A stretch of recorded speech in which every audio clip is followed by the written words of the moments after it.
We doing? We are live right now. All right, guys, how are you doing? Welcome to FB Football Film Room. We're going to be starting here right at 10 o'clock. So as everything goes on, you'll be able to see everything that goes in the process as people are starting to click on as we speak. Welcome to Film Room 2. Second year. Second year. Kind of crazy. But I know, right? Kind of crazy. Crept up on us. Got into later parts and wanted to pull this together. And we're really excited. This we've gotten people checking in from what were we talking about? There was someone from England. Yeah. Yep. Dan's going to be checking in. He was checking to make sure that it was 10 o'clock Eastern Standard Time. So pretty amazing when you start thinking about, where it is that this could really go and who it is that gets a chance to actually kind of tune in and see it. So I know you and I, Sean, we've been talking about like trying to do it every 6 months. I know we get into those things with your coach of baseball. I'm doing the high school stuff. Yeah, we got into it every what do you want to call it? Every like quarter. We need to start thinking about quarters.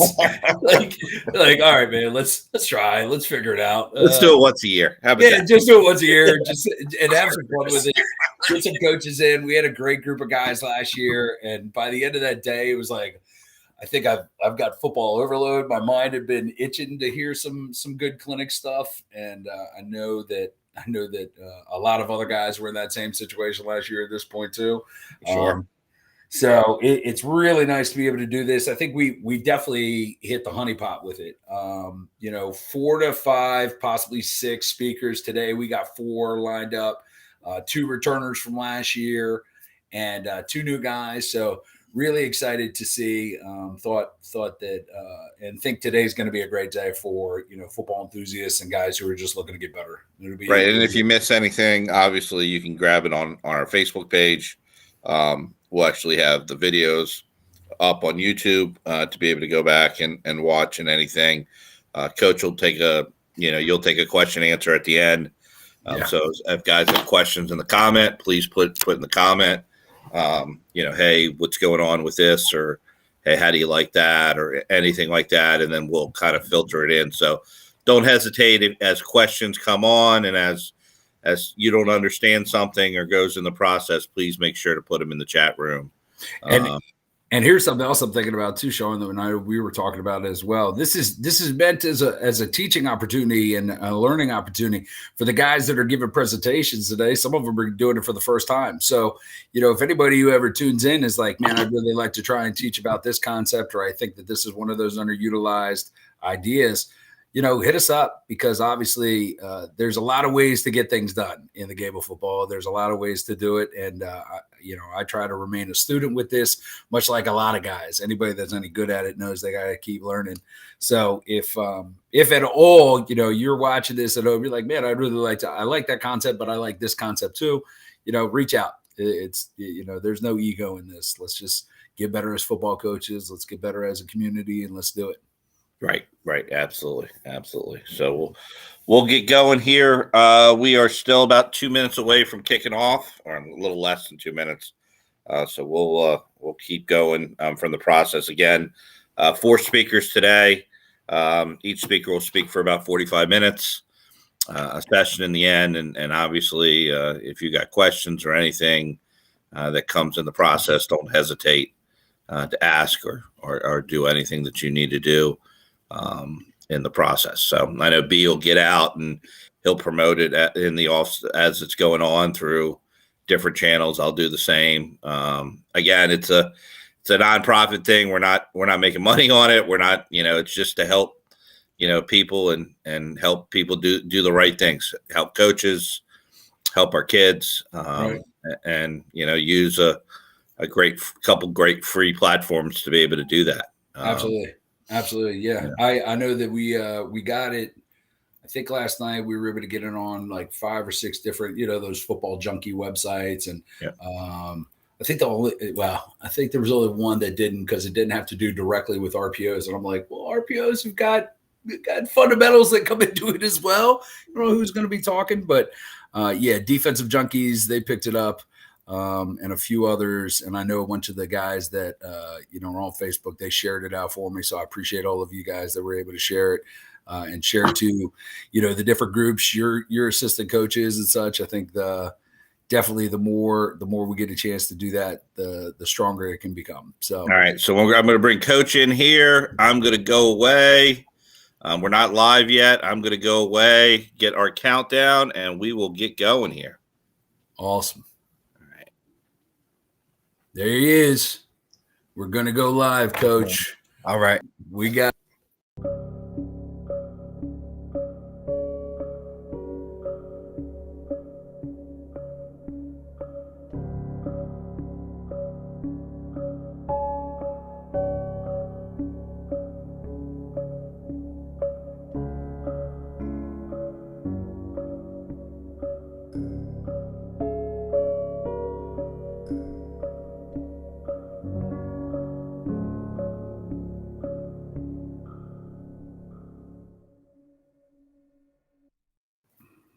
All right. I think my mic is live. Coach Terrell Rouse Sr. from William Paterson in the house, in the building.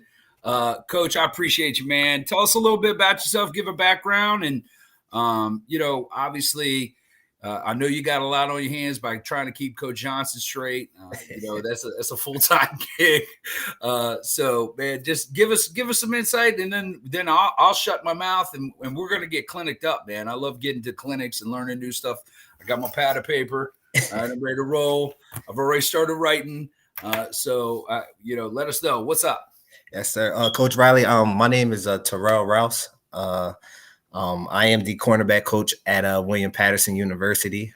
This is my first year coaching collegiate ball. I am from Burlington, New Jersey, a South Jersey guy. I also played high school football there. I was a receiver in high school. Ended up going prep. I couldn't do a lot of footwork drills and things of that nature. So my DB coach, he brought me over, and that was all she wrote from there.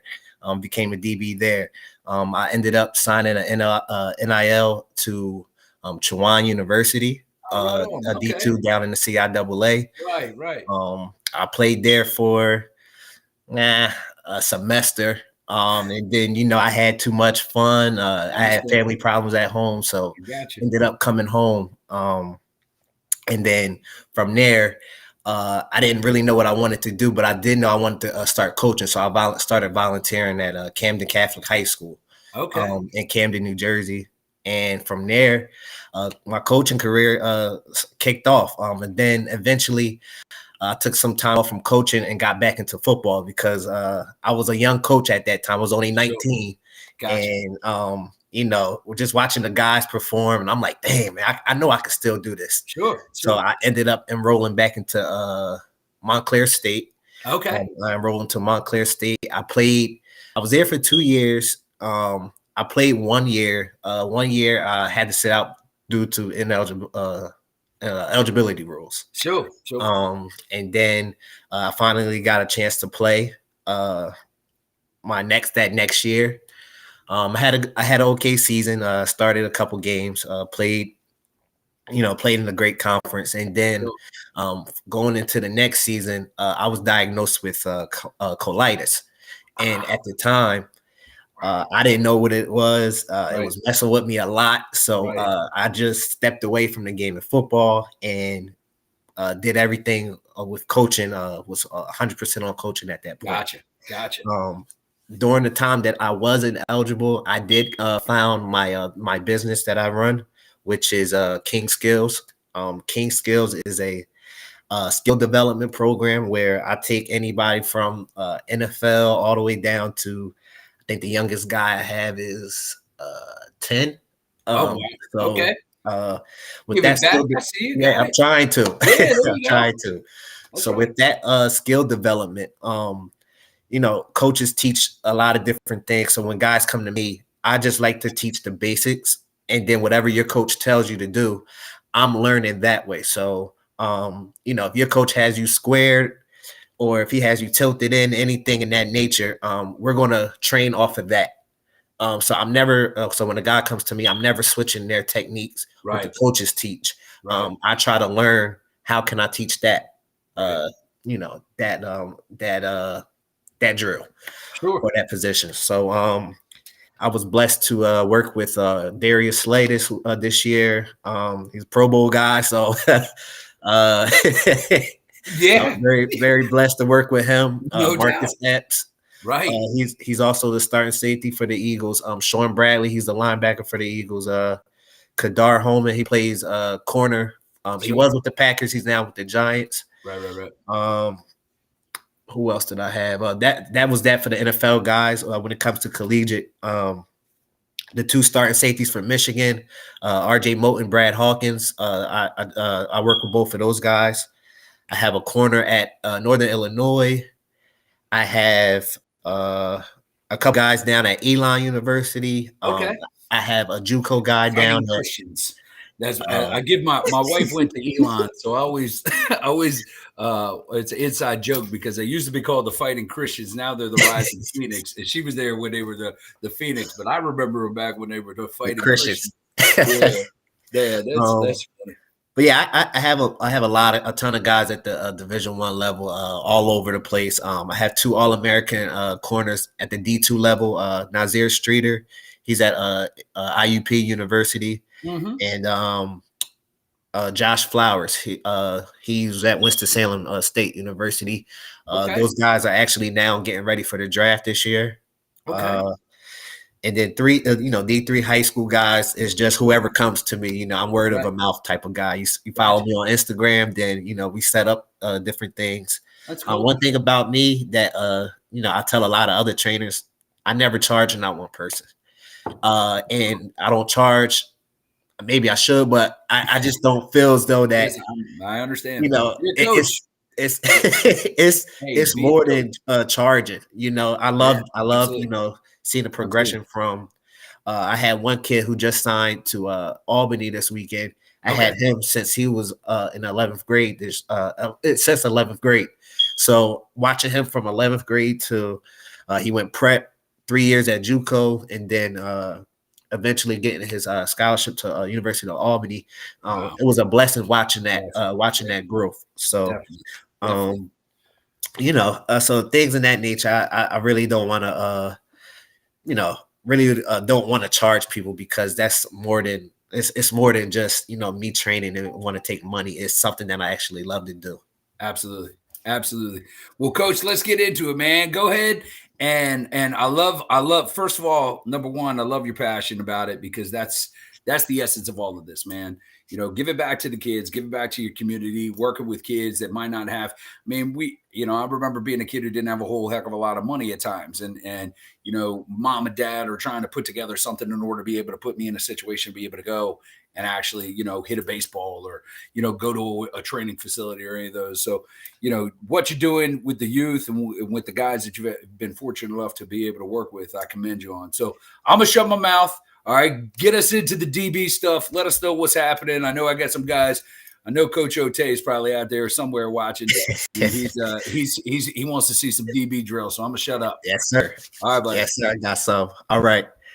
All right. So this is my quarterback philosophy and skill development PowerPoint. I'm Coach Terrell Rouse at William Paterson University. You can follow me on Twitter. At Coach TMR2.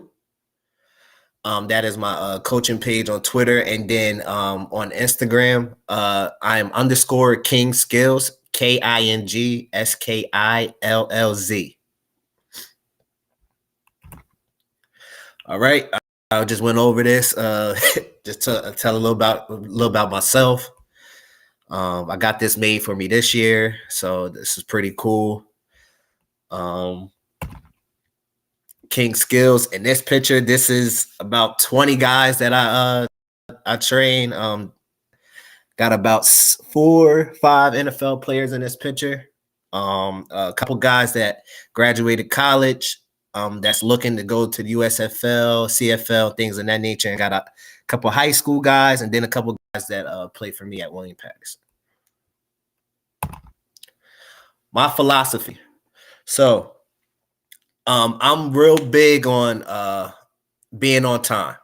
I know Coach Johnson, he has a little thing where he gives 2 claps and he's ready to go if the meeting is at 7:00, we're going at 7. So we try to get guys in there by the latest 5 of. But if you're late, but if you're 5 of, in my opinion, that's you're being late. So I'd rather have my guys there 15 minutes early, lock in, sit down, get your mind right. Get ready for this meeting, get ready for, really forget about yesterday and let's get on with today. Control what you can control. Things are going to go wrong in the game. It is what it is, but you got to have a next play mentality, or offense might be doing something and, they whatever, having a bad game in that nature. We got to control. We can control on the back end. So I'm real big on control what you can control. I have trust plus relationships equal accountability. So with me, I try to be as honest as possible to my athletes. So when I'm honest, that builds trust. I'm never going to tell a guy, hey, you're going to play 30 snaps a game, or you're going to play 12 snaps a game, or anything in that nature. I would never tell a guy that because sometimes it might not happen that way, So that trust factors, that builds relationships. So once the relationships and the trust is together, you get accountability out of it. The relationship part, this also goes with the secondary. So if the safety's calling something, as a corner, I trust my safety to make that call, and whatever he calls, I have to go, especially in our defense. So that's trust plus relationships equal accountability. That's something that I'm also big on. Confidence over arrogance. Me as a football player, it was kind of backwards. I was arrogant over confidence, but as I start to become a football coach and sat back and watched things, confidence is key. I know that I know that I teach my guys how to play the game at the highest level. I know that my guys are in the best position ever to make that play. So with that being said, I want my guys to go out there and be confident as possible. So when we're going, if we're in our quarters defense and then we switch up to man, hey, we're getting off the field on 3rd down. My guys are confident. Hey, Coach Terrell taught me this, and we're gonna do everything he taught me to do. So that's that confidence over arrogance. And I really don't care about this, the whole talking and all that stuff, because that comes with the game. I was a big talker. I love to talk, but you have to have something to back that up. All right. Set the tone, be the aggressor. Big hits, takeaways, plain and simple. Like, just let these guys know that you're here. A couple people will call us Willie P. We don't go by that name no more at William Paterson University. We're just William Paterson right now, or Dub P. We're trying to figure out our identity, but we are a step. Actually, we're 3 steps ahead of where we were before. It's a great turnaround program. Set the tone and be the aggressor. I let my guys know, hey, smack them in the mouth. Take a pick, talk that talk. Let them know that we're here and we're going to take over this game. Defense played a huge part of our success this year. And I'm proud of my guys, the way they did certain things. They stayed in with the program that, none of them kept their head down or anything in that nature. So my last one, get off the field on 3rd down. That's our money down. Coach Johnson, I know he sees me jumping up and down in practice. You can put it on the film. 3rd down, we got to get off the field. I don't like being in those situations. So 3rd down, 3rd and 6, 3rd and 5, we did well. I think it was 35%. I think that's where we were towards the end of the year this year. So Oz Johnson and Coach Williams from our DC, just really buying in and, just taking time out to listen to, certain situations, certain things that I thought that would help us on 3rd down to get off the field. That's big play Slay, my guy. So our pre-snap progressions. Know the situation. Know the sticks. Know the time of the game. You know, if it's 2 minutes left and it's 3rd and 7, I'm going to play a little tighter, or I'm going to just sit at the sticks. I'm not going to move because they have to get to these sticks, you know. Time of the game. I know sometimes people get lost in the track of the time of the game, but as a football player, hey, if you got to take a glance at the scoreboard real quick, know that different situations at different parts of time of the game, you can switch up your alignment, you can switch up your stance, because sometimes first down, it might be a minute to go. We might be a little off, but if it's 3rd down and it's 30 seconds to go, oh, we're coming at you, you know. So we might have to be pressed at this time, you know. So just know the situations pre-snap. Formations. Take a picture of what you saw on film. Do a lot of film study. So if these guys come out 2 by 2, you know exactly how to line up to it. You know how to align to it. So that's formations. Are splits. Look at the splits of the receiver. Are they tight? Are they in bunches? Are they wide? You know, that tells a lot. You know, in our defense, we go off of the secondary. We go off of the splits of the receivers. If they're tight, we're going to make one call. If they're spread out, we're going to make another call between the two. The safety in the corner. And then our game plan keys: shift, checks, motions. We have to make checks. You know, we might saw something on film, and if they switch up, and if they switch up, different formations or anything that we saw on film, but we didn't also see, we had to make those checks. You know, we're pretty much on point when it comes to the shifts, the checks, the motions when it comes to our defense, because our D coordinator gets us well prepared. Critical factors. Man coverage.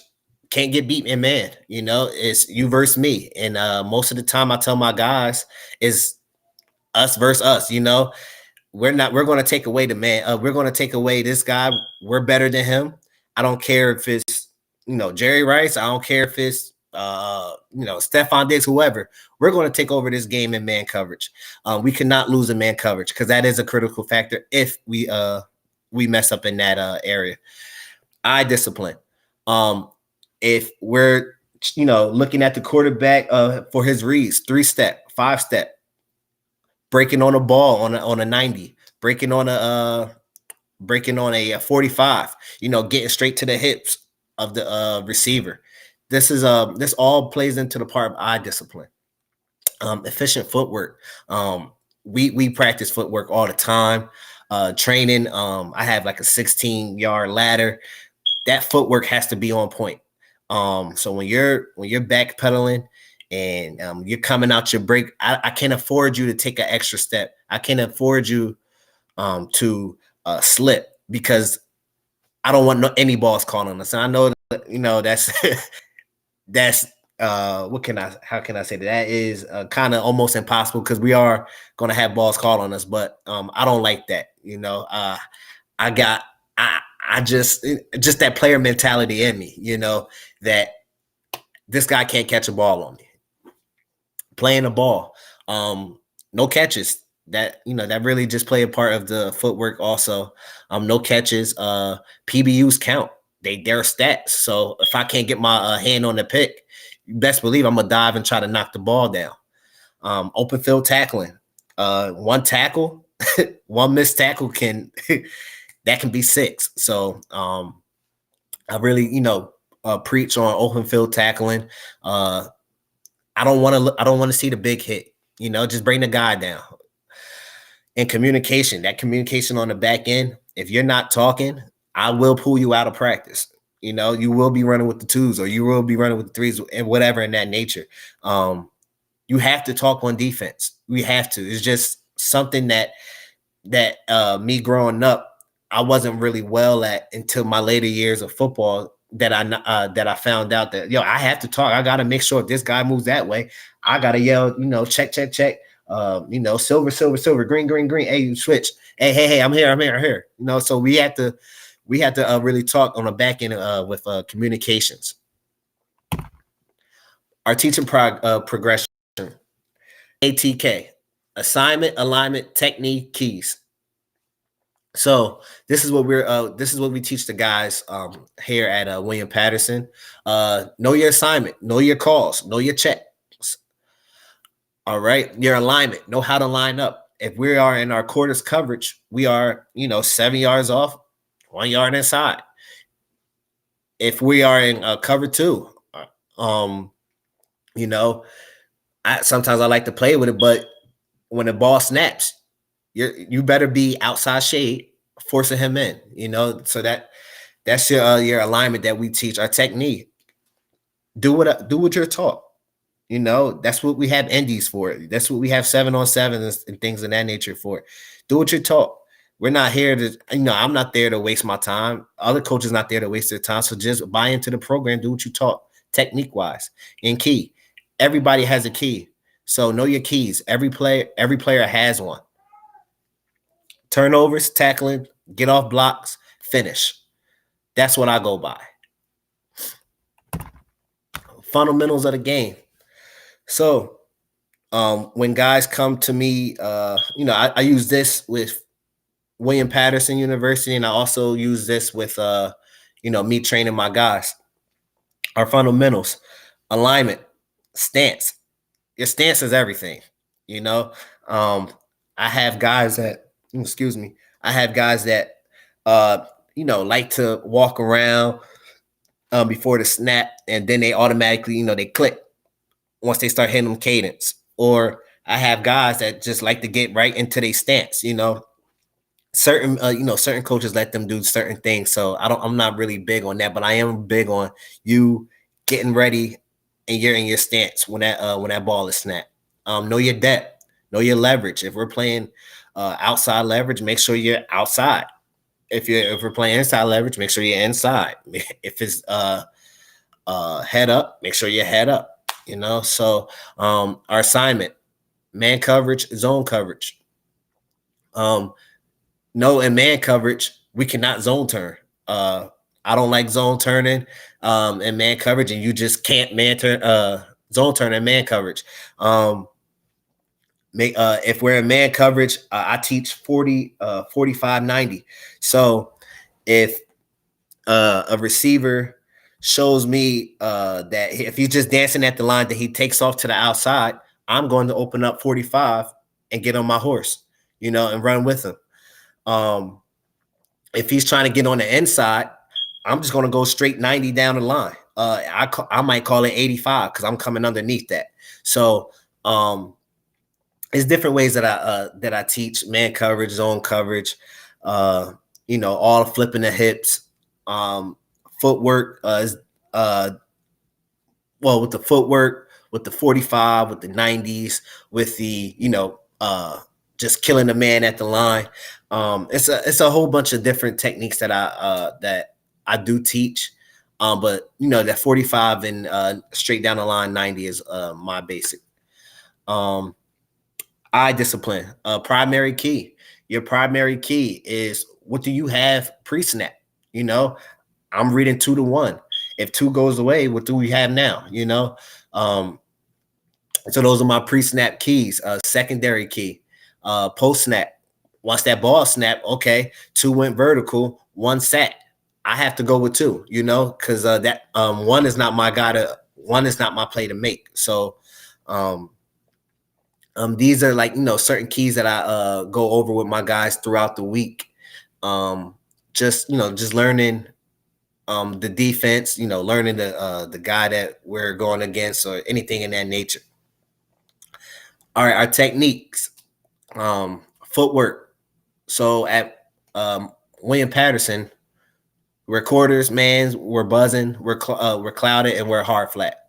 I go over all these different techniques with my guys at William Paterson, but when guys come home to train with me, it's different, different things that certain guys may run. I try to help them with that as well. Our transitions. I'm big on transitions. You will see that in a second. 0, 45, 90. I put 85 in parentheses because we're undercutting that ball. We're going to go get that pick. I love breaking on, teaching breaking on 0. 45 is going to give us the picks. 90s, that's going to help us, with the pick, get them off the field third down. 180 open break, flipping those hips. I like a lot of coaches teach, get that leg open over. Now I want that opposite hip to flip. I need that leg to be down. We can't have any false steps. I teach a lot of zone breaks, speed breaks, man zone turn. You guys will all see that in a few minutes. And then finish, block destruction, shock, lock, and tear. Get off the block, make the tackle. We can't sit there and just play around with the receiver if they're throwing a quick screen, or if the run is on the outside. That's our play to make, So get off the blocks. Interceptions, those are turnovers. We need them. PBUs, I go long arm, and then I also go rip through shoulder socket. Now I know it's a violent game, but I don't teach my guys to punch down, and for that reason, guys like Odell Beckham and all these players that are at the top level right now, they're catching balls from here. Us punching it down, we can probably help them catch it, with their bodies and everything. So what I do is I like to rip through the shoulder socket. So I am going to get into your hip pocket. I'll grab cloth to secure the tackle. I'll go straight up, and then I pull out. All right, straight up, pull out, and then I try to really reach for that thumb. So whichever thumb is closest to me, I try to get there, because I don't think you can catch the ball like this, So I try to get to that thumb, and if I can't get to that thumb, just get there and rip through, And it sounds a little violent, but it is what it is. It's a violent sport. And tackling, I teach hawk roll. We teach our kids vice also, but hawk roll, I think is the safest way to tackle, and I think I haven't really seen a lot of guys break through a hawk roll, grab legs, turn. He's either coming down, or you have one of your teammates come in and going to clear his head off, So these are just the certain little things that we teach, and that I teach on my own when I'm training.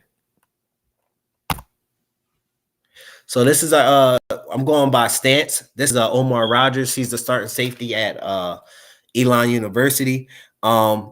His stance. So what I tell my guys, I have my guys stand up straight with a straight posture. And then I have them just start to slightly bend.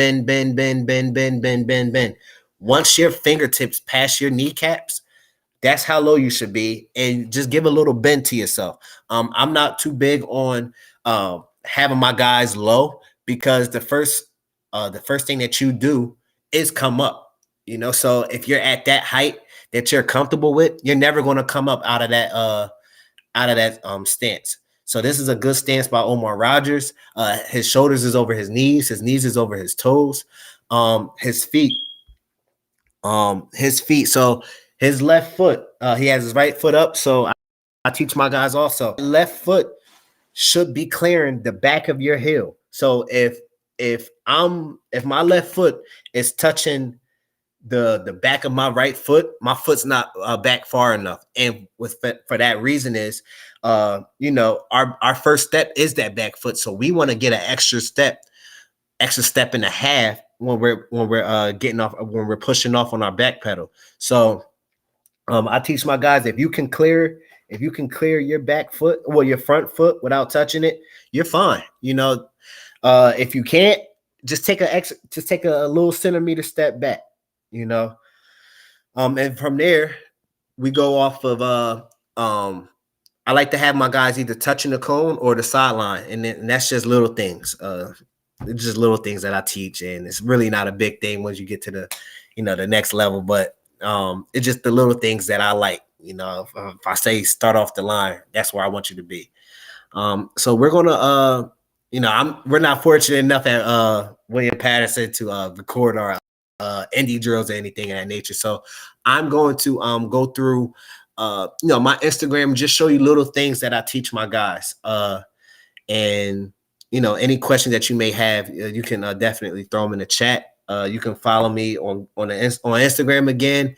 We could talk in private. One thing that I love when a coach criticizes. All right, well, I don't think you should do this. All right, well, tell me why. Just don't tell me, he don't think I should do it. Just tell me why, because I'm a student of the game also. I eventually want to become a scout in the NFL or a cornerback coach in the NFL. So, help me become a better player. And then I think that I have some things or a better coach, I'm sorry. And I think I have some things that I can help you with also. So here's my Instagram. So breaking on zero. I have my guys start off in the back pedal. And this is Omar Rogers again. I'm going to just keep letting this play. So what Omar is doing after you backpedal, I usually tell my guys, "Oh, backpedal, stop." They stop. So at the top of the break, we're working on getting up out of there. So that your front foot. I'll go back foot first. So your back foot should never move. That's your plant leg. So you backpedal, break. I plant with my back foot. That front foot, I teach my guys to get that front foot as fast as you can to that receiver, because that's going to close the gap. So I have my guys, backpedal maybe 10 yards, stop, and then I had them come forward 5 yards. We keep doing this over and over. This is Omar Rogers again. I also taught him in high school, so he's really with me a lot. Let me see, different techniques. I'm gonna go all over the place. I'm sorry right now. So this is Kadar Holman. He plays for the Packers. I had him before he got drafted. And this is just outside leverage man. So he's not really he has help on the inside. So if the receiver wants to do a slant, he still has leverage from the outside to make a play inside. And if the receiver wants to come outside, now he can't run that route. One thing that I learned, playing this game, and talking to other coaches, Coach Henry Baker actually said this to me. He's the cornerback coach at Maryland. He says 2 routes that the receiver can run. It's a fade and everything else, and that stuck with me because that fade, good receivers, everything is a fade. If your route don't look like a fade, I'm not going for it. So I'm gonna scroll up a little bit more because these are like my older videos where I was just starting out and things of that nature. This drill right here. So me, I give him like a little fake that gets him going, and then once I break down, he breaks down. I try to implement a lot of in-game situations when we're training. So, me dropping my hips, bang, he drops his hips. One thing about my guys, I tell them to keep that chin down. You want your chin almost at the middle of your chest when you're breaking. When you're breaking on 45-0, you want to keep them shoulders down as well. This is Nazir Streeter. He's an All-American at IUP. I got a couple wide receivers in here. Let me see. What else can I? So this is the same drill that Omar Rogers was just doing. Just working on getting out of there. So here you're going to see it again. Their foot. So actually, Josh right here, he's doing it wrong. I'm glad that we saw that. He's actually doing it wrong. Let's see what he does. So you want to get that front foot as close as to the receiver as possible. This is also Terrell, where he's at Millersville University. And plays there. Right here, Josh Flowers.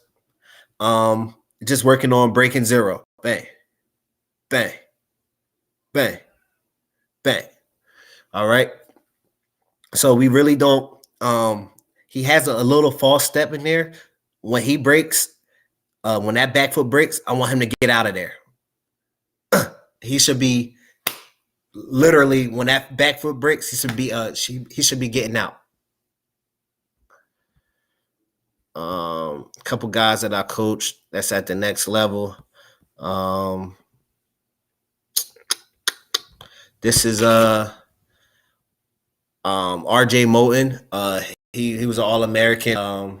He played in the All-American Bowl. And I'm going to show you guys this because he was not good technique-wise when I first got with him. So as I scroll up, you're going to see more. He's the starting safety for Michigan this year. And hey, Coach, got a question for you. You had said something kind of crucial there that I think is really good for new coaches, young guys, and it was about the importance of making sure that they keep their chin tucked. Yes. Right. So explain that thought process real quick, because I mean it's a good film to be able to utilize for this. He's got his shoulder turn, he's over top, he's getting into the coverage here. But what is the importance behind that? So the importance, I was watching something with Dion on he was teaching the All-American guys, certain things, and I really picked up keeping your chin down. So if I'm backpedaling, right, and my chin comes up, my shoulder comes up, and if my shoulder comes up, that takes a risk of me falling back. Mm-hmm. So if my chin is down and my shoulders are down, my body's going to stay down. So I like to just have my guys, just always try to keep your chin near your sternum. So I'm backpedal. I'm getting out. So you're explosive when you're low. It's hard for you to not stand up. I see you, Coach. It's hard. You can stand up right now. I get you. Okay. Listen, we having fun with it. Go ahead, man. You're good. Listen, have some fun with it. We are. So I like my guys. I'm here. I'm backpedaling. When I break, I need that chin down. So as you can see, if I'm backpedaling, my chin comes up, I would go this way. If my chin is down, I'm over my knees, and my knees over my toes still. So I'm here, and bang, and I'm coming out of it. And again, I don't start my stance at a low stance, but coming out our breaks, we stay at that same level that we were at. So again, I'm glad I could stand up. Nah, you're good, man. Yeah, have some free. Yeah, I have my guys stand up like this, and then we just start to bend. Once my fingertips pass my kneecaps, then I'm there. And then once I'm there, I put a slight bend to myself. Now at this point, I can go this way, I can go that way, I can flip my hips, whatever, without rising. So but at that comfortable spot, I need you in that comfortable spot the whole play. I can't see you coming up out of that stance. Hey, Coach, go back to that one clip that you had with the guy, and he was kind of like mirroring the receiver as he was doing it. Let's take a look at that. Okay. It was I guess was it this one? Let's see. Oh no, mirroring the receiver. Here you go. It was like he was mirroring him, but I think it's that same thing that you're talking about with regard to that chin being tucked, and he's looking at over it. Let's loop that for a minute. This one? There it is. And when he gets, and what's crucial here that you really captured so well was here he is, his chest over top of the knee, he's buzzing with it, and then all of a sudden as that guy gets into, as you said, and I think that's a great line that Coach Baker said to you, and you've kept, it's fade and everything else. All of a sudden the guy takes off into the fade, and what's he able to do? He's able to, get into the turn, and now he knows where it is, still keeping his body in a great situation to be able to cover there. Yes, sir. Absolutely. So talk me through that footwork that he just did right there. Okay, so this actually works with the whole 90 the 45-90 technique that I was talking about earlier. Yeah. So 45. So if I'm playing outside leverage, which I just started to learn this from Richard Sherman, Darius Slay, all the guys that they work with. These guys, talked to me over the summer this year, and I got a chance to actually sit down and just ask a lot of questions. And as I how can I say, as I like throughout the summer, I will, after asking the questions, I only realized, and when I turn on game tape, some of these guys, they play outside leverage and man coverage, and that's because all their help is inside. They might have a sandbacker that's playing cloud or hook, vertical hook, or anything in that nature, or you got your safety up top inside. So these guys play outside leverage. So so what Kadar's doing here, he's outside leverage. And if the guy wants to go inside, I'm going to go 90 down the line. So I'm just going to take my basic steps. Pop, pop, pop, pop, pop. I'm just going to go down the line with you 90 because I'm not going to let you keep going inside that far. Now, if you want to go outside, Kadar's doing a good job here. But the receiver didn't threaten. So if he threatens you, that he's going to take that vertical. Then I look at it as, all right, we got to open up our hips. And most of the guys that I teach, they're real good with, okay. And I know some coaches going to say, all right, well, if he flips his hips, if he opens up his hips and he comes back, with a slant or anything in that nature, I'm speed turning into it. Right. Okay. I'm just going to go here. And if I feel though that you threaten me going vertical, I have to open up because I can't stay in that position. These receivers are fast. And once they get on top of you, once they stack you, it's over. So absolutely. So if he threatens me to the outside, I open up my hips 45. I try to cut him off. If he gets back in the inside, I'm just going to speed turn, get right to the hips. And that's when eye discipline comes. Okay. So I'm here. Once I speed turn, my eyes go straight to his hips. Now see, what you're doing as you're demonstrating this is, and what I love about it is that you're still keeping that chin tucked. You're I had to. Yeah, you got it right there. You're like, okay, I got this, and I speed turned, and then it went from one shoulder right over to the next one, and you're right there with it. Okay. Yeah, you have to. So, I want to get into like a little bit of my my latest clips because this is like certain things that I teach with my guys now. So this is right here. This is Jair Brown. He's the starting safety for Penn State this year. He I don't know if you guys watched the did they play in the Rose Bowl or I can't remember, man. I forgot, but there's so many bowl games now. And if it isn't the college football, like the college playoffs, it's like all right. He actually led the nation in interceptions this year with 6, or he was tied with 6. And he had 2 in the bowl game. Here, this is just transition work. Gotcha. I like to get my guys into going from backpedaling, break 90, or you're breaking 45. We want to get back to that ball. So right here, Jair is showing zone turn. So we open up. I say go. He opens up zone. Come back down 45. Backpedal, break 90. And one thing that Jair's doing here, when he broke 90, his eyes went straight to the receiver's hips. He didn't look back at the quarterback. Right. So that's one thing that I'm real big on. Hey, break 90, head on the receiver's hip, and then you get into your he broke 45, 90. Right. Neck pedal came right back down. So that's what was that? That's like a 10-yard area that you're doing with this. Yep. I mean, he's going to do that. With him, obviously he's playing at a really high level. You're looking at a great athlete, and he's got, again, chest over top of the knee. He's in great position. He's able to extend himself.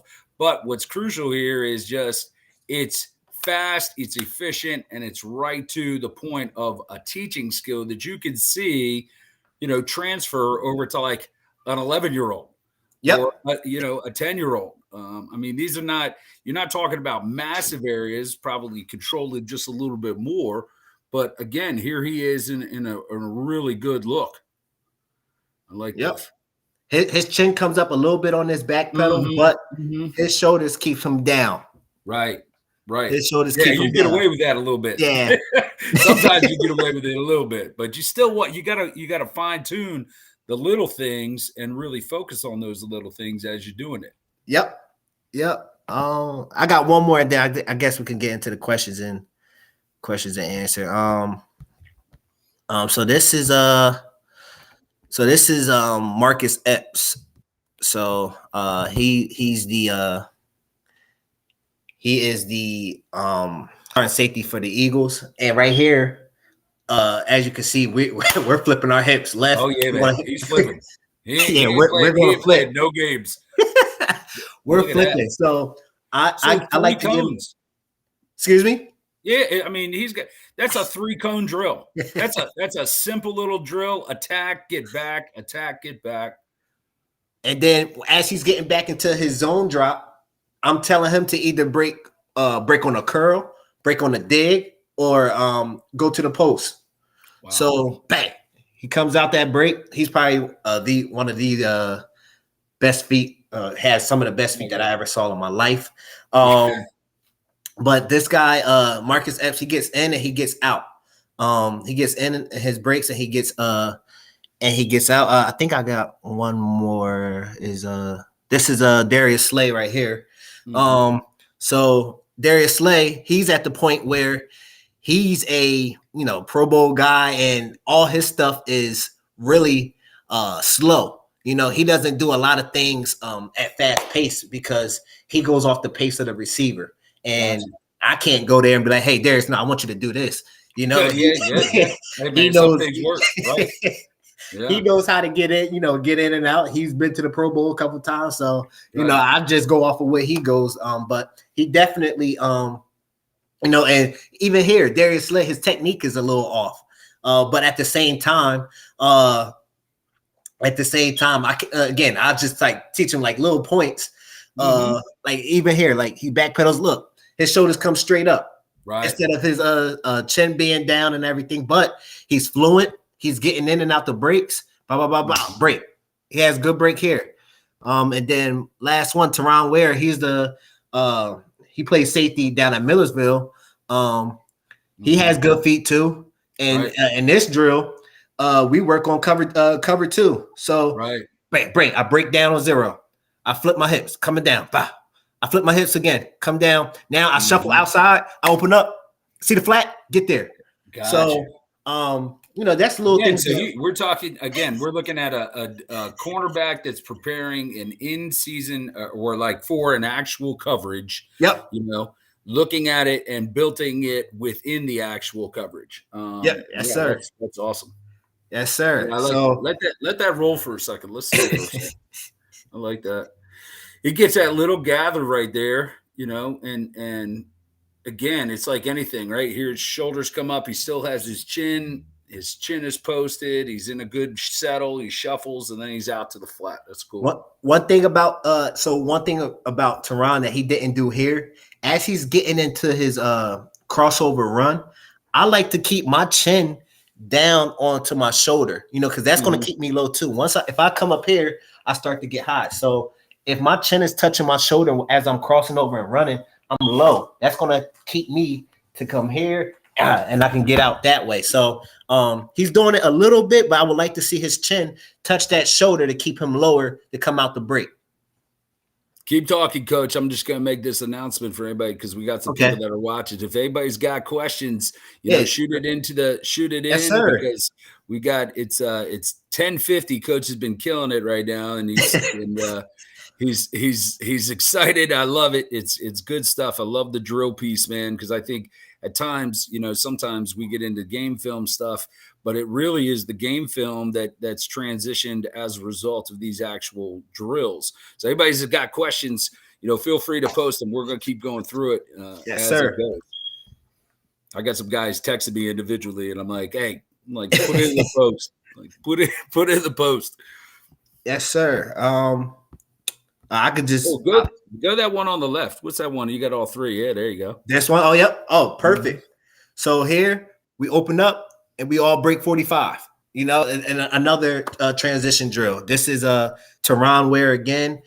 Justin Harris, he plays corner. He starts corner at Kutztown, and Dion McLean, he plays safety at Uconn. So again, I got guys all over the place. That's awesome. I forgot all about that's the advantage of being in South Jersey, man. I remember recruiting there when I was a young coach, and I was like, good night. There's like 75 high schools within like 5 feet of each other. Yes, sir. It's guys all over the place. But here, no doubt. Yes. Oh. Any questions? I can't see the chat box. Oh, it's all good. We got it. As they pop in. Just keep. Yeah, you're good, bro. Okay. So that this is a drill that we also go over, and I try to keep 3 guys because it's competition. Who's going to get out that break fast enough, or who's going to get out that break faster, as I should say. So I try to keep guys competing at once. Also, let's see what else. We could go here. Here is Avante Maddox. He came through, got a little bit of work. Now what we're doing here is we're going over him getting into his zone drop. You're backpedaling, he's looking to find his keys, and he breaks on the dig. That NFL ball is heavy as heck to throw too. So I bet. Yeah, he judge you. Yeah, I see you. You got your arm in. So yeah, I'm very blessed to work with these guys. Have a couple guys all over the place. Who else is in here? This is Jalen Ambry. He played in a CFL. This camera is a little messed up, but he working on, he got beat on the inside, he flipped his hips. Mm-hmm. Flip your hips, bang, bang. Oh yeah, got you. He was anticipating. I see it. Yep. Yeah. He anticipated the fade and got a break. Yep, there he goes. There you but at go. least the guy's selling it vertically. I got you. So, so one of my guys, he sent me a message. He goes, "Hey, he said something about buzzing, and it's a younger coach. He was talking about buzzing. What did you mean by buzzing? What were you referring to?" So in the fundamentals, so when I'm buzzing, so I teach buzz. So I can either play the cloud flat or the hard flat. And then what my buzz technique is, I'm not coming down all the way, So if I'm buzzing, and let's just say we're cover 3 buzz, that safety that comes down, whichever safety comes down, he gets to buzz. He gets to either stay there, bounce, and he could shoot to the flat, or in our defense, I don't really care about the flats because we're going to come down and make the tackle. So I don't think somebody's going to throw flats on us all game. So and if you do, we're just going to switch it up. So in our cover 3 buzz, whichever DB comes down, we're going to sit there, we're going to buzz, and we're going to just play in between the flat and the hook curl, and that's our buzz. That's my buzz technique. Got you. And then you said that, obviously you said coverages. I'm free basing off of that question because, my mind goes, because like you said earlier, being a student of the game means you've got to actually learn all these different things. And I was an offensive guy for years and years and years, and I love defense now more than I love anything else. But the reality is the multiple coverages gives us an opportunity to have a different technique that we're going to teach within the drill periods that we're doing, right? Yep. So you said cover 3 buzz. You've got your guy like settling because that you got linebacker support that's coming in order to be able to assist with that tackle, plus the corner that's coming down. Off of that, you used another word, which I'm going to follow up with, is the hard flat. What is the hard flat? There's probably some coaches that. I answer real quick. So our hard flat is basically, sometimes in cover 2 or cover 3, we play a little bit off. So in cover 2, I'm going to sink. I like to think under number 1, and that's just an automatic call for us. So when or under number 2, I should say. I'm sorry. Well, both. It should be under both, depending on the route. But so I'm sinking. So I'm just, taking my slight steps back. And I'm just playing underneath, giving up the flat. And that's what we call our little cloud flat. Our our cloud flat. Our hard flat, I'm going to either play off 3 yards or 4 yards. And I'm going to just, look inside, or I might stay squared, whatever that may be. But if it's cover 2, as soon as I see the ball snap, I'm coming down to 2, and I'm staying right there at 2 the whole time. I'm here. As soon as you say go, bang, I'm coming down to 2, and I'm just going to sit there, and I'm going to keep my outside leverage, and I'm going to force this guy inside, and I'm just going to stop right here, because on film we saw slant flat or slant bubble or anything in that nature. So I can play the slant, and I can also play the bubble, playing in a hard flat, which I can do that too in the cloud flat also. I definitely can. But in the hard flat, now you're talking, interceptions and things in that nature, big hits. Gotcha. And things in that nature. Got you. Perfect. Well, Coach, we got 5 minutes. We got like 4 minutes left, and we're getting ready to. I'm gonna see if there's any other questions that come in through the actual stream. But I just wanted to take a second and say thank you. I really appreciate, first of all, love your passion, man. What it is that you're doing with the guys in your area. And especially, I go back to what you said at the start, being willing to give your time and your effort and your energy, especially with the young guys and with the guys that obviously are doing it at a high level, speaks volume to what it is that you're about as far as, being a coach and really giving back to the people that are around you. I think that's something that at times doesn't get said enough. I think we all talk about it, but the reality is none of us, unless you're Nick Saban, are getting rich doing this bad boy. Let's be real. It's a bunch of football junkies that are sitting around watching film and watching drills and trying to get better at the little stuff. So, man, I really appreciate you taking the time to go through all this with us today. And we're gonna work on getting you back again. Definitely in the future. And I just Coach Johnson's got a good one, man. Just keep him straight. I know that there comes times, right? Yeah, it's tough times, but hey, he's getting me. He's getting me better, and I can't thank him enough for giving me a shot fresh out of college. I graduated last spring. I got my job in the summer, so I can't thank him enough, for just giving me a shot. And I used to talk to Coach Johnson all the time, even when he got that job at William Paterson. I used to just drive up to William Paterson just to talk to him. Not even on no coaching stuff. Just, hey, Coach, what y'all running this, or what are y'all doing that? And I'm glad that we kept that relationship. I also want to thank you for giving me the opportunity to do this. This is my first time, guys. So I know sometimes it felt as though that I was going all over the place. I was going fast. So I might have said the same thing. I was a little nervous at first, but once I start pulling out the film and things of that nature, it clicked. All right. Yeah, that's right. That's what it's about, man. Absolutely. So, man, I definitely appreciate that. And I appreciate, guys that, follow me on Instagram, Twitter, and that nature. Any question that you have, please don't hesitate. If it's criticism, please, I love it. I love hearing, things that, I could do differently, or things I could say differently, in that aspect. I'm definitely a student of the game. I definitely want to learn. I'm definitely, I want to take another opportunity if I'm blessed, to keep going up in levels, Division III, Division II, Division I, NFL. Doesn't matter what it is. So when it comes to criticism, I definitely want to. I need that, guys. I definitely need it. Hey, if we got more guys that are like that, we're gonna be okay, man. Yeah. We just keep on growing, man. Just here we are. All right, well, Coach, I appreciate you.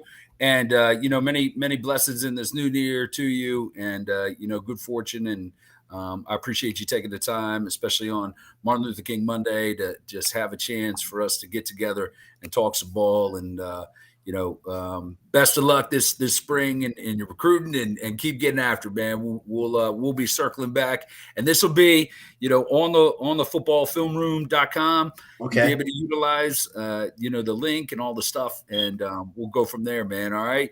Yes, sir. I appreciate you. All right, Coach. All right, guys. Welcome back. Coach, thank you very much. We got next sessions. We're going to start going here and bringing next coach in, and that way we can kind of make sure everything's set with that. So you'll hear kind of what goes on behind the curtain, I guess, guys, from a couple things just to make sure we're good, we're straightened. But this shouldn't take very long, and we'll go from there. Again, Coach, thank you for everything, and I appreciate everything you did. So we'll bring Coach in real quick here and see if we can get him. Hey, Coach, how are you doing today? I'm good, man. How are you guys? Good. Long time no talk. If we could throw your screen in real quick. There is a thing yesterday. I don't know if we did it. So in the right, there's a settings part. I just found this earlier today. If you go in your video part, you can make sure that that's streaming at HD quality also. So maybe that might have been something yesterday of us having that. You'll see it looks like a gear section. And you can choose it. You want to have 60 frames per second is what you want to shoot that for, just in case. Gotcha. Okay. Now I might have share screen. I accidentally, when I was sitting here, I accidentally hit the don't allow to share the screen like on this computer. Should I get back out and get back in real quick? It'll take me 2 seconds. Probably. It's That's a great idea. Yeah, I don't think it's gonna. Hopefully, all good. We're all good, man. Yeah, well, that was good. Coach was excited. Coach Rouse did a nice job. He's out there, and we get more. He gets more game tape and start working on that'll pop in there. But I loved a lot of the techniques that he was going through, especially with the zone turn, and that I probably should have followed up. There was that one question that came in. All right, let's see. It's still not letting me. I'm getting disappointed here for a second. I did something stupid. Video. Mirror camera.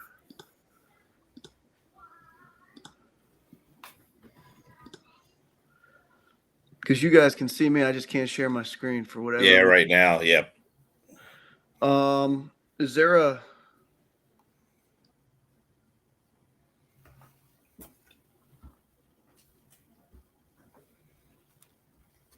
And again, everybody, as we're just getting everything set up. We haven't started. We'll start the presentation. You'll kind of know when we go, guys. Yeah, we'll go, and then we'll get the countdown and roll.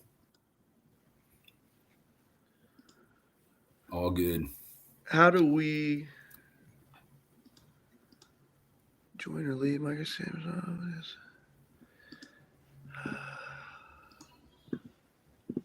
would there be another setting somewhere that I'm missing? I don't know. I mean, if you click on the bar, it doesn't allow you to re-click it if you click on it where the screen sharing was? No, it just disappears. Fuck me.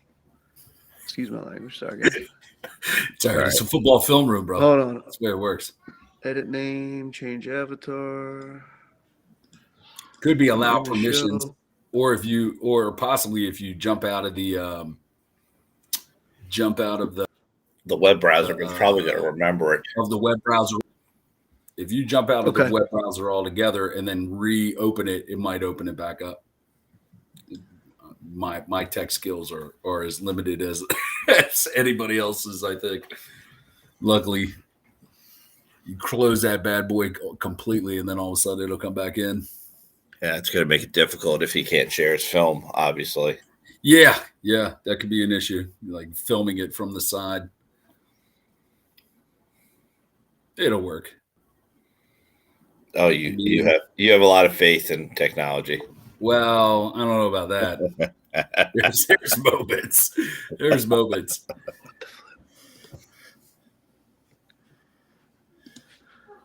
That let it come back.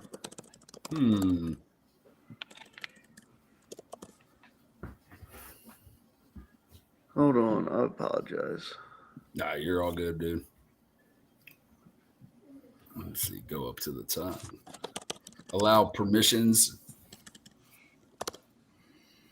Yeah, my bet it's got something to do with your computer browser. Yeah.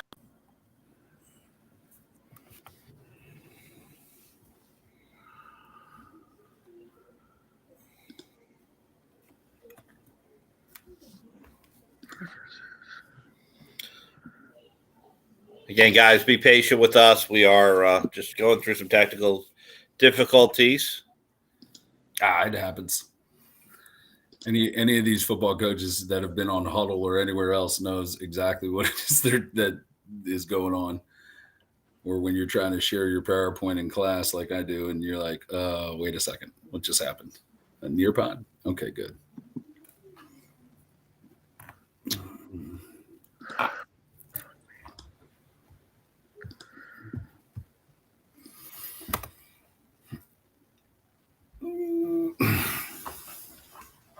Come on. Come on. I don't know if there's a way you could shoot us the link to share it. I don't know. Let me try this one more time.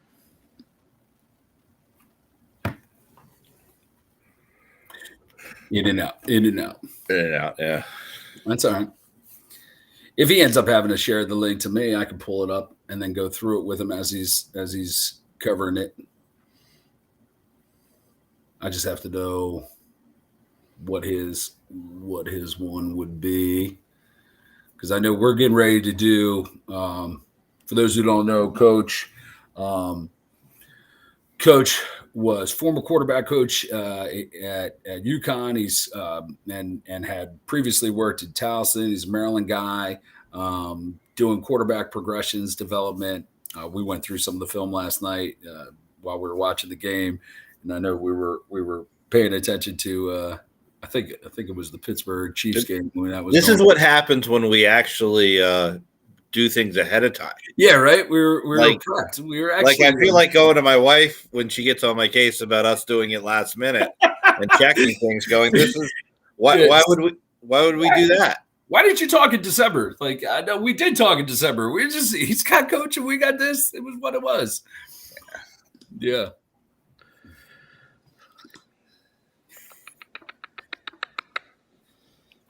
In this version of Film Room, we talk about cussing. I apologize. No, you're good, dude. Two Irish guys. I tried with another name or something, or I don't know. You could try. You know what we could do? We could send it to a different email. Yeah, but it's going to be the same computer. It's the computer that's causing it. That's the problem. It's not. Was it like an allowed permissions? Yeah, yes, and that's what I'm trying to figure out. And unfortunately, my wife is not here on this See, we're just saying how much it's important to have wives that are telling us exactly what we're supposed to be doing. See, that wasn't what we were saying. You missed the whole point. That's exactly not what we were saying. No, I'm helping about. That's what I'm doing.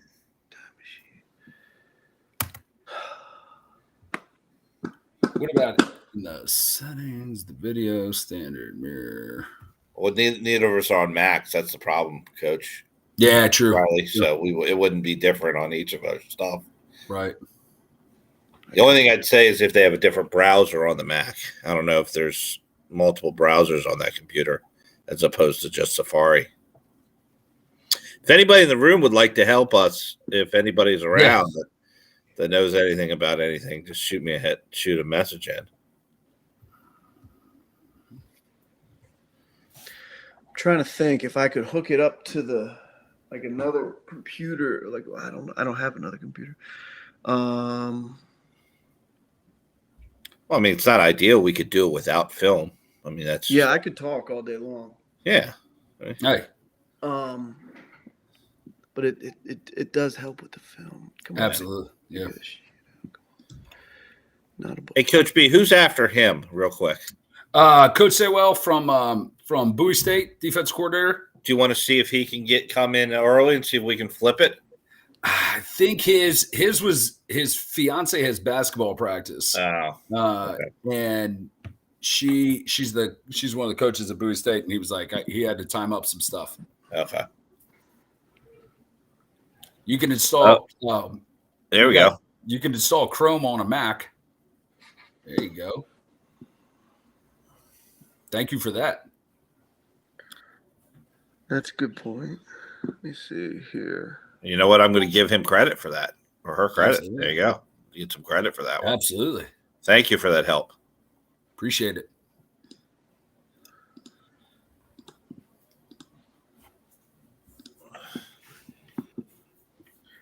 As we can show also when you guys ask questions in the room,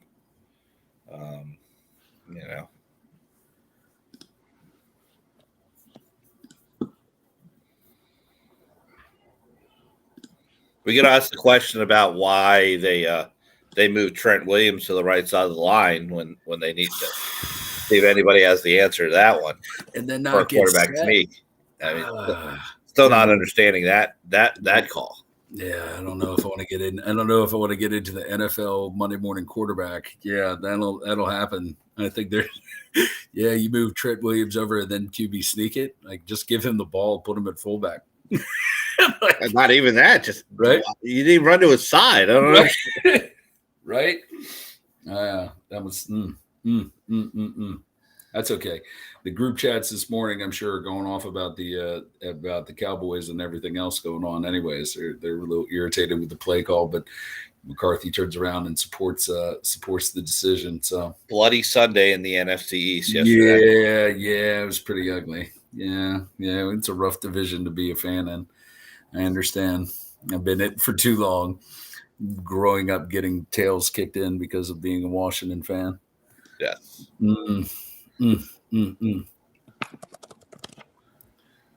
I hear clicking. That's a good thing. I'm trying. I'm sorry, guys. Nah, you're good, man. No, I screwed this all up with the click. One click of the button. Come on. Hey, B, why don't you go down the rundown of who we do have today so people can kind of hear through the process. Yeah. All right. So again, at 12 o'clock, we got Coach Sewell from Bowie State. For those who we got two returning guys. Coach was kind enough to come back this year and is going through defense like he did last year. Just a tremendous job. He was hitting me up about watching his stuff from last year just because he wanted to refresh and make sure that he had some stuff that he want to go back over again from a progression standpoint. And then at 1 o'clock, we're going to have Anthony Johnson from Shippensburg. For those who tuned in last year, he's going to be talking about the development of running backs, looking at the different portions as far as where and his progressions that he's utilizing with his backs. And last year when he was watching film or going through the drill piece, he's probably going to use some of those same ones, but he didn't have spring ball. I mean, let's be real. We were all affected as a result of COVID anyways, just building on the idea of getting some of his film from, working with his athletes. Yeah, this year at Chip is going to be crucial. So hopefully he has some of that stuff and be able to utilize that with regard to the teaching progressions is part of what it is that I think he'll do. And he did a bang up job. So yeah, because he used the Salisbury film last year, if I remember. Yeah, he used some of the Salisbury film. He used some of the Cheney film. Coach has been he's coached at a couple different places now, and has done a tremendous job. I think Ship had a heck of a year on top of that. So yeah, he was using a bunch of the Salisbury drills, and you saw like timing wise, you just see a whole heck of a lot of development, utilizing the third arm, balancing off of like carries and, being able to use that tripod kind of run in order to be able to do it. I think that was crucial. And then of course, ball security, which I think a lot of young guys, especially players and coaches, we all probably look at as the most crucial part is how can you hold on to the football? What are ways that you can teach it even more so? And really defining what that means as far as how you hold the football was something that, he went into detail about last year. So that's some of the stuff we're looking to get into this later on in the afternoon as it rolls along. Yeah, he was amazing last year. So yeah, really good. All right, Yeah. see if Coach is back in. Let's pray for good news. I think I'm getting close. All right, that's what I like to hear. That's cool. Don't move Trent Williams to the right side of the line though. If you get that close, Yeah, right. You're fourth in inches. No moving. Might have to punt it. That's right. Yeah, probably a good idea. Yeah, at that point, don't get yourself a delay. Then they got the delay. Come on. So and yeah, there was so much My boy Max might have helped us out with this Chrome install. It looks like, right. Way to go, Max. It's trying. Max, this works out. Whenever we get a T-shirt in the next 20 years, you'll get a first one. Max has got it. Or it just might be a tab instead of my screen. Hold on. So I'm sharing my screen like a screen, I guess, or the.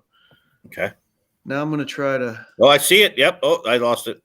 Now I want my entire screen share. Unable to share the screen. Please update the system permissions to allow screen recording for the browser. Whew. Will the tab not work? Well, the tab, I have it on QuickTime, remember? So I got to figure out how to get. Can I drag the? Should be able to drag you should be able to click a tab, like with the plus sign, and then add that QuickTime into that tab, and it should play it in. Roll it over top of it. Yeah, should play it in Google. I'm hoping. It's not letting me do that. I'm gonna get it. I promise you, I'm gonna get it. I'm close. All right, guys, we're close. I'm sorry. Profiles. Edit.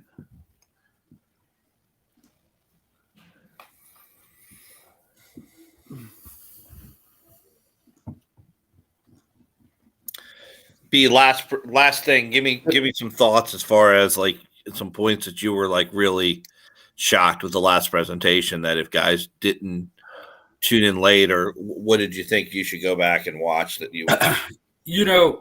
With Coach Rouse, I really liked. He started with the PowerPoint, which gave that concept of what the teaching progression is, and by getting that teaching progression, I think. If coaches go back and just sit and they could take a picture of it and think about how it is that they're teaching their young DBs or what they're doing from a coverage standpoint, I think that's crucial stuff. Being able to break down all the different portions was something that I thought was a really, really nice part.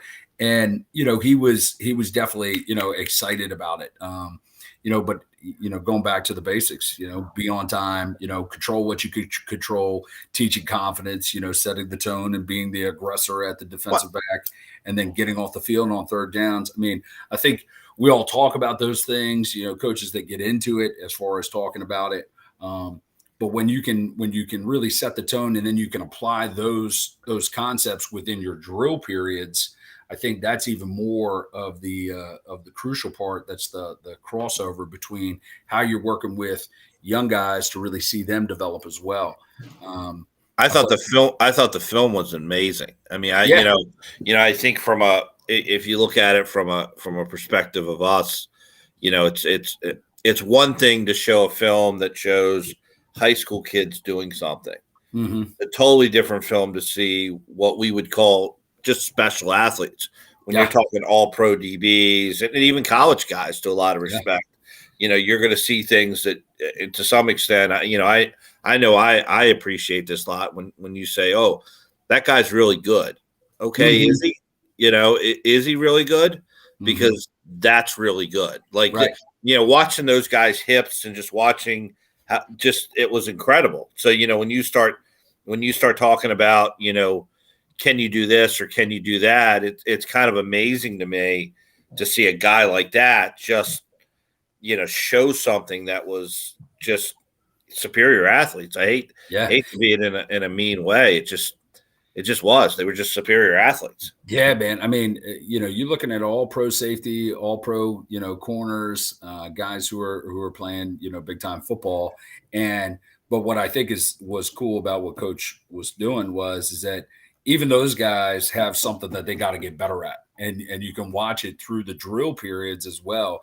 He's like, hey, you got to tuck the chin. Hey, you got to break at a 90. Hey, you've got to make sure that you get your hip over, and like that one clip that he was showing with the guy who got fooled on the vertical, and then he had to do a quick turn. And the same thing that he was just talking about from a coaching period, you saw that guy flip his hip immediately and then get back into it. Well, I think that's a special when you talk athletes like that. And I think everybody really, some guys have had fortune enough to have those guys. Absolutely. Some guys have had more than other guys. Absolutely. But the ability of understanding that for our normal guy that we're going to have, the normal guy that we're going to basically teach, I guess, we're going to have to teach it over and over and over and over again. Whereas the guy that he's talking about, in those videos, not at William Paterson, but in general that he's talking about, they say it once and literally midstream they're doing it. Yeah, making the adjustment, getting back to it, and then redefining how fast that they can turn it around. Without a doubt, those guys, obviously special. Everybody gets kind of the thought process of like, oh, well, this kid's really, really good. Well, okay, you've got to go and coach them, and you've got to go and coach them a lot of times over and over and over and over and over again in order for them to be in a situation to be that much more competent at doing just those little skills, getting the chin.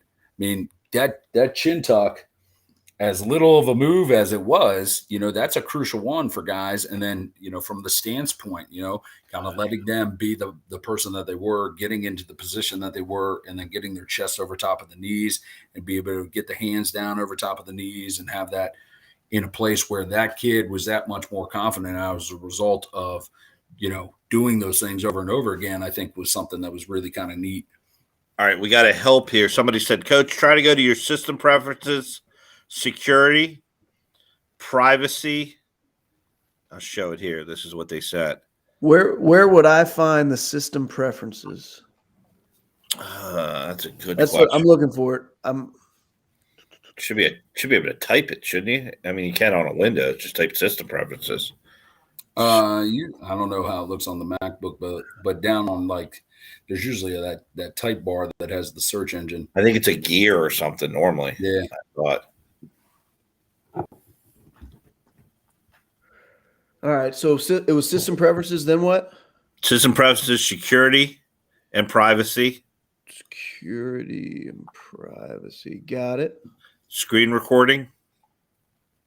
Speech recognition. Yep. Allow Google Chrome. Come on. Check Google Chrome and Safari. Why wouldn't it let me check it?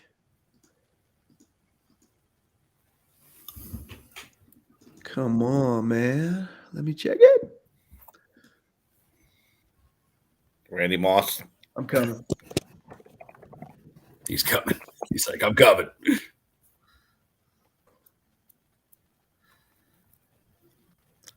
This section is brought to you by Tech Support. Coach Max on it. Because Max gets a free T-shirt. Parkside uniform might have to happen. Might have to have Ram shirt for him. Right. Yeah. Yeah. Well, that's funny. We do want to get. We had talked about it before. We want to get some people that will help us do this. It's kind of that pet project. Uh-oh. Do we have Boom Goes the Dynamite here, maybe? We might. All right. Can you guys see the film now? Yes, I do. Oh, baby. All right. Yeah. All right. Awesome. Killing it, dude. We love you, man. Appreciate it. Thank you. All right. Hold on. Apologize. All right. Hey, Coach, take a breath. You're good. All right. Relax. You're all good. I know. You're just like, and nobody will know because after we do this, it's going to come in. So we'll do the countdown. Brendan will go off screen. Brendan will introduce you guys, and we'll make this look like $1 million. That's what we do, dog. That's what we do.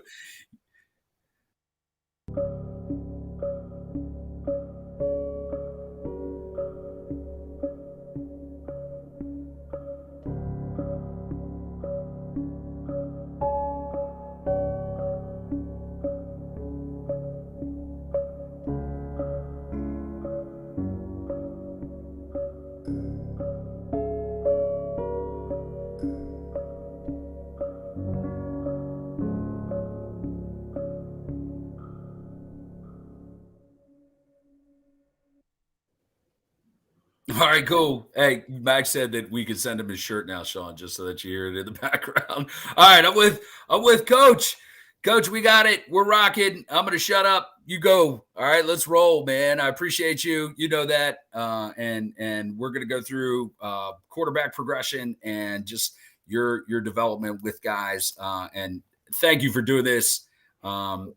And, sorry for the technical difficulties. We're going to get better at it either which way. But, yeah, go, roll. All right. Nobody's fault but mine. I apologize. Guys, I wanted to, talking to Coach Riley a little bit last night, just kind of showing you guys a little bit of how we teach, or I teach as a quarterback coach, some progression-based reads, understanding that I'm talking to a group of high school, potentially some youth coaches, probably not a ton of drop back game in your guys' world. If there is, I can talk drop back too, but I wanted to start with a little bit of quick game and just kind of teach how we teach it, like hold apart. And even our quick game is very progression based and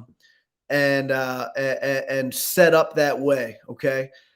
So if just to start real quick, like if you look at this spot concept that we have right here in this left-hand box, it's a 3-man surface concept for us. Everybody's stopping. The number 1, number 2, whoever they might be, are stopping. And there'll be a third element out wide. However that goes formationally, you'll see it here in a couple different ways.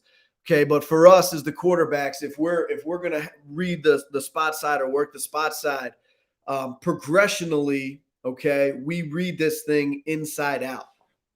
I'm a big believer in progression pass game, especially with young quarterbacks.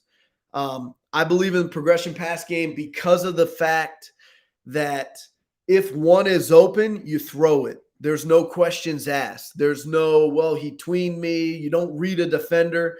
You read your receivers. And if one's open, you throw it. If one's not open, right, on time, right, if whatever your footwork is on time, then you reset to 2. Okay. And if 2's not open, you reset to 3. And you essentially make defenders cover your receivers or cover grounds with your eyes and your feet.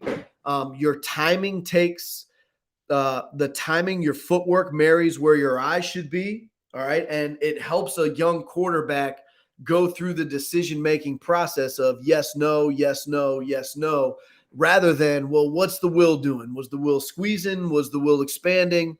Oh, he kind of midpointed me. Well, I saw the same. Well, you don't have to worry about any of that stuff if you're a progression-based mindset with the quarterbacks. Okay. In terms of footwork for us in the quick game, I'm a big believer of a I call it left-right ball for all my righties. But that left foot is going to be a little bit of a punch stance. So this is going to be our left-right ball here, where I'm taking left-right footwork, okay, and getting that thing out. I believe in the left-right footwork. It allows you to potentially protect against being trapped or caught if you get fooled by coverage. And it allows you to stay balanced and get a little bit of rhythm about yourself with the throw. Right? So we're just picking that left foot up, putting it back down, planting our right foot, and getting it out of our hands, okay? So this is a concept where we have access down here in the boundary. All right. And again, I wanted to show you guys, okay, I have access. I know I'm throwing it. All right. This is left, right, and get the ball out. All right. In terms of quick game. Okay. You should be able to see it here in the back end. All right. Again, we had access on both sides, and this is a kind of a full field deal for us. But that little left, right here, this is giving me time to make sure my access is open. And I'm also gaining a little bit of a rhythm here, okay, with my feet, all right, to drive that football out and get it out of my hands. Okay. The other thing, if you use this pop step in your 3-step game, or your 3 and a hitch game from the gun, it marries it similar to for the DBs that are reading your eyes, right? So all of our 5-step game or 3 and a hitch from the gun, okay, I still take that same false or that same pop step with my left foot as for the quarterbacks, okay? All right. This next drill you see, now I'm going to get into a little bit of the progression-based reads of these things, okay? And we use these hoops a ton, okay? We use these hoops a ton, all right? Imagine you're in, if you can imagine you're in a solid pocket, all right? You don't want a lot of movement on your resets from your quarterback. Like, so you talk about 3 and a hitch or like left, right for the quick game, and you're resetting. So I use the word reset way more than I use the word hitch, okay? And the idea of this thing is to keep the quarterback in the cylinder, okay? In the cylinder with a good base, and you'll see these guys here, right? They will still get their little bit of a reset here, right? So we're setting up inside, and then we're resetting back outside, okay? But this cylinder work, so here they're taking their left, right, and he's resetting back outside. So if you could picture this, one's not open, okay? One's not open, and 2 would be open. So we're setting inside, reset back outside, okay? So I use these hoops all the time, whether it's 5-step progression, whether it's 3-step progression. You work it inside out, you work the progression outside in. And then it translates then to the routes on air, okay? So as we go to routes on air in this picture, both these guys are simulating that there's an inside number 2 receiver that would be inside of these guys. So these guys are setting their left, right, inside, just like we saw in that picture, and they're resetting out one more, okay? But again, building this thing part to whole, right? You start very slowly, or you teach the techniques and the footwork, in the hoop, okay? You teach it in the hoop. You get them very comfortable in that cylinder. You get them very comfortable resetting in that cylinder, all right? The other thing that the cylinder does, just in case anybody's wondering, it keeps your young quarterbacks from overstriding. A lot of that front leg lock, not getting so technically, I always want a horizontal torque on my quarterbacks. I don't want guys to be over the top. Think of baseball pitchers. And that hoop keeps them from overextending like you would if you were a pitcher, okay? But as we watch these drills here now, as we get to the routes on air, you will see these guys set. They'll take their left, right, set to the middle, and then on a reset, get out to number 2. So you're teaching the timing of this whole thing as we go here, okay? So we're working this concept to the boundary, that same spot concept that we talked about. All right. And the progression is going to be the big tight end, number 2 to the boundary. He's going to be 1. The receiver, boundary number 1 on the bottom of the numbers there is going to be number 2. And then my back's going to be number 3. Okay. So again, it doesn't matter what the defense is doing. If one's open, you throw it to them. So there's the left, right. There's the ball, and we keep it moving.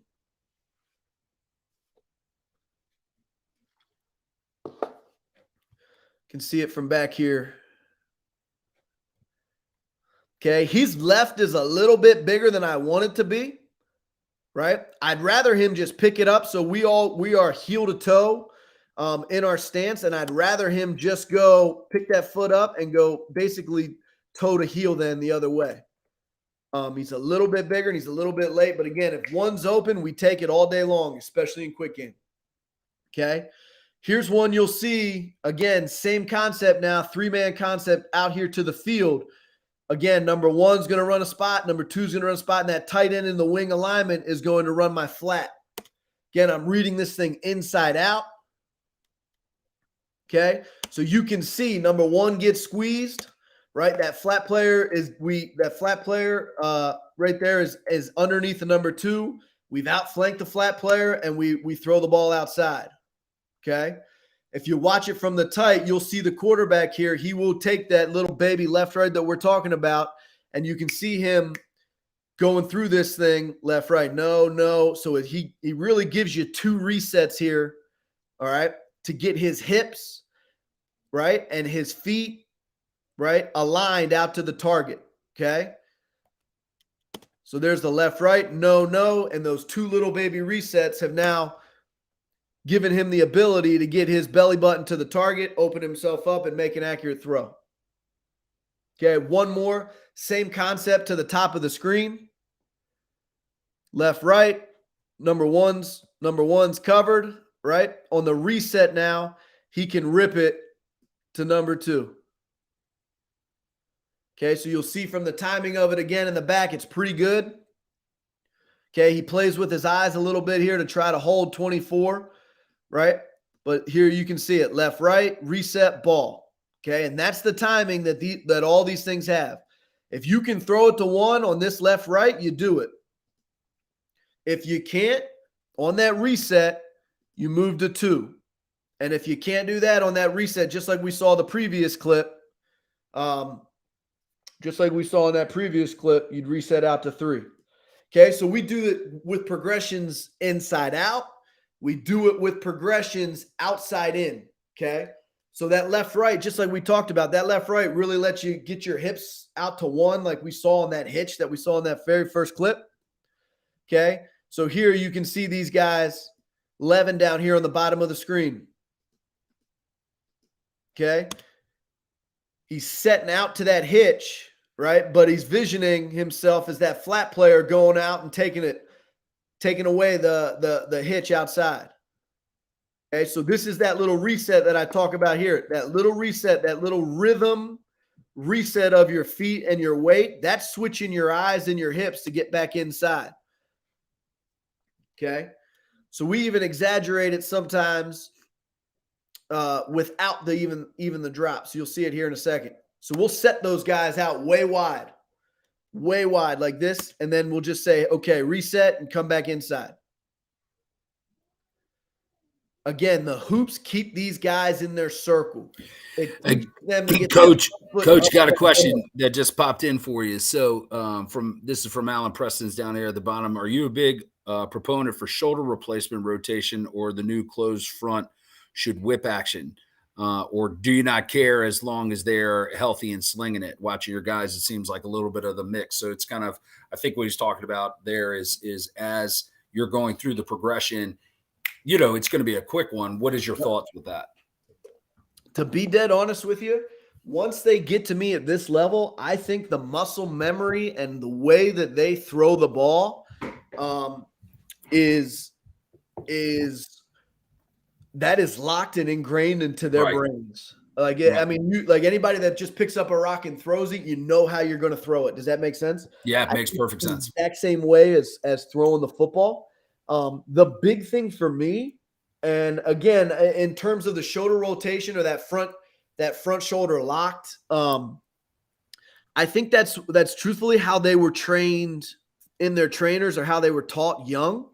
For me, it's a lot more of the footwork and the timing. I think you can generate velocity with both. I think it's user preference, honestly. But to be dead honest with you guys, I don't do a ton of tweaking of release and motions. Now I recruit release and motions a little bit. I want it to be more horizontal, like 11, like the horizontal torque. 11 is he is a tight left elbow, but he is a very horizontal torque guy. Number 8 that you'll see is way more over the top. But to answer your question, Coach, once they get to me, I don't mess with them a ton. Gotcha. Here's 8 coming up to throw. It's all good. It's gone. I'm sorry. No, you're good, brother. You're good. I love the film. It's great.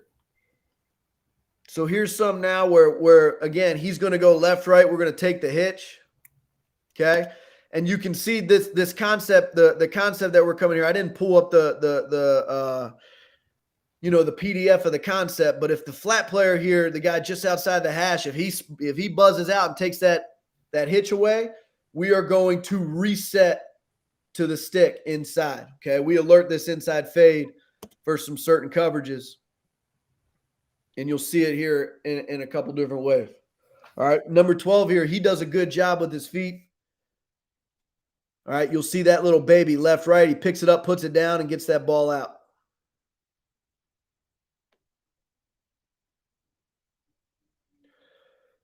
Okay, here's one where we will reset and come back inside. So you see the cue. Okay, he goes left, right. Doesn't love the hitch ball for whatever reason. It's a little bit bigger than I like again. And he cleaned this up. This was his freshman year. This was his true freshman year with that big left. You've seen him do some quicker, but you can see on the reset, all right, him coming back inside to the stick. And again, the reset allows him to get organized and be accurate with that throw.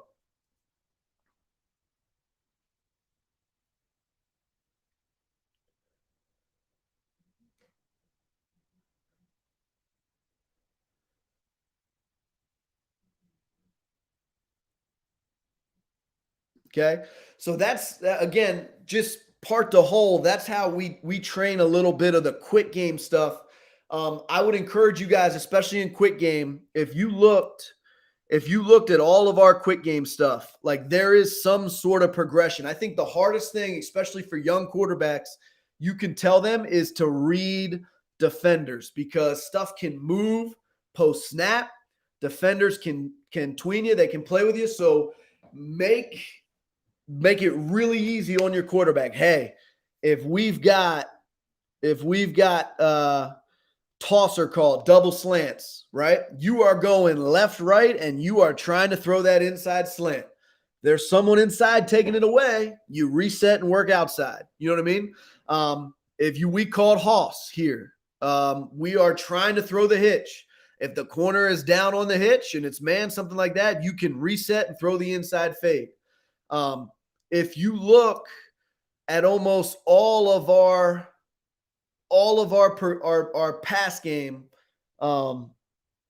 if you look at all of our pass game, right? Here's an example. And can you guys see this, Coach Riley?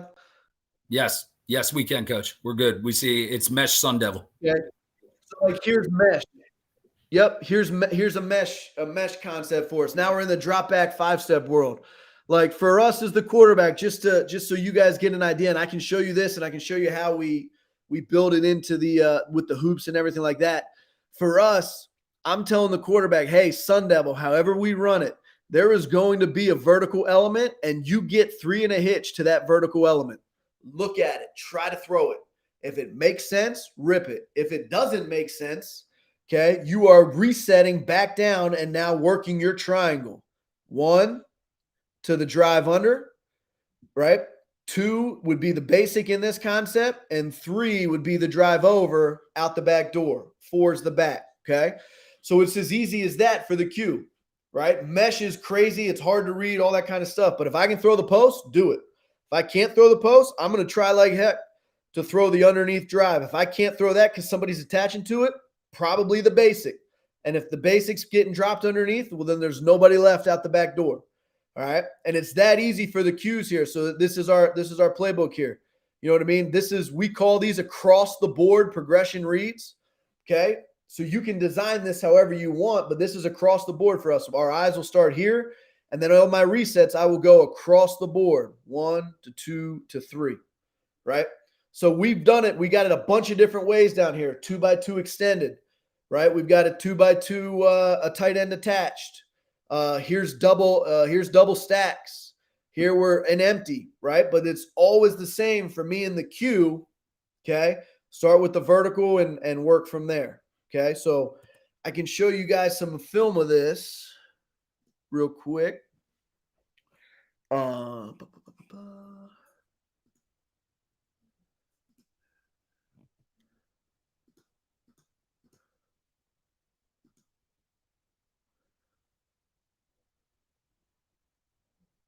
Okay, so now these guys, okay, so now again, we're right back to simulating. We are right back to simulating the top of the drop. All right, I'm in my circle, I'm in my hoop, the top of the drop. So maybe we are working, maybe we're working something like this real quick where, come on, keep going down. I'm looking for my Trojan concept here.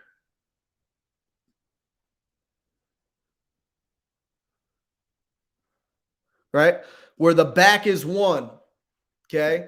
So maybe we're working a concept like this where the back is 1 and it's quick. So I'm eyeballing the back. He's no again. Then so the back is 1, right? Maybe I'm taking quick 3 or whatever. Then I'm working my triangle 1, 2, 3. Okay. So we take that same idea, all right, to the hoops. Okay, where you'll see our guys. All right, same thing now. They're resetting way outside. Nope, back's covered. I'd reset back inside. Okay, so there goes 10. He's going out to the back. He's visualizing the flat player taking it away. Okay, next guy up. Right, replace it with your eyes. Okay, this is a drill that we like to do. Okay, in terms of now building it again, part to whole. All right. I'm a big believer, again, that this picture to me, and I keep going back and forth, and it's not as organized as I want. I apologize, guys. This picture to me, this forms a triangle. Okay. This forms a triangle. So I have my feet to the alert or whatever that might be. And then if I don't have it, I work my triangle and I tell you how to work it. Okay. So this is our triangle drill here. All right. We're doing it about half speed here. Okay. But it's still good to teach. Okay. You set up your triangle. And again, this would be my drive under. Again, you set what side you want to start it. So number 12 here would be my drive under. Number 4 would be my basic. And number 1 would essentially be the guy out the back door. Okay. So you'll see the cue. He'll take his 3 and a hitch, simulate like he's trying to throw the post. Okay. If he can't, again, obviously for the drill purposes, he's not going to throw his post, but I'm still going to train his eyes that way. Now he's trying to go through this progression, right, and reset and throw the ball to 12. If 12's being covered by one of the 2 guys inside, you reset to number 2, which would be number 4 here. And you go back and you go through it. Okay. We've done this with the hoop as well. So now you're training their feet and you're training their eyes to go through that whole thing. Okay. You don't want him to rush it. Okay. This is probably a little bit rushed. He's not giving eyes to 1, eyes to 2, eyes to 3. He is a little bit, but I think he's rushing it just a little bit. Boom, boom. Right. 2's open, you take it. 1's open, you take it. 2's open, you take it. All right. And if you have to get through it, you do it. Right. So this ball should come out right on the hitch. It's pretty good. Eyes to the post, reset, ball right there. 1 in theory would be open. We take it. Any questions on those kind of deals? And then we take those right to routes on air. Right. Here's these guys meshing. Okay. And both guys are now in theory simulating the post on their side. Okay. Gotcha. They're both simulating the post on their side. Right. We have the ability to sit down our meshes. Versus zone, we'll sit them down if there's a guy outside. Okay. That's just kind of like a rule that we go through. And what you'd really like to see is the ball coming out all at the same time. Okay. So here's just a couple clips of us doing some mesh work. Again, if 1's open, these first couple clips, and like I set this tape up to go through the progressions of it. So you'll see some 2x2 mesh with we're throwing to 1 first. This is that Sun Devil concept where if 1's open, you take it. Right. And I can't tell you how many times we've called Sun Devil and haven't thrown it to this guy. Right. Haven't thrown it to this guy. All right. But we were ready to throw it. We put it on the money and the guy didn't make a play for us. It kind of stinks. But you see here, he'll throw this thing on 3 and a hitch. 1, 2, 3. It's there. Ball's out. If that's not there, okay, if that's not there, the guy coming into my vision will be number 1. Yeah. He's not there. Here comes the basic and then out the back door. So you'll see us go through these things a little bit. Okay. This is all we're doing here is we're creating a 3x1. All right. We're creating a 3x1. And I'll show you the it's easier to explain it this way. So we're creating a 3x1 here where the back is number 1. He's running the rail. I tell the quarterback, hey, you've got 3. You got 3 and a hitch to throw it to the back. If you can't throw it to the back, it doesn't make sense. Again, all it is working your triangle, okay? So he's going to have all intents and purposes to throw it to the back. Right? The DN peels. We don't worry about that defender. We throw the ball to the back. There we're moving and shaking. If my mouse go, if the back's not open, right, I'm going to replace him, right? Or I just come through it and I would try to throw this one. If I can't throw the drive cut under, I'd throw the sit, and if not, out the back door.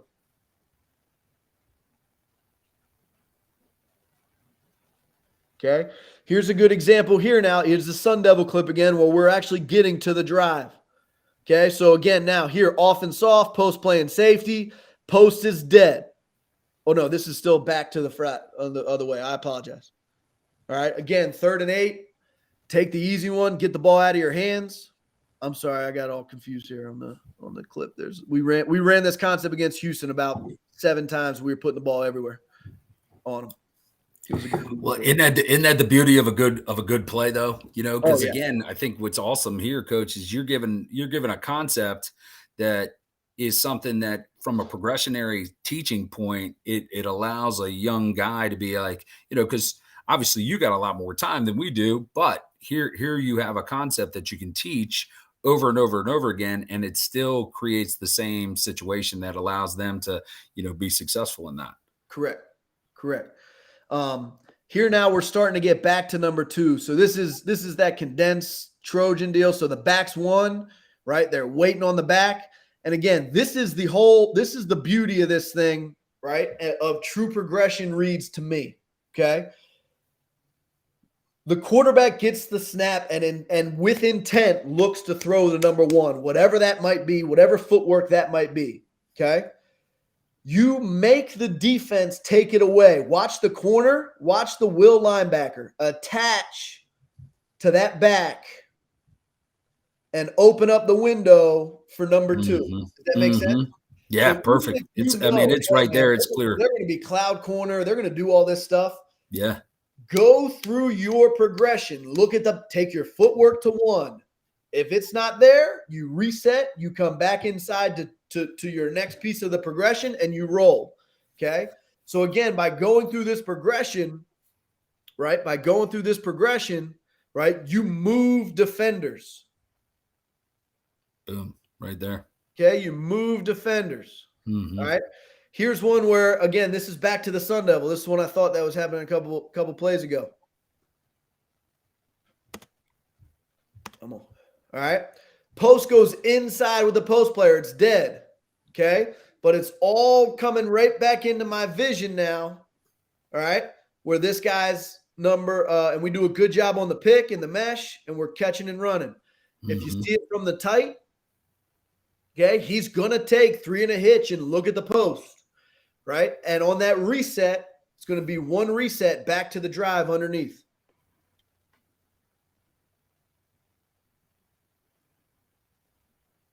There's the reset, accurate ball, and we're moving. If this guy did a better job of covering it, well, then I'm resetting back in here to the basic. Okay? And again, I promise you can do this to any pass game you want. Any sort of pass game, any sort of we do it with curl flat drive. We do it all kinds of different deals. Okay? So here's the one where, again, the back's number 1. And again, I think this is a bad job by the Q, right? I should take the back. There's nobody there. Okay? He kind of gets through it a little bit. He thinks the linebacker's running with him. Okay? So he kind of gets us here. All right? But again, number 1, the drive is covered, right? And you'll see him reset back inside to number 2.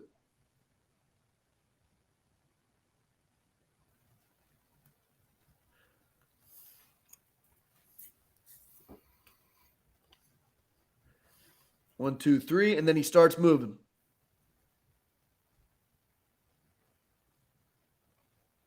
Okay, here's a good one again. We're getting back to 2.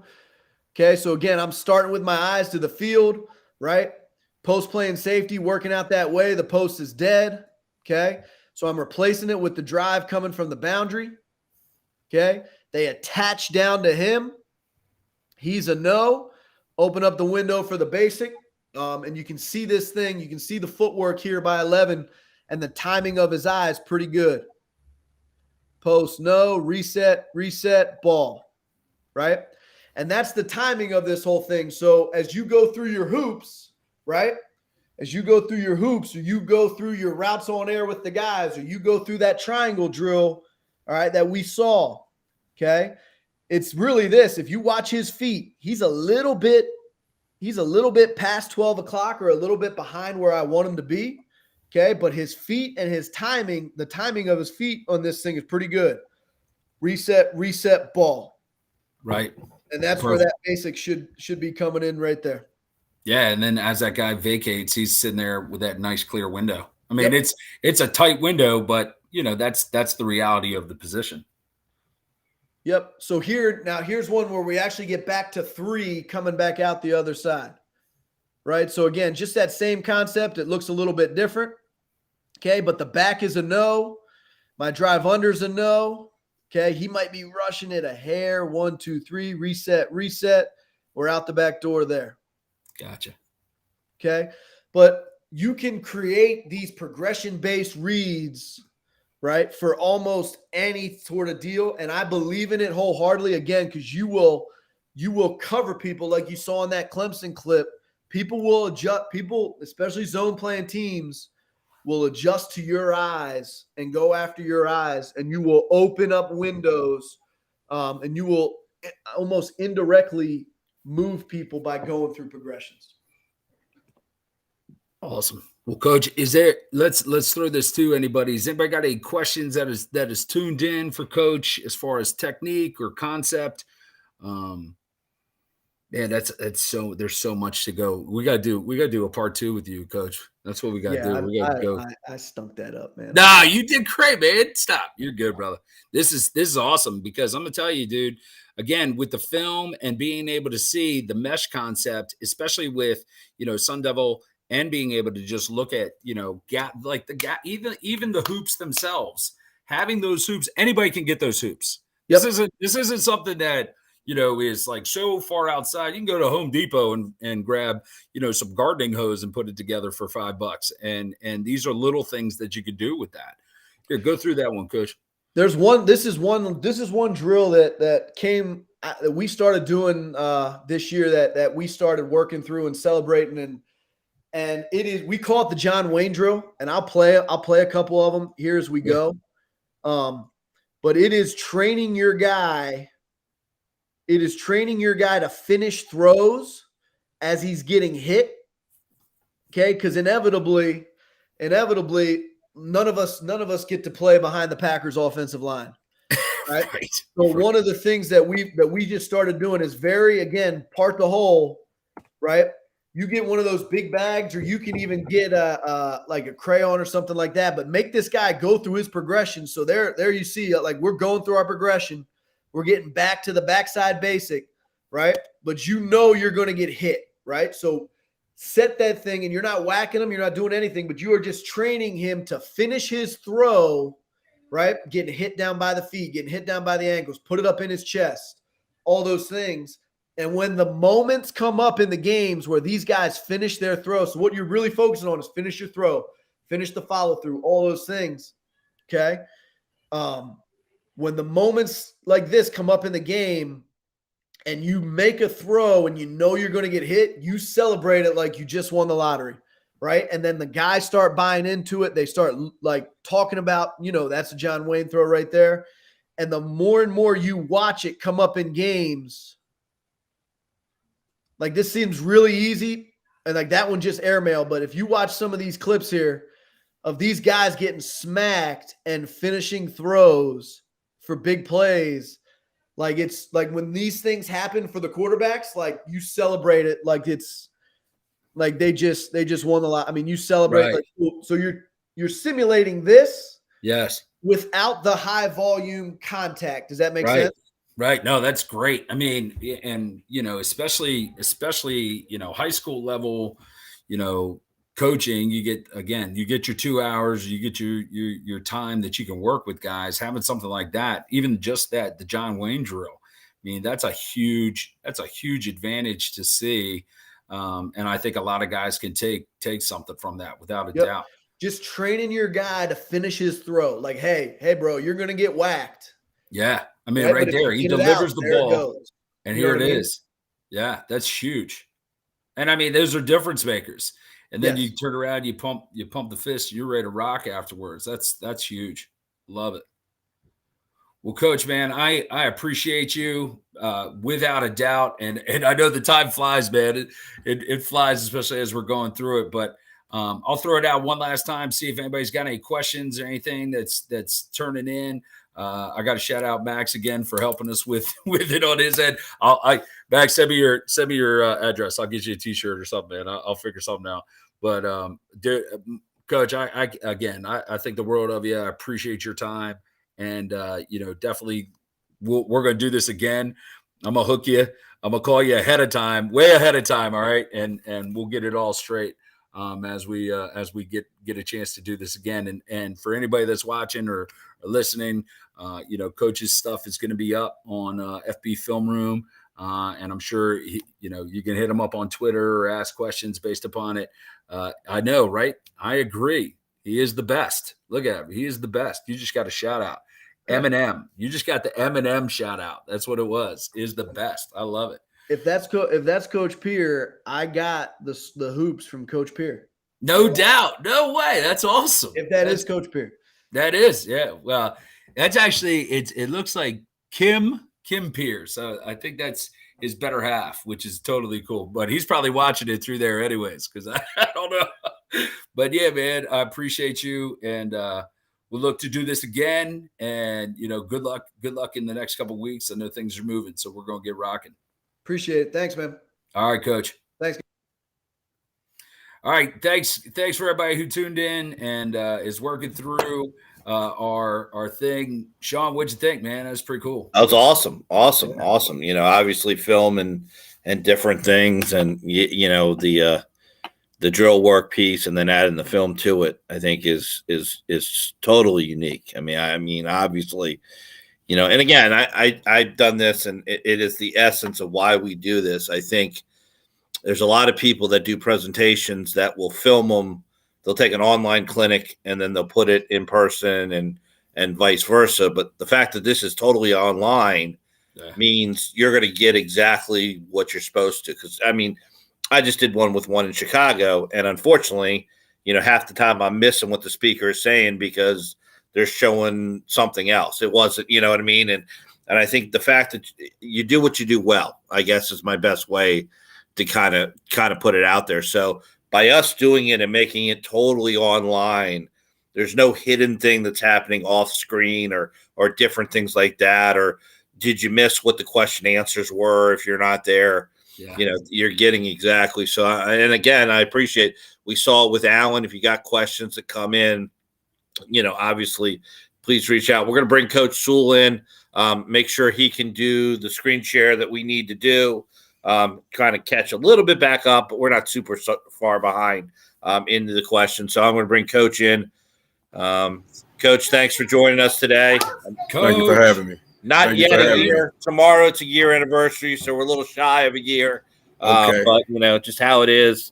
I think the internet might break having three guys from PG County in the same internet room. So I don't know. Even though you'll laugh about this, Bowie really isn't in PG County. They've been trying to leave PG County for years. They've been trying to leave for years. So none of my Bowie. Listen. We are all PG, 100%. 100%. Listen, we eat mumbo sauce at Bowie, so we eat mumbo sauce and listen to go-go music, and we got a 301 area, and we got a 301 area code, baby. 301. We ain't no 410 over here. All right, we got a good question we'll put in later. I think you'll be a perfect guy for this one when we come in. But let's see if we can share your screen in real quick, Coach. And then, we'll let Chris's question kind of go. I don't know if you saw that. Yeah, I saw it. Chris came in. He's a junior defensive lineman. He's got any tips on what he should do to improve himself as a player later on the field? That's a great question, Chris, and I'm glad you tuned in. I love it that young guys are tuning in to the coaches as well, trying to learn something, because that's what this is about too. Coaches are going to tune in, parents are going to tune in, and they got questions and development and that kind of stuff. And it's like we said at the start, Sean. There's somebody in England. Shout out. Who's watching this right now. So any of those things are crucial. And I'm sure coach could speak on those as well as we get into it. So we'll get ourselves rocking. Yeah, Coach, if you go ahead and share that screen for us, so you'll see it. It's after the video. It goes Mike video, and then there's a line through it. Go ahead and click that for us, and you'll be able to share your screen. You also want to go to your gear section and make sure your video is streaming at HD quality. Those are the two things. All right, so do I want to share my entire screen, or it's up to you, depending on how you're showing because when I go to the window, it doesn't show me Google Chrome, which is where my my presentation is. Probably under tabs then. All right. So yeah, Jordan. All right, I see you, buddy. All right, so let me do this. I'm gonna just share my entire screen. That works too. All right, it's not letting me do that. Uh-oh. Let me see if I let me do this. Let me see if I can open Huddle under Microsoft, because it looks like it's only showing my Microsoft stuff. Let me see if I can open Huddle under Microsoft Edge, and if so, then we'll be rolling because my presentation is in Huddle. Okay. Awesome. That's cool too. Got two guys from the UK. That's right. We got our guys out, man. That's awesome. Yeah, football across the ocean, getting it done. All right, hold on. That's awesome. Should be rolling here, and I know you guys don't mind. I shot the link to a couple of guys I know. Absolutely. Different spots. Absolutely. So they're gonna log in and listen in and probably harass you with questions. Right, That's of course. Good. Send you some texts. That's what I'm getting right now too. I got the guys who won't put it onto Facebook, but they're watching, and then they're texting me like, "Hey, ask them this. Hey, what do you think about that?" All right, so can you guys see it now? Hold on 1 second. I'm sure it's here. I got it. Okay. Yes. Hold on real quick here. Yep. That's me. I got you. So right. So I need to just go to that screen, right? Right. So when you go to that, exactly. When you go to that screen, you're 100%. That's correct. And you said do it in HP as well, right? HD, yeah. You want to HD, not HP. That's the name of the computer. Yeah. Yeah. When you see you'll see the gears icon. Yeah. So just click on that and just make sure your video's in HD. All right, cool. So I'm ready whenever you are. All right. So I'm gonna kick myself out. Same as last year, Coach. We will I'll go away. It'll come back by you and Brendan. He'll introduce you, so that way the video doesn't see any of this part, and then we'll go from there. And then afterwards, we'll do questions. Same deal as usual. So I will take myself off screen here, and then we'll go, B. Sounds like a plan. Going live in 30. Hold on, not yet. Oh, there it is. It's coming. Give me a sec.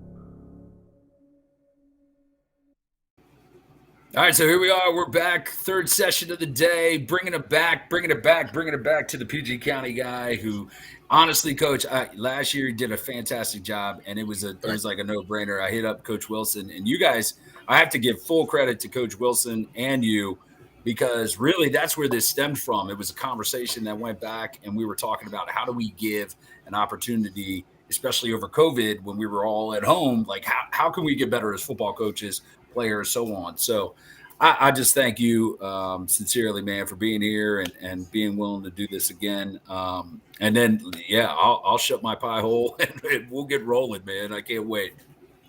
All right. Well, again, I appreciate you for having me on, Coach Riley. Good morning or afternoon now to everybody that's on the East Coast. Good morning, or I'm not sure. I know you said we had some guys from overseas. I'm not that smart to know what time it is there, but just in general, greetings to everybody, and I appreciate you guys logging in and joining the Zoom and taking some time out to listen to me speak. I'm Antone Sewell, defensive coordinator at Bowie State.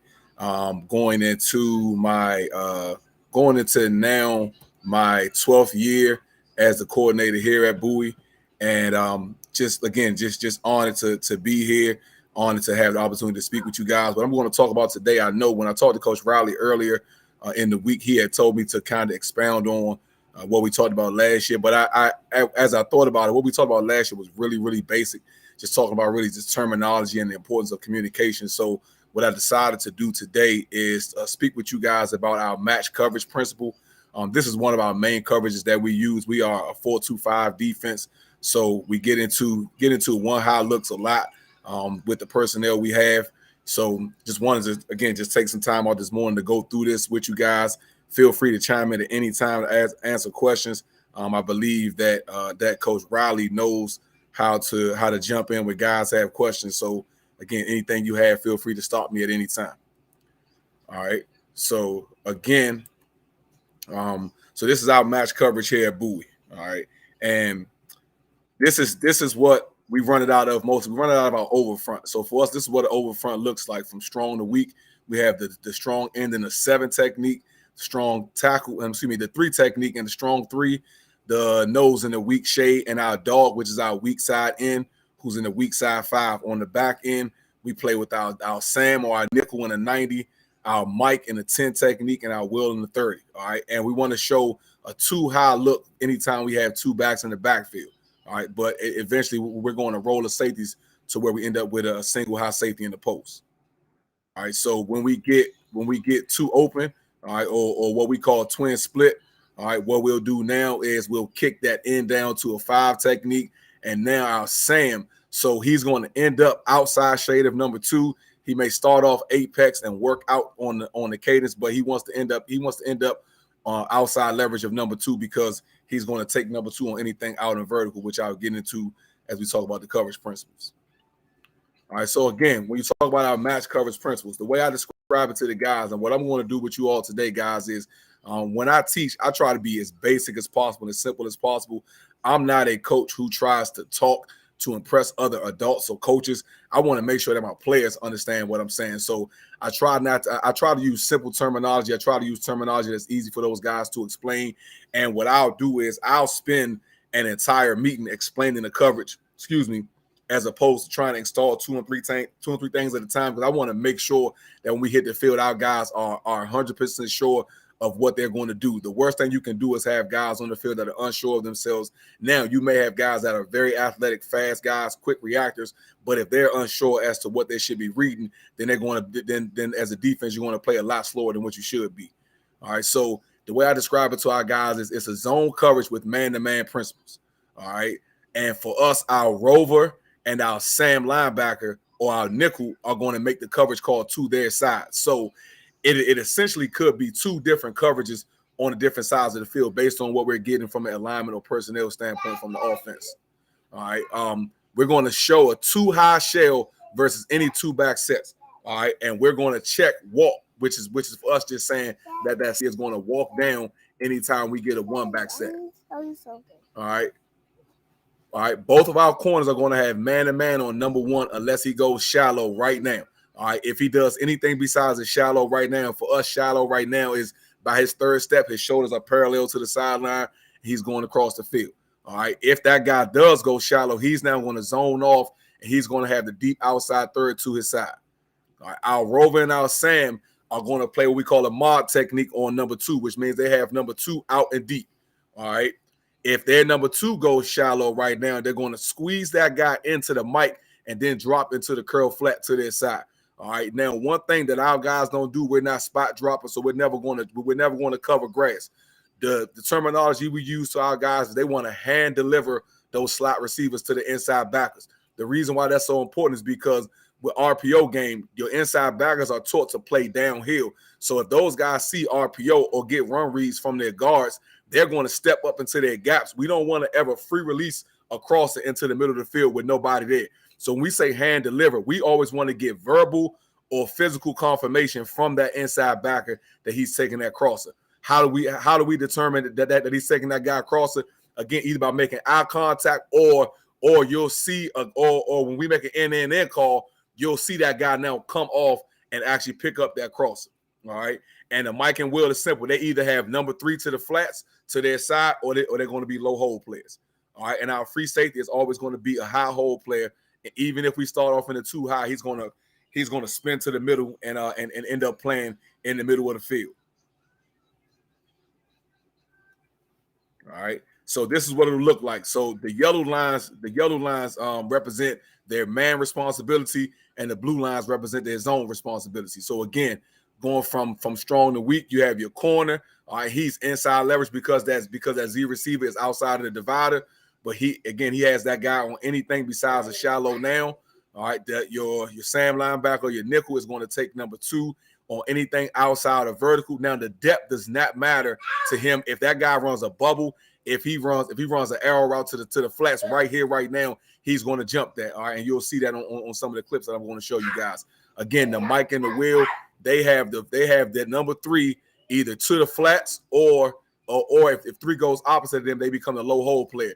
Now, right here, I have a line drawn to the fullback by the Mike and the Will because that guy is number 3. All right, because even though there are 2 backs in the backfield, we count 1, 2, 3 from outside in. So now when we go over to the weak side, the number 1 on the weak side is going to be the X receiver. And as you can see with the ball in the middle of the field, the X is on the top of the numbers. So I have my corner outside leverage on that guy. And I'm just showing different alignments. Our guys, I don't tell our guys, hey, you have to play press, you have to play off.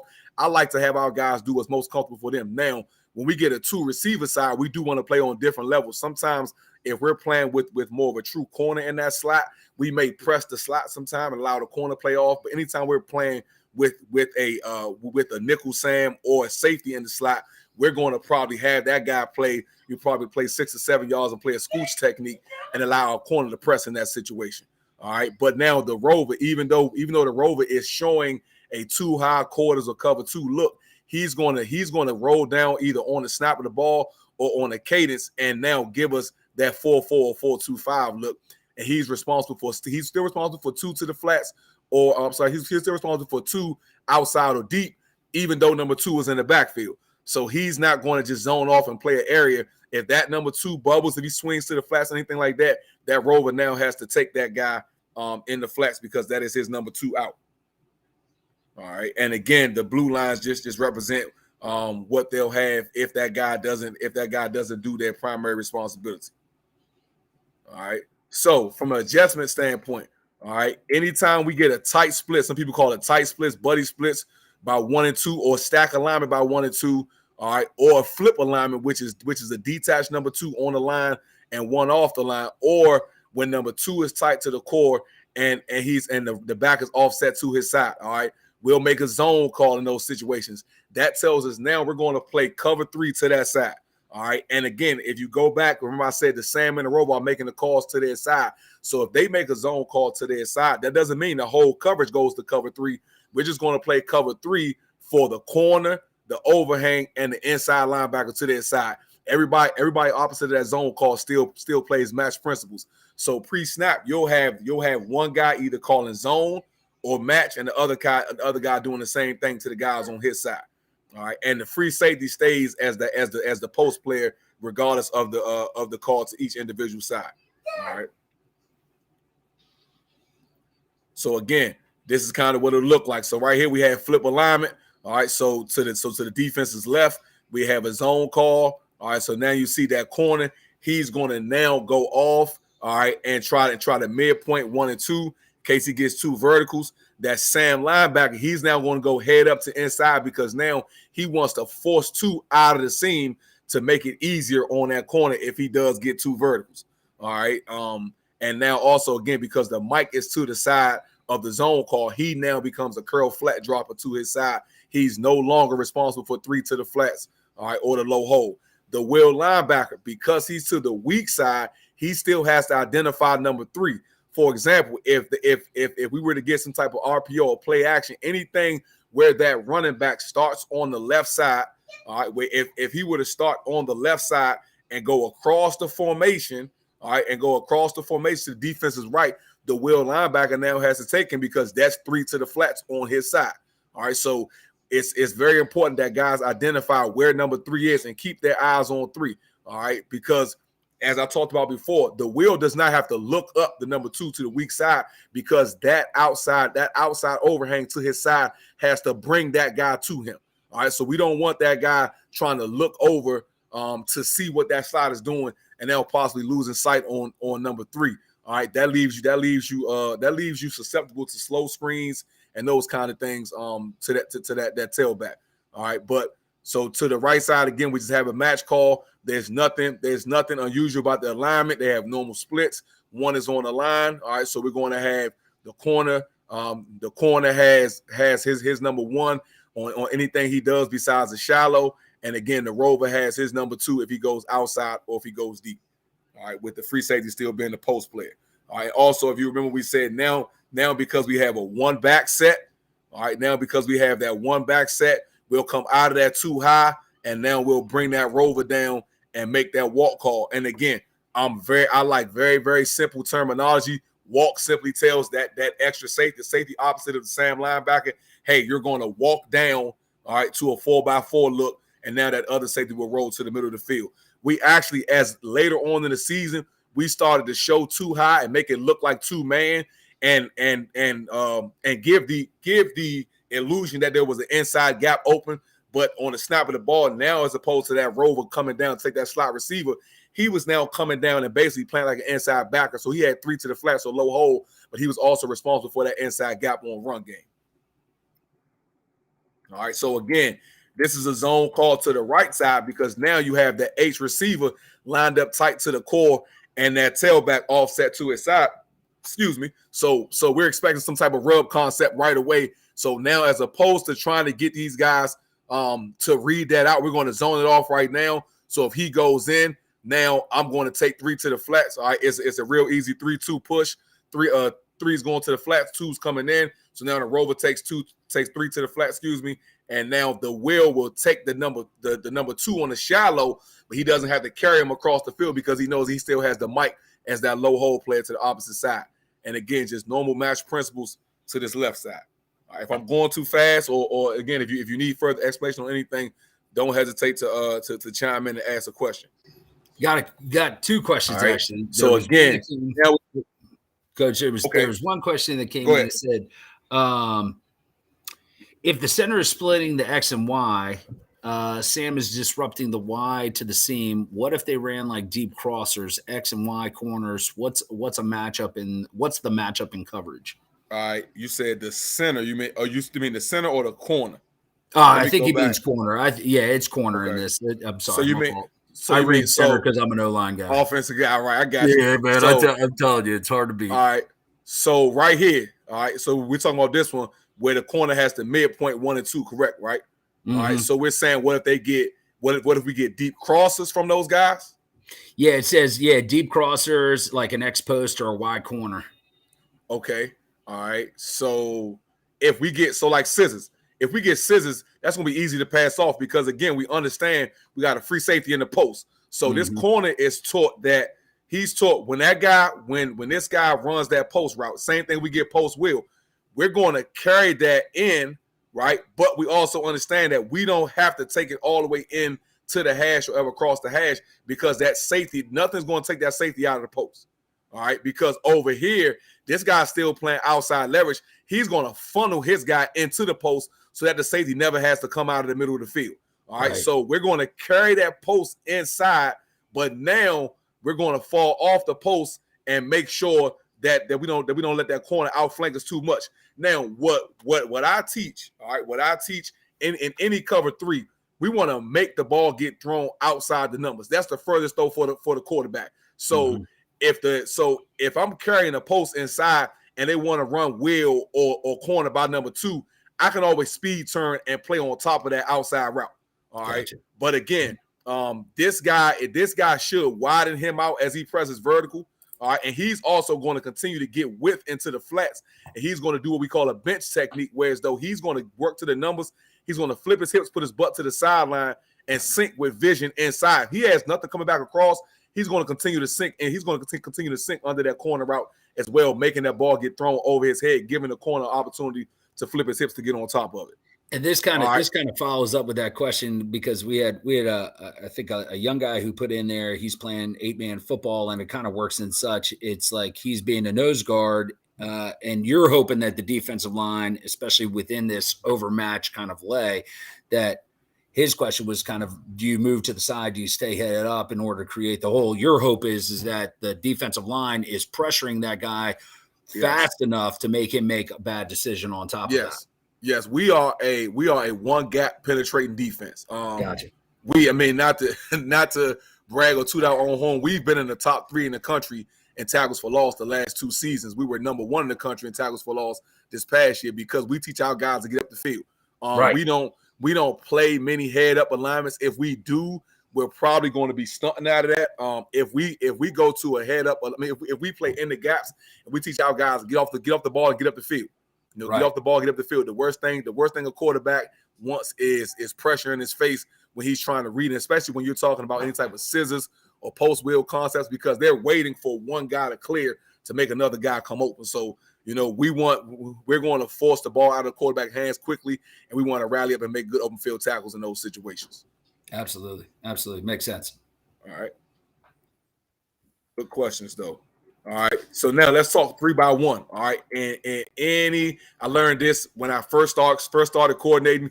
You can have the greatest defenses in the world. You have to have good adjustments to 3x1, because that's one thing the offenses will do is get you in 3x1 sets early on to see how you're going to adjust to it. All right. And also to try to create matchups for individual receivers within their scheme. So for us, we make a Zorro call versus any 3x1 set. All right. That can be trips with a nub, trip split for us, HY Pro for our guys, that's tight end trips, or tray, which is double tight trips. All right. So Zorro tells us we're going to play cover 3 to the 3 receiver side and man to the single side. All right. And the reason why I don't want to say strong side is because obviously, and for us in trips nub, we'll still make a strength call to the tight end, even though there are 3 receivers to the weak side. So it's important that I teach our guys that when we plan Zorro's to the 3 receiver side, not just to the strong side. So that's a typo on my part. All right. So the corner to the 3 receiver side is going to be a deep third player. The player outside of number 2 has final number 1 or the flats. All right. The player outside of number 3 has final number 2 or seam curl. All right. The Mike linebacker has 3 inside and vertical. The Will linebacker, all right, or the Sam and nub trips has number 4 to the first crosser, and the backside cornerback has man-to-man on number 1 week. All right. 1 second, guys. I'm on daddy daycare duty today, so I'm trying to balance this a little bit. All right. So again, here's how that'll look. All right, here's how that'll look. We've got trips, all right, with a split receiver backside. So for us, we'll call this gun weak trip split. All right. So in this situation, the 3 receivers are here. We'll make a Zorro call. So again, we've got our corner. He's going to split 1 and 2 as a deep third player. The Sam is going to play outside of 2. All right. But his drop is final number 1. The Rover is going to play outside of 3. The Sam is at 5. The Rover is at 7. He's now our curl seam player. And the Mike has 3 in and vertical. He's going to run and carry any seam or bend up by number 3. All right. And the free safety is still our post player. All right. Backside, we've got a man-to-man on number 1 by the corner, and we've got 4, the tailback to first crosser by the Will. So if 4 stays weak, the Will takes him. If 4 goes across, again, thinking RPO game or anything, play action, if 4 goes across, the Will is going to turn and now take any crosser coming back from the trips. All right, because he knows that he can't let this guy run past his face, because if they clear that out with that corner, there's going to be a big open space over here for one of those receivers to run to. All right, so now we still have a 3-by-1 set, but it's 3-by-1 with a nub. So what we do now is we make a bump call to our backers. We make a bump call to our backers. Now our corner becomes our primary force player to the strong side. The Sam is now an A-gap player. The Mike is now a weak B-gap player. All right, now the Will comes out the box. The Will is now playing over top of number 3. So he's our final number 2 or curl seam player. All right. The free safety is the final number 1 player. The corner is a deep third player. And like we got a glitch on my PowerPoint here, but the rover is now our post player. All right. So now what I want to do now I want to kind of get into some of these clips just to kind of show you guys how the coverage looks in game action. And again, any questions? Anybody have any questions? Coach, feel free to chime in. All right. So right here, so we start off in the 2-by-2 set. All right. Let me see if I can get it to the tight. So right here, you can see. All right. Right here, you can see several components which make us make a zone call. And as you can see, so going back for the guys that were on the Zoom last year, all right, or not Zoom, but I'm one of those kind of coaches. Like I call anytime I'm doing a video conference, I just call it a Zoom, whether it's Microsoft Teams or Film Room or anything. So if I say Zoom, I'm not doing a presentation. Just please forgive me. But for the guys that were on the presentation last year, remember how I talked about how important it is for your guys to communicate. It's important for you to create a universal language for your guys and for those guys to embrace that language and communicate it with each other. Now, going back to the wide, right? You'll see at the beginning of the wide, several components here that make this a zone call for us. You got flip alignment, 2 on the line and 1 off.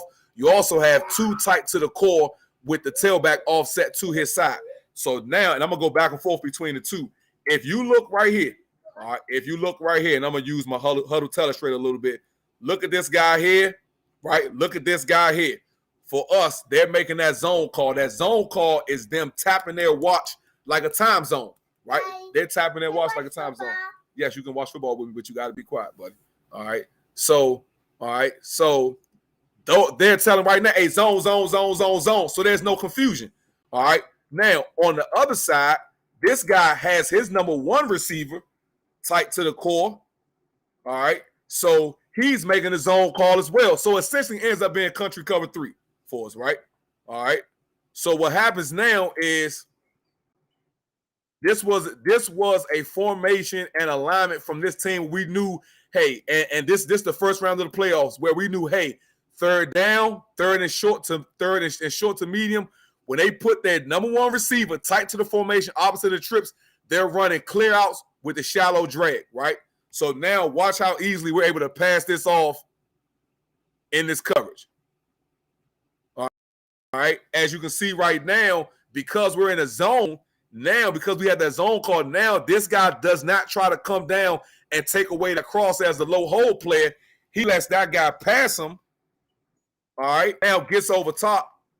And now, again, 3rd and 3, we give up a 1-yard pass on 3rd and 3 in this coverage. All right. Now, here we are again. All right, here we are again. 1st and 10. All right. So up here, all right, down here, we're playing match. We got normal alignments. Even though this tight end is off the line of scrimmage, it does not change our rules at all. All right. It does not change our rules from a pass coverage standpoint at all. Now, what it does for these guys is now he's going to alert. All right, he's going to alert any type of pull or split action with this tight end or wing, as we call it. All right, so now we get GY counter off of that. All right, now we get GY counter off of that. But because we're in that 4-2-5, all right, but because we're in that 4-2-5 and we have this off alignment by this tight end, we would normally make a pull call and you see these guys playing on a string going across. But because we have that overhang already down in our 4-2-5, he comes up as force player to his side. He knows that in coverage, he has this tight end coming back. So he comes up and now sets the edge on that GY counter, makes the ball bounce back inside. All right. End up missing the tackle, but we string it out to the sideline and only end up giving up a 2-yard gain on 1st and 10. Now we got him playing the second and long, which is what we want him in our defense. All right. Now here's another one. This is why I really like this, because with teams running so many bubble screens, putting these guys in that outside alignment makes it really hard for those guys to run that bubble. So right here, what they try to do is they try to motion this guy out to empty. And now this guy's, with him being already outside, you'll see how easy it is for him to beat that block outside in and force the bubble back inside to the will linebacker. All right. And again, lets him get slightly outside, but because he's triggering so fast, he's still able to run the guy to the sideline for a 2 or 3 yard gain. Right. What we've and our defensive philosophy, winning first down, is minimizing the offense getting the offense to gain 3 yards or less on first downs. We get teams in 2nd and 7 a whole lot of times. I think we're going to be successful. All right, here we go again. So similar to what we talked about. So right here, so we've got a match. We've got a match call down bottom. We've got a zone call up top with the flip alignment. So you see the communication from outside in here. Hey, zone, zone, zone. He's telling that guy the zone call. He's also alerting the possible invert. All right, the possible invert if this guy motions all the way across. All right, but because he motions in, all right, he motions in. Now we have a zone call. All right, look at right here, communication. Right here, this guy's telling him, hey, push, push, push. But again, as I said earlier, we don't communicate and then drop guys in coverage. We communicate, all right, we communicate the push calls, we communicate the crosses or the in or out calls, but we continue to carry guys until we know for sure one of our other teammates has picked that guy up. The worst thing you can do is say, Coach, I called the push call, but if you're calling a push call and his guy's pushing vertical, he can't come off a vertical because his primary responsibility is number 2 out of vertical. So if his guy's pushing vertical, that Mike has to continue to carry 3 out into the flats. All right. So right here, again, he's pushing, pushing, pushing. He sees now that guy staying on his guy, so his eyes go back to his number 3. But he also sees the crosser coming across. All right. And again, third and long, heavy indicator. When they motioned that guy in, he was running that under route. And this is what you want right here as a defensive coach. That's what you want right there, right? And the beauty of this is because we play so much one high and cover 3, teams don't know if we're in cover 3 or cover 1 or match when we show this alignment.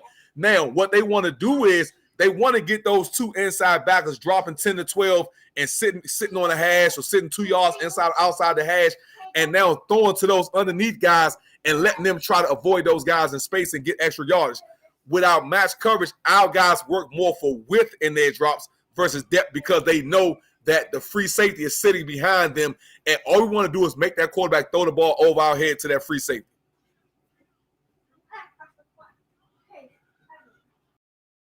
So again, just take a look at it from the top. That guy working out, then he snaps his head around, boom, right there. All right, here we go again.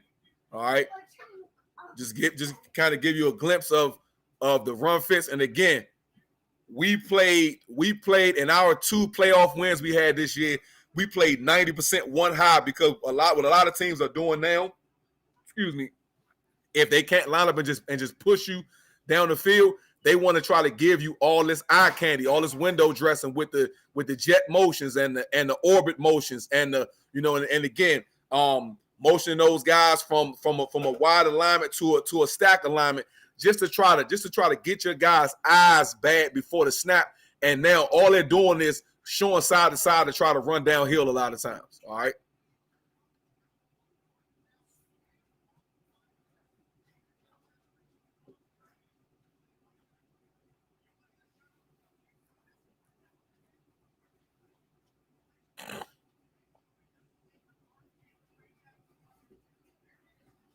All right. And again, one reason why I love playing with these overhangs is because it allows, if you look at us a lot, our front 4 and our 2 inside backers are moving fast because they know that those overhangs, those are our natural cutback players. So anytime they get full flow right here, they're getting full flow, all right, by the offensive line, right? They're getting full flow by the offensive line. So those guys can run because they know anything coming back off of this edge, this guy's going to clean it up.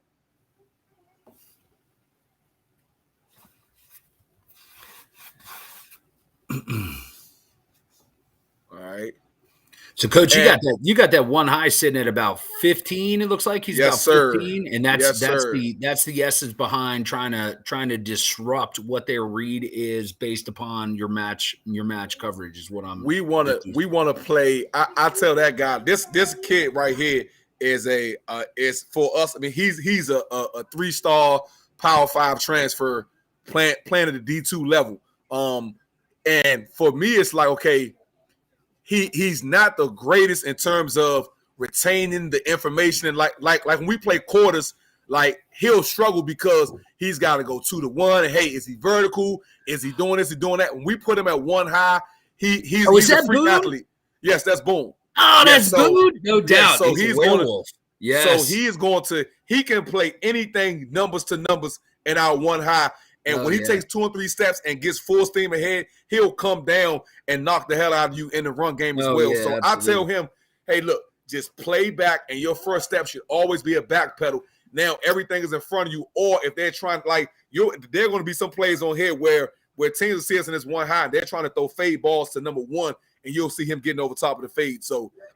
Gotcha. Yeah, Coach Ote just chimed in because he's watching you like a hawk, man. You're talking his business right now. He loves watching the defensive back, and then of course the coverage stuff. Boone played in the Crab Bowl at your place. You guys. Yep. Yes, yeah, man. He's an absolute stud.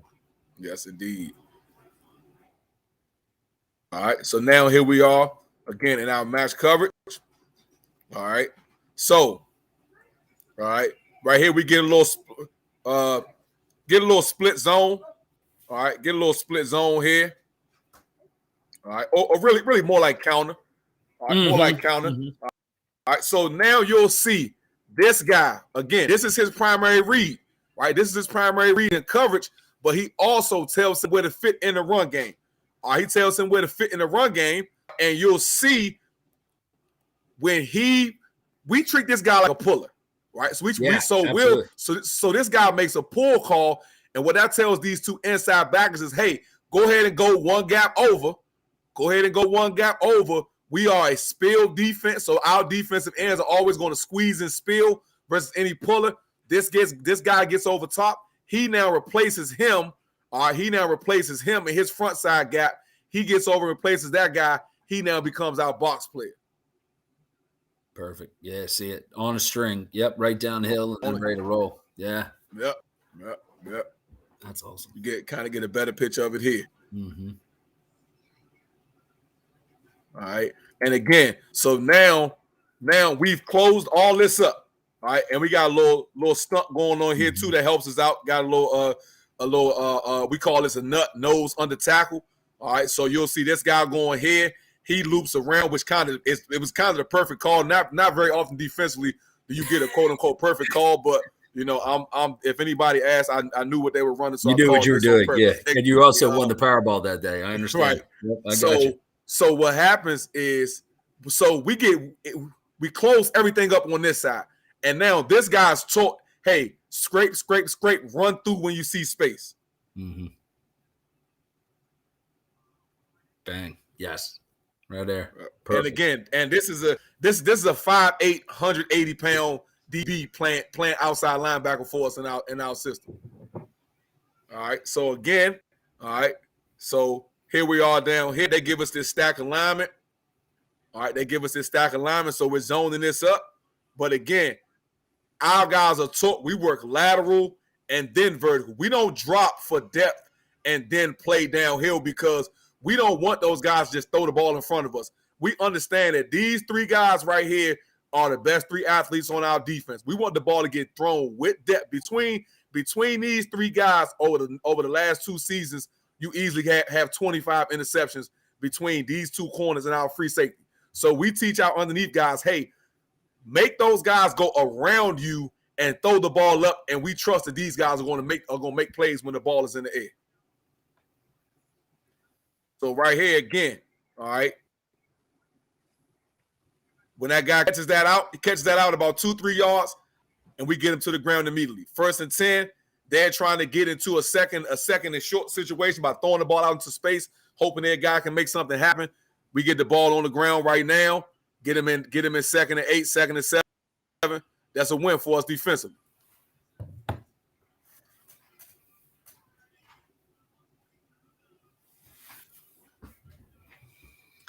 And that's a good one. That's a good indicator, as you were talking about, with this whole, kind of concept of running jet. And you've got guys, they're communicating, but they're staying at home here.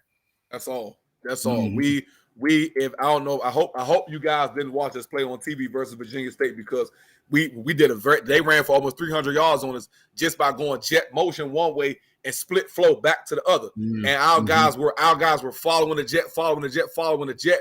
And now they had a 220-pound running back coming downhill, essentially with a lead blocker, and we only had one guy out there. So we really repped it after that. Just, hey, regardless of like our two overhangs, they're going to take care of any jet motion, any reverse, anything going lateral. Our overhangs are going to force it back inside. We taught our inside guys, hey, read your triangle, read what your guard is doing. And that overhang, even when he has a jet coming to him, he'll still communicate the pull call coming back across to you, so that you know that you're getting some type of split flow. Makes perfect sense. Nothing's better than having the film to back it up when you got to teach it, right? Indeed. Right. Indeed. Yep. So right here again, so they motion 20. His guy motions from out the box to on the jet, but he knows, hey, if they run jet, this guy can fast flow, that guy can fast flow. All I have to do is hit my gap. Nice. Yes. There it is. Perfect. And again, I know guys may be thinking, well, why are we watching run plays if we're talking coverage? Because the one thing you learn early on as a coordinator, is your coverage has to marry with your front.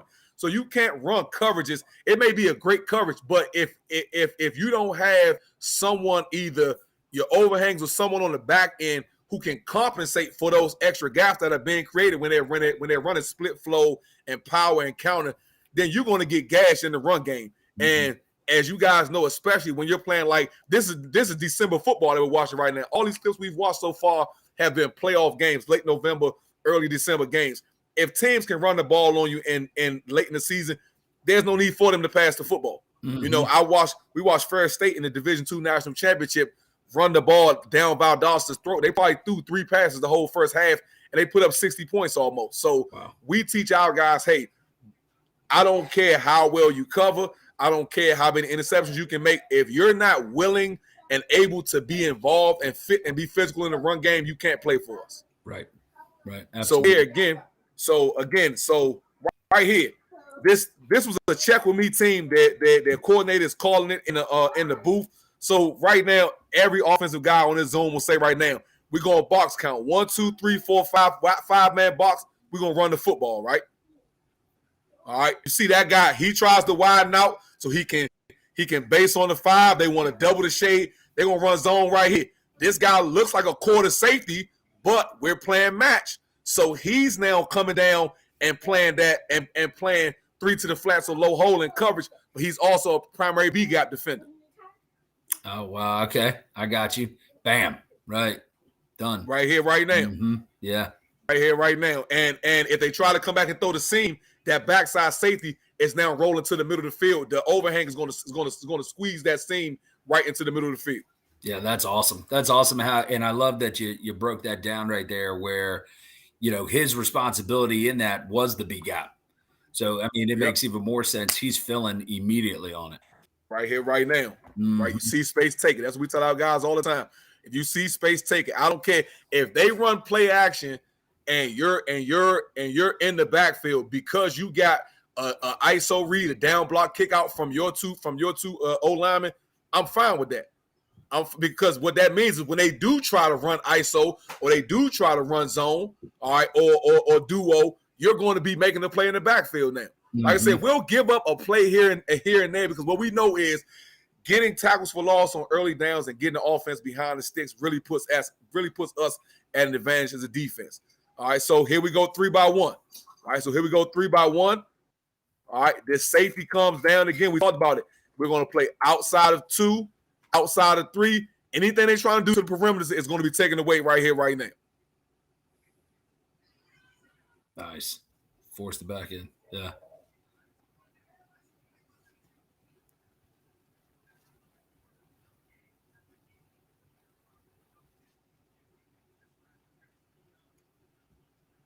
right. So now got a few more pass plays, and like I said, Coach, I know I'm open for questions anytime anybody has them. If not, I'll just keep talking. We just put a post in saying anybody's got any questions, feel free. Okay. You know, it's we got that 10-minute mark kind of wrapping up. You're doing an awesome job, Coach. This is tremendous. Got you. I appreciate it. Hold on 1 second. Oh, you're good, man. Letting the film roll. 2-1. Is that a trips?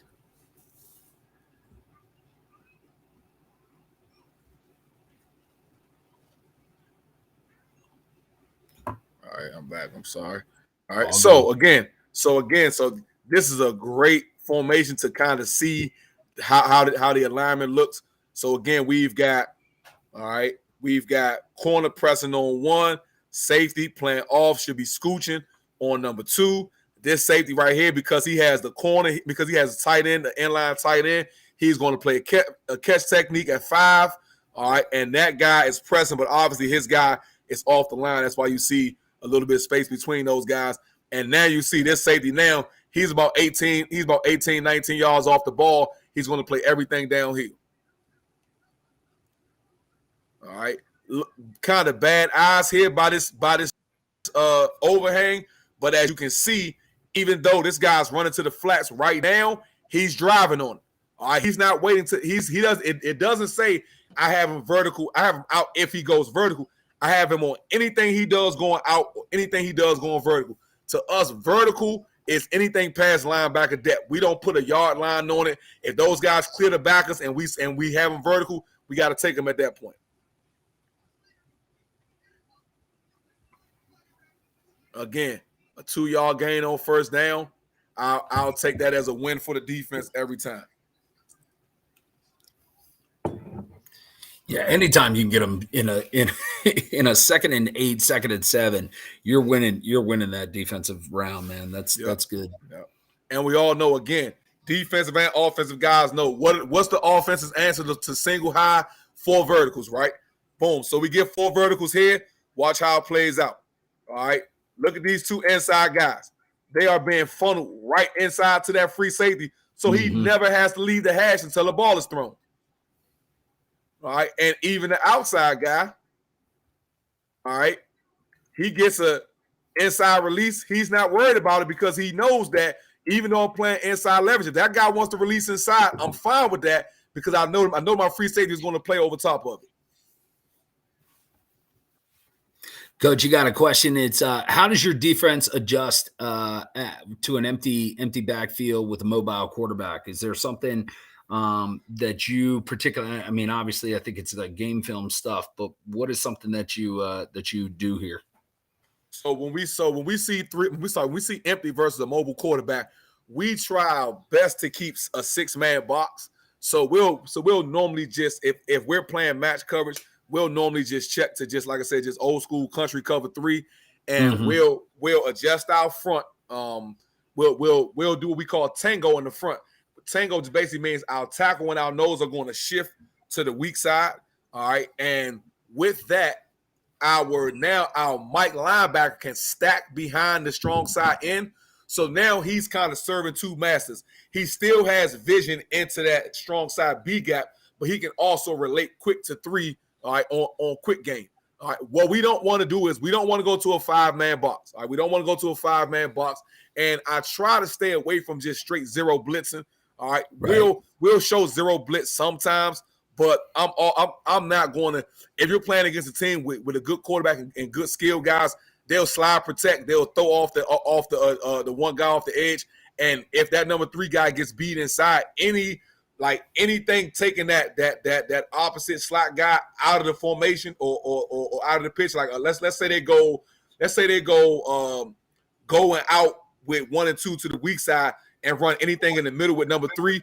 If your defender on number 3 gets beat in the middle of the field, it's a touchdown. So right. I'm trying not to just say, hey, here's an easy touchdown. Now we will zero blitz from time to time and just tell our guys, hey, all play off at 5 to 7 yards and just let them throw the ball in front of us. come up and rally for the tackle. But what we try to do for the most part is try to keep that 6-man box with that one high safety. And like I said, hope that guy doesn't find the hole in the zone fast enough, to really make a big play. But we want to discourage them from just going, quarterback draw and quarterback power when they're seeing that 5-man box versus empty. Makes perfect sense. Awesome. A couple more I wanted to. Yeah, you got time. You're good. Keep rolling. All right. So again, all right. All right.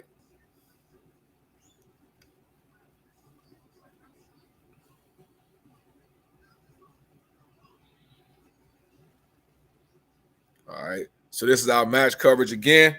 So down bottom. All right. That guy, he gets his hands on two. But again, he doesn't.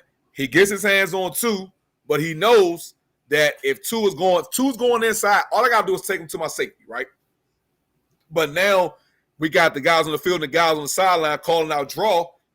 Excuse me. And because we're outside leverage, I can now get off that number 2, come outside in, make a play on, again, 3rd and 6. We're making that tackle, 2-3 yards, now getting them in 4th and 4.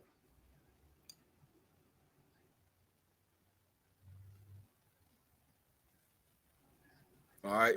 Now, these are some really, really good clips for us. Again, going back to our rules. And guys, understand something, right? Understand something. We don't play a lot of coverages in our defense. What we do is we'll spend 2 days in training camp working the same coverage. But what I'm doing is I'm trying to get our guys to learn every single rule within that coverage. That way we can cover any formation or any play out of our base coverages because our guys understand the rules. Right here, what are they trying to do? They know, okay, they're single high. This guy, he's responsible for him normally, right? That guy's responsible for number 2 out of vertical. He's responsible for number 2 out of vertical. So let's bring this guy in. Let's cut his split down, suck this guy in, run him up, and then in to now try to get this guy out to the flats. And I'm going to try to pick off that guy. But again, let's go to the tight. Watch number 4 right now. You see he's zoning, he's calling it. He's calling it out to his corner. He's calling it out to his corner. He's calling it into his mic, right? And one thing I love about our uniforms, guys, all right, I mean, besides the fact, I think we are a classic, old school, black and white, not a whole lot of fancy colors. Like I always tell our guys, the bad guys wear black, right? So, but if you look, right, it's a nice black helmet with a white decal. So I know right now by looking at the film, this guy is inside communicating with him. I can see right now that guy's looking outside, confirming, right? He's looking outside, confirming that he has the call. Now watch how it works out. All right, again, real easy 3-2 push. I'll take the back to the flats. No screens being run here.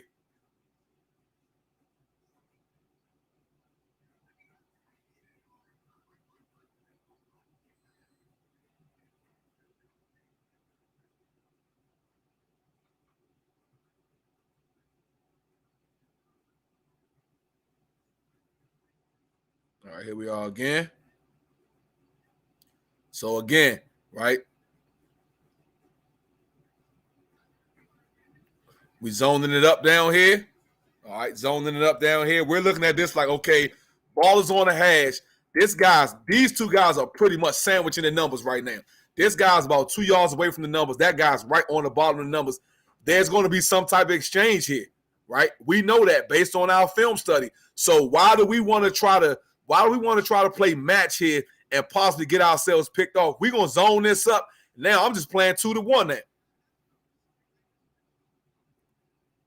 So 2 goes vertical. My eyes go straight to 1.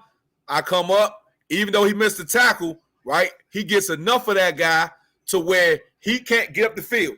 If he misses this, if he does not get a hand and slow this guy down, they've got this guy sealing the mic, that guy blocking the corner.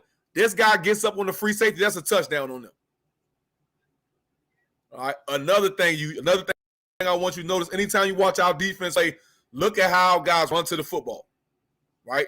This is a sign of guys that care about each other. This is a sign of guys that play with pride and passion, that really want to make sure that no yards are gained by the offense. Right? We don't play that's your job defense. We play once we read our key and we do our primary job, we're finding the football and we're running to the football like a bat out of hell. All right, so here we are again. All right, we've got trips with a nub, so you can see we're sliding that. We're sliding that Sam linebacker over. All right, we're making our corner the primary force player here. All right, and again, guys know I've heard plenty of DB coaches speak. All right, one of my good friends is probably one of the hottest DB coaches in the country right now, and he just confirmed it when I listened to him speak. There are no such thing as corners that are just in the game to cover. We are asking our all-conference corner, a 4-year starter for us. We're telling him right here, right now, if they want to run speed optional, anything outside, your job is to be the primary force player against a tight end that's probably 40, 50 pounds heavier than you. And those guys understand that and they embrace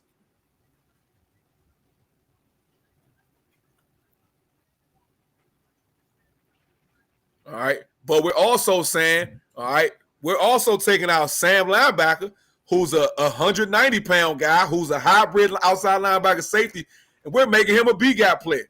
We're putting him in the core and saying he's primarily responsible for that gap, but watch how he triggers. Again, it's not real difficult, guys. It's not complicated. He knows, hey, if that guy blocks down and he steps out, I'm going to shoot that gap right now. Right here, right now. You see it. There's no hesitation. Yep. So as they're trying to combo up to him, 69 never has a chance to get there. Perfect. Yeah, penetrate, get after it. Yep. All right. I'm sorry. So here we go again. 3x1 with the nub again. All right. So these two guys are responsible for those two guys. All right. We got outside leverage on 2, outside leverage on 3, corner split 1 and 2. The mic is also on up number 3.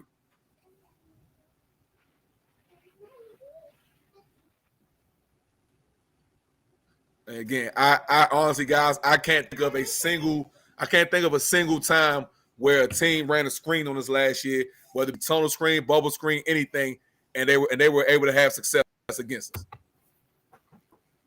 If you look at this guy, the guy you're going to see flying into the picture, all he's doing is he's reading 3. 3 is going away. His eyes go straight to 2. TT2 coming underneath. He's triggering right now, right? And that's a guy, again, if you look, this guy's lined up. Ball is here. He's lined up 6-7 yards off the ball. And look at where he makes the play just by being decisive. Right at the line of scrimmage. All right, so here we are. We get a little RPO. This is where that high safety comes into play, right? We get a little RPO here, right? The corner understands when that guy goes to run that glance, he's running where? He's running right into the post. So I don't have to stay on top of the glance because I know that you're going right into the post, undercut the ball. Now we just got to get a guy to catch the ball like a receiver and not a DB.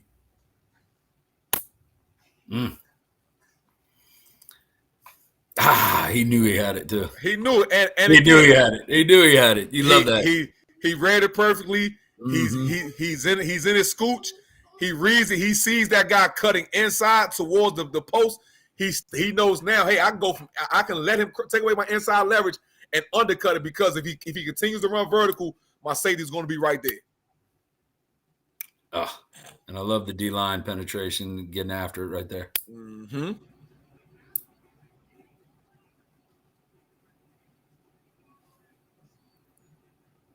So here we go right here again, right? Again, teams, they're thinking, okay, either they're in cover 1 or they're in cover 3. So again, their answers are always going to be 4 verticals or rub crosses because they think we're going to chase if we're in cover 1. So again, yes, we do have man principles, but we also have the ability to pass off these crossing routes with ease. So if you watch 20 down here, you see he's shuffling because he knows he has to squeeze because that's his number 2. But you see he's pointing and Now he zones off. So now we've got both crosses taken away. Yes. All right.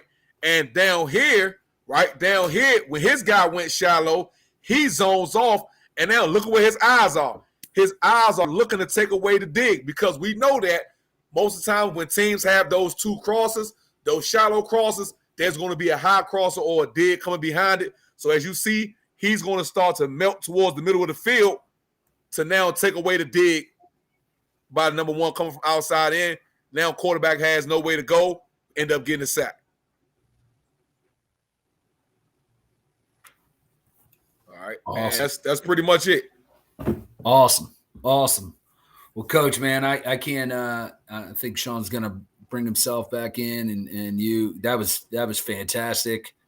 Great. I appreciate it. Yeah, man, that was awesome. And the match coverage is definitely something that I think a lot of guys, especially defensive coordinators, that they might not be able to do the high end as far as the timing and stuff. But I think that your concept as far as having the free, having the communication, having those guys being able to move on that string together, and recognizing that those two outside guys still got force and are able to play in tandem to any of the adjustments that these offenses are doing. And we know it's an RPO land right now. Lots of teams are running spread. How do you adjust, and how can you get your guys into the position to be as successful as possible? I mean, that did a tremendous job. That was awesome. I appreciate you. I don't see any other the other questions that came in. I think we covered everything from everybody that came in. Sean, you got anything on the back end? Anything there? No, we're good. Thank you, Coach. I appreciate your time. I don't know if I've ever been on Bowie's football field where there hasn't been snow or rain, so I don't quite understand these sunny days. Maybe I need to start going to Bowie in August. Maybe that. I know, right? This place looking. I mean, it looks nice. In December, it's kind of cold. There's normally white stuff around it and different stuff like that. Great year for you guys. Absolutely, this year. Hopefully, we get awesome. 2-3 more game films next year out of you. Maybe get a couple more. Maybe a national TV film out of you and some stuff like that. So the direction has come a long ways since Coach convinced me. Oh, wow. Probably almost 10 years ago to bring the first crab bowl to Bowie.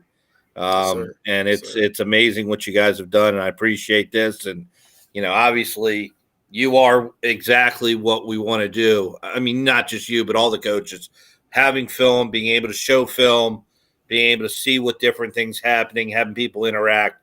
I thank you and doing a job of daddy daycare. Awesome. I appreciate. Hey, it's got to happen. I just love. It's like, Dad, can I go watch film with you? Can we watch film right now? It's like, just be quiet. Come on in, sit down. Let's do this. Normally he'd be in the background yelling out green 19, and throwing the ball at me. And he is a. Like I said, I'm a football coach. His mom is a women's basketball coach. So he tells everybody he's a baseball coach. So he's never picked up a baseball bat before in his life, but he figures he says if mom and dad coach something, I got to coach something. Yeah, absolutely. I'll help him out. I'll help him out. I know Bowie doesn't have a team anymore. I'll figure that out. That's right. Get Sean back there. Get Sean rolling. Yeah.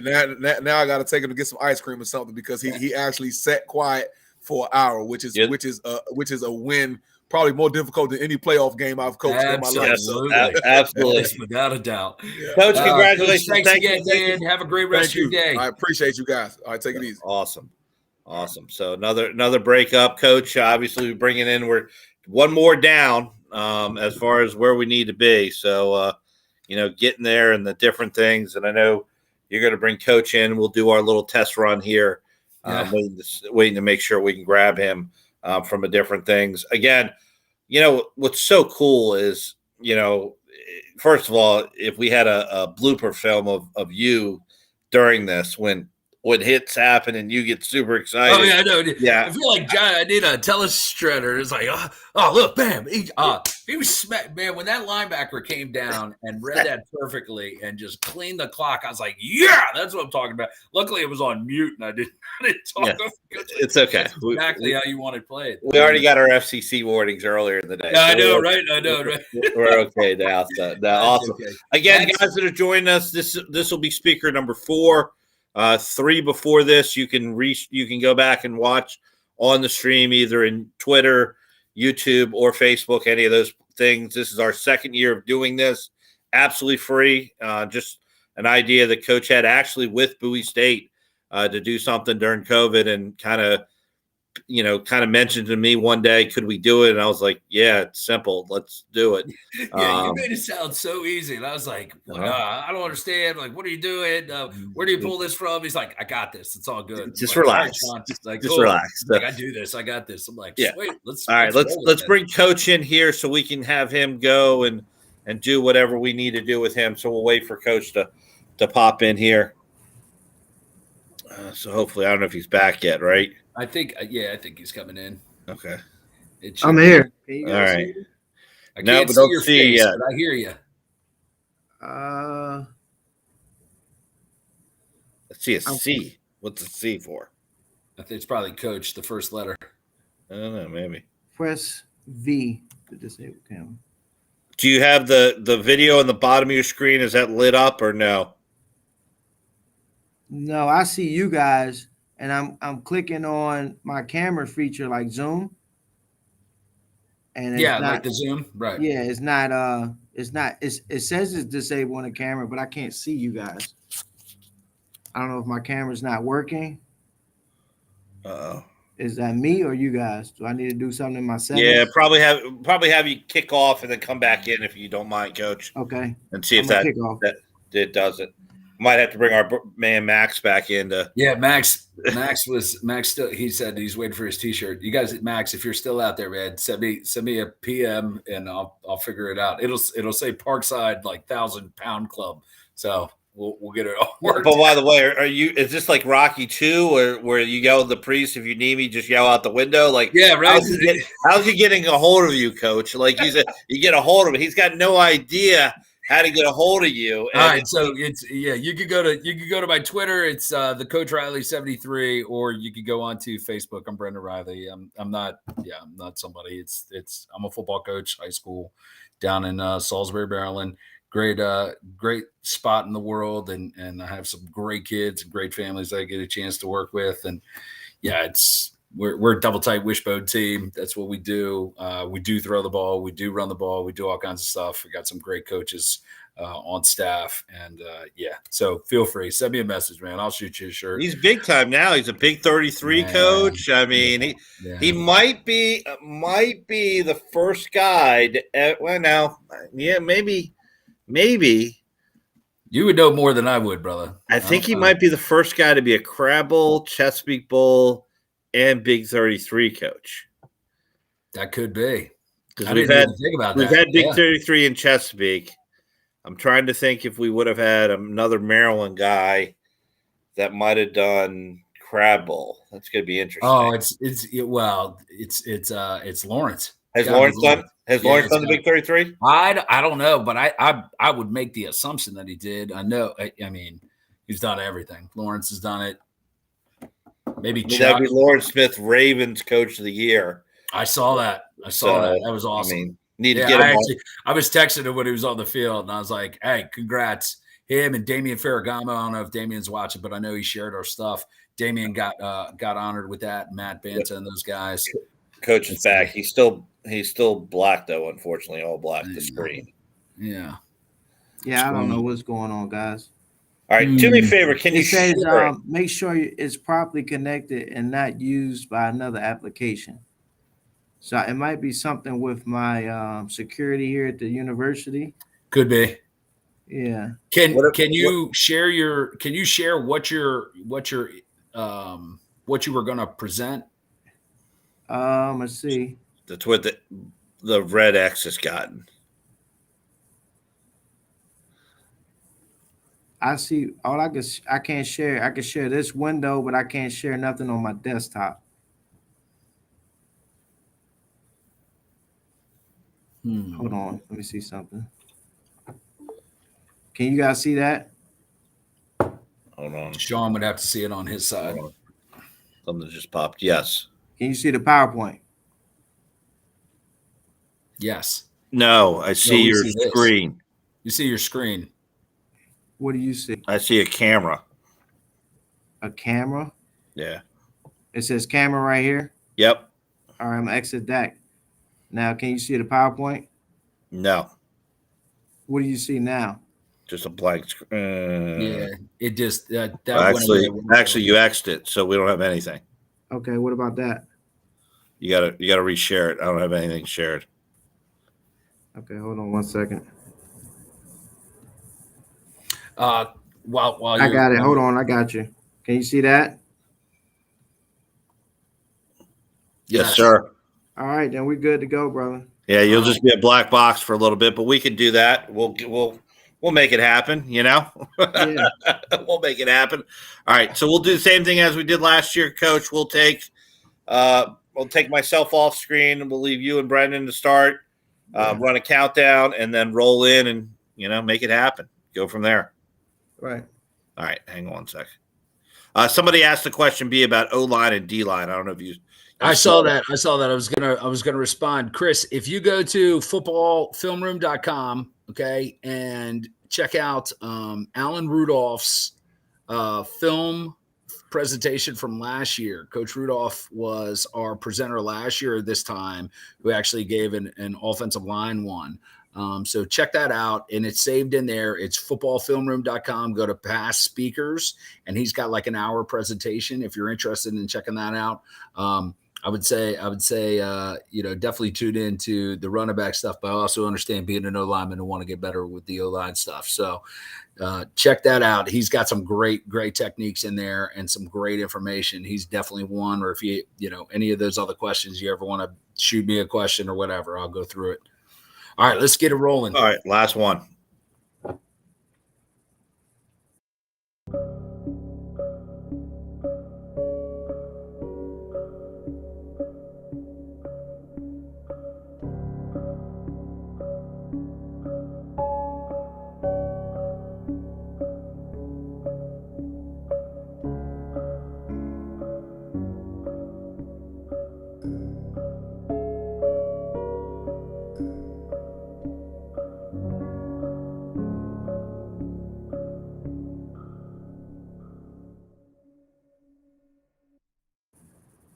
All right, I got the distinct pleasure to be able to have back this year Coach Anthony Johnson, Coach AJ All Day. Definitely, we go way back. A lot of people might not know. We actually grew up kind of near each other, playing against each other. We've had a really a great relationship. I definitely consider him one of my brothers without a doubt, and. Yeah, he's killing it. Last year, I don't know how many guys were sending me, like congratulations as far as having AJ on, because he absolutely killed it with the running back stuff. So I don't know if I ever told you that, AJ, but yeah, I had so many people that were hitting me up about what you presented. It was awesome. I was just like, I was trying to filter them to you. I'm like, yeah, just hit him up, man. He's got a wealth of knowledge. He really perfects the craft and really talks about it, is passionate about it. So yeah, man, I'll turn it over to you. Love that you're here, and let's get rocking. All right. Well, I appreciate the opportunity again. I think you guys are doing an excellent job, and just getting coaches to speak, and just getting more pub and getting more people just to know who we are. This is a good networking tool. For us to get to know each other as well, but just to show that everybody, has something to bring to the table, even if you're just a running back coach. That's what they say. All right, here, I'm just going to give you a little bit of a history about me. Over 12 plus years of coaching experience, 1 year as a head coach. In 2018, I was off the field coordinator of the year finalist. I coached at Salisbury as the OC, so I have 7 years of offensive coordinator experience. And this year I was, privileged to be the run game coordinator and recruiting game coordinator for Shippensburg University.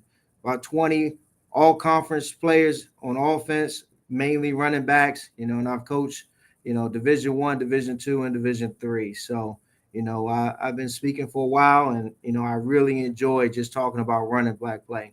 I'm gonna try to gear this presentation a little different than what I've done in the past. I'm going to go over my everyday drills with videos. I'm gonna talk about my philosophy, but most importantly, I think it's important that we take you inside the room of a running back and a player at the college level. We meet, a lot at the college level. So, maybe in high school, you're not able to do this, but I'm going to give you some tools where you can take your meeting room outside the meeting room and still get a hold of your players to show them video, give them different PowerPoint video, clips, images, just so they can have something in hand, outside of the meeting room. So first I'll start off with just my everyday drills and then take you in the meeting room. So, here's my philosophy. I've broken this down many times, and I talk about bed. I tell all the kids, I'm gonna take you to bed, and they laugh. It's a joke. It's a little funny joke, and then the kids make fun of it. But I'm gonna teach their brain. I'm gonna teach your eyes, and then I'm gonna teach your body. And I think we got to start with the brain first, so they're able to identify fronts. And then I'm gonna train your eyes and what we need to look at, so your running backs are just not running just to be running. And then I'm gonna teach the body. What I mean is I'm gonna teach them a limited amount of skills, so that when they, get to that hole, that they're not doing too much, but they're doing just enough to break that first tackle. And then I explain to them what their job is.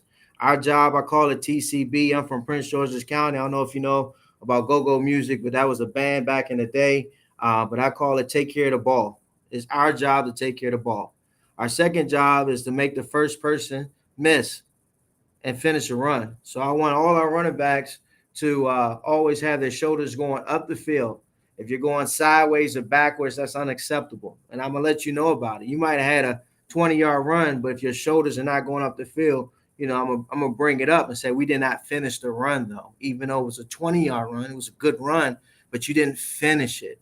And I think it's very important that you teach your kids about finishing runs and then score. My Twitter name is Coach J All Day 6, and I put the 6 there for a reason. So when I'm talking about running backs, we're trying to get 6.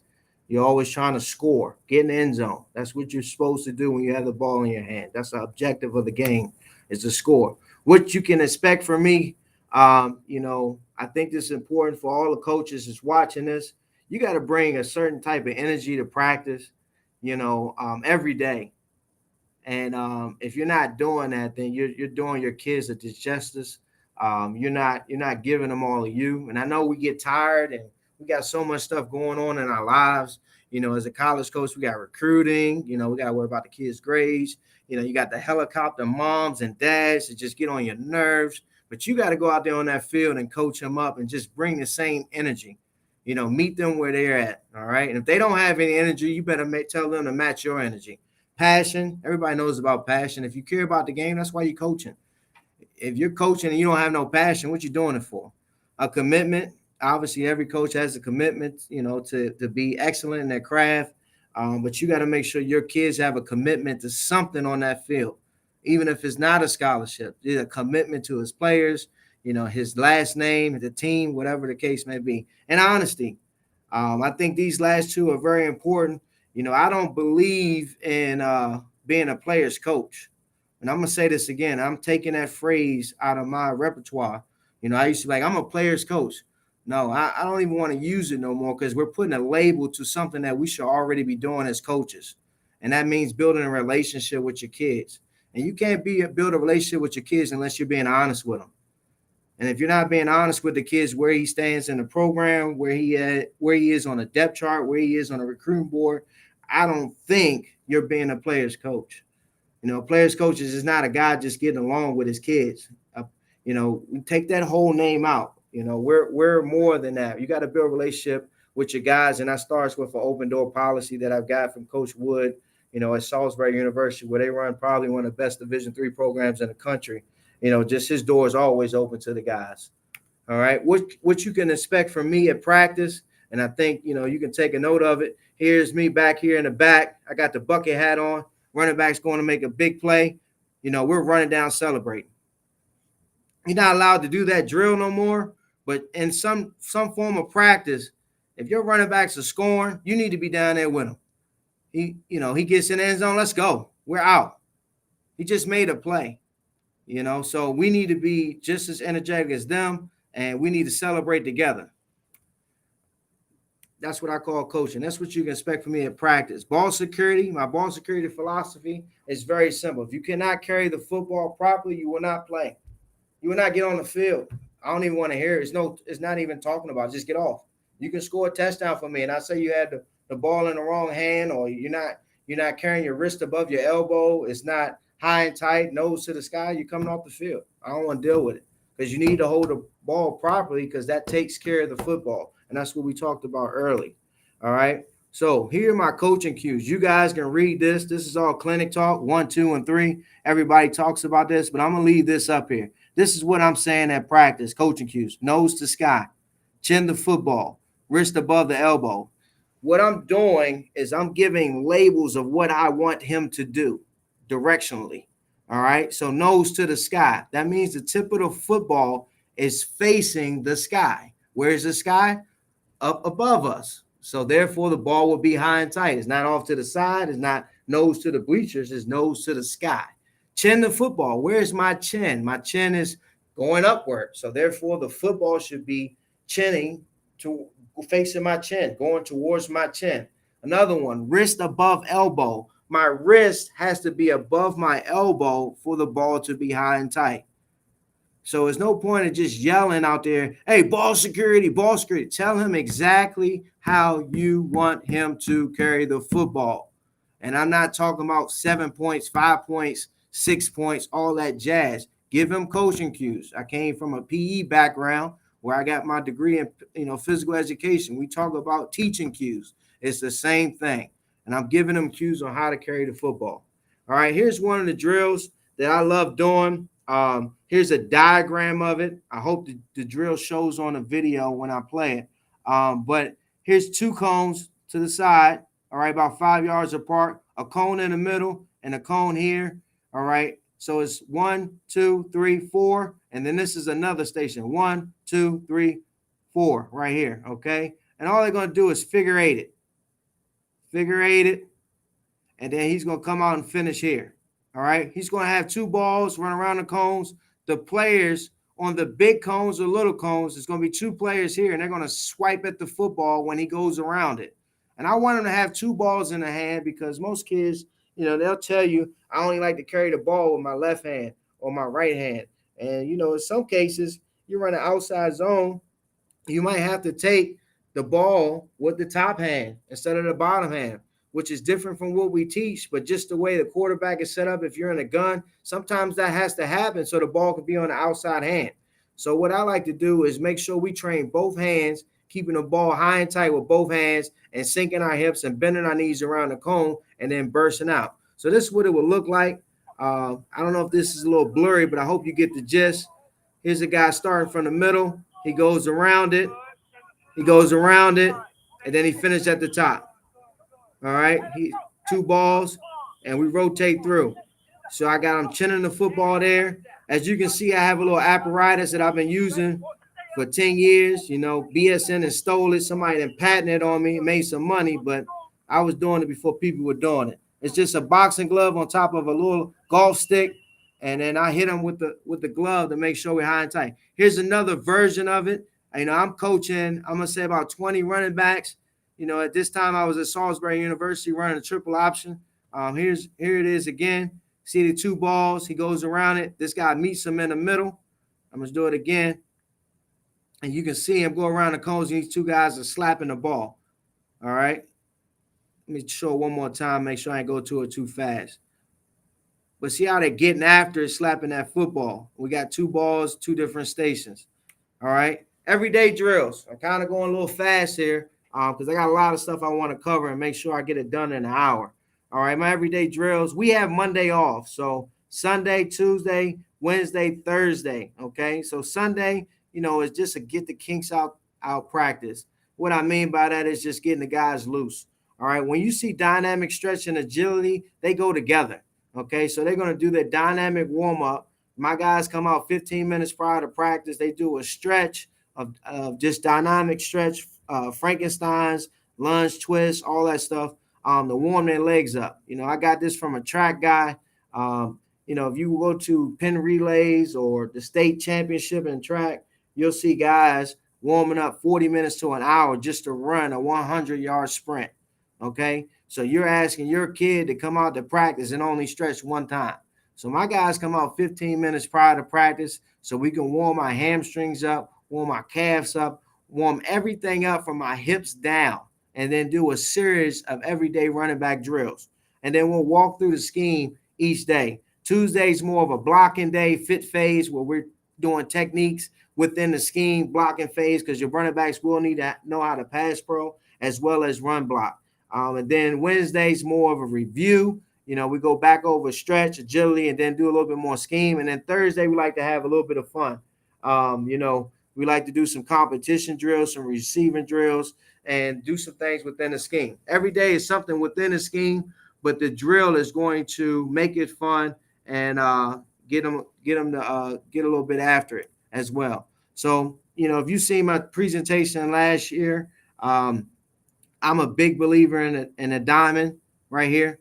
I've been doing this for a long time, and this is the way the cones are set up. This is about, I would say, 10 yards. This is right in the middle, 5 yards, and we got 4 cones in a diamond. All right, the running backs are lined up here, and I'll show you a picture of it in the video.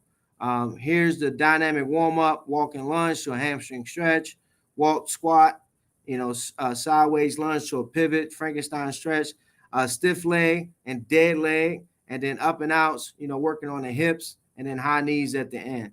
So it looks something like this. Here are the 3 lines, and you can see the cones here. All right. And you see this is back in the day before Salisbury had that real good, you know, press box. But you see the guys in their 3 lines, and, you know, they're just doing their warm-up right now. I'll let it play a little bit so you can see how it all format, you know, how it all comes together. But it takes about a total of 7 minutes to do everything once the kids get going. Okay, so, you know, if I said 15 minutes, we're only using half of that. You know, we still got another, you know, 8 minutes left. All right, that's when I was young, you know, looking kind of fit there. Now I'm a little heavier. But here it is again. You guys can write this down. Look at the stretches that I do. Here's a little description of it. You guys can, I'll give you a couple seconds to, you know, if you want to steal these stretches that I do in pre-practice. All right. And then you can do any ones you want, but make sure they're dynamic and not static. All right. Let's start with the first drill, in and out. So the running back's going to start on the right side of the cone, and then he's going to stay on the right side when he finishes. Okay. So he's going to push to the outside of this cone, and he's going to stick his foot on the line and give him a little bit of head and then get back out. So when he sticks his foot on the line, he's going to stick his whole left foot on that line, and it's going to be aligned with his knee to his ankle, all the way up to his armpit and chest, lined up to his left side of his body. So everything could be in line from head to toe. So my left ear to my left armpit, my chest to my left knee to my left ankle. And once I step on that line with a lean, I'm going to burst out, okay, and then sprint through. All right. So, you know, I've been doing this for a long time. This is my first year doing it at Salisbury. And I have drills that I see work in games, you know. And if I see something in a game that a kid is perfecting, you know, I'll add that to the repertoire. Say, how can we do that and make that better? You know, so this is just some game footage of, like I said, in 2007 or 8, where a guy's running in and out. He makes this guy miss right there. Step on the line, get back out. All right. And that was years ago. Here it is at practice. See how they step on the line, get back out. That was a good one by the guy in the black. Here's the last guy right here. And if you can see, this guy doesn't have a ball, but you see how he's grabbing his opposite shoulder. All right. And he's doing it. Here it is at Ship. This is tight ends because I coach the running backs and tight ends. So the tight end is going to catch the football, spin out, and then step on the line. All right. As you can see, sometimes I'll take the cones from the side if they're beginners. So this is when I first got here. So I didn't have the cones there. I just want to see if they could put that foot on the line, you know.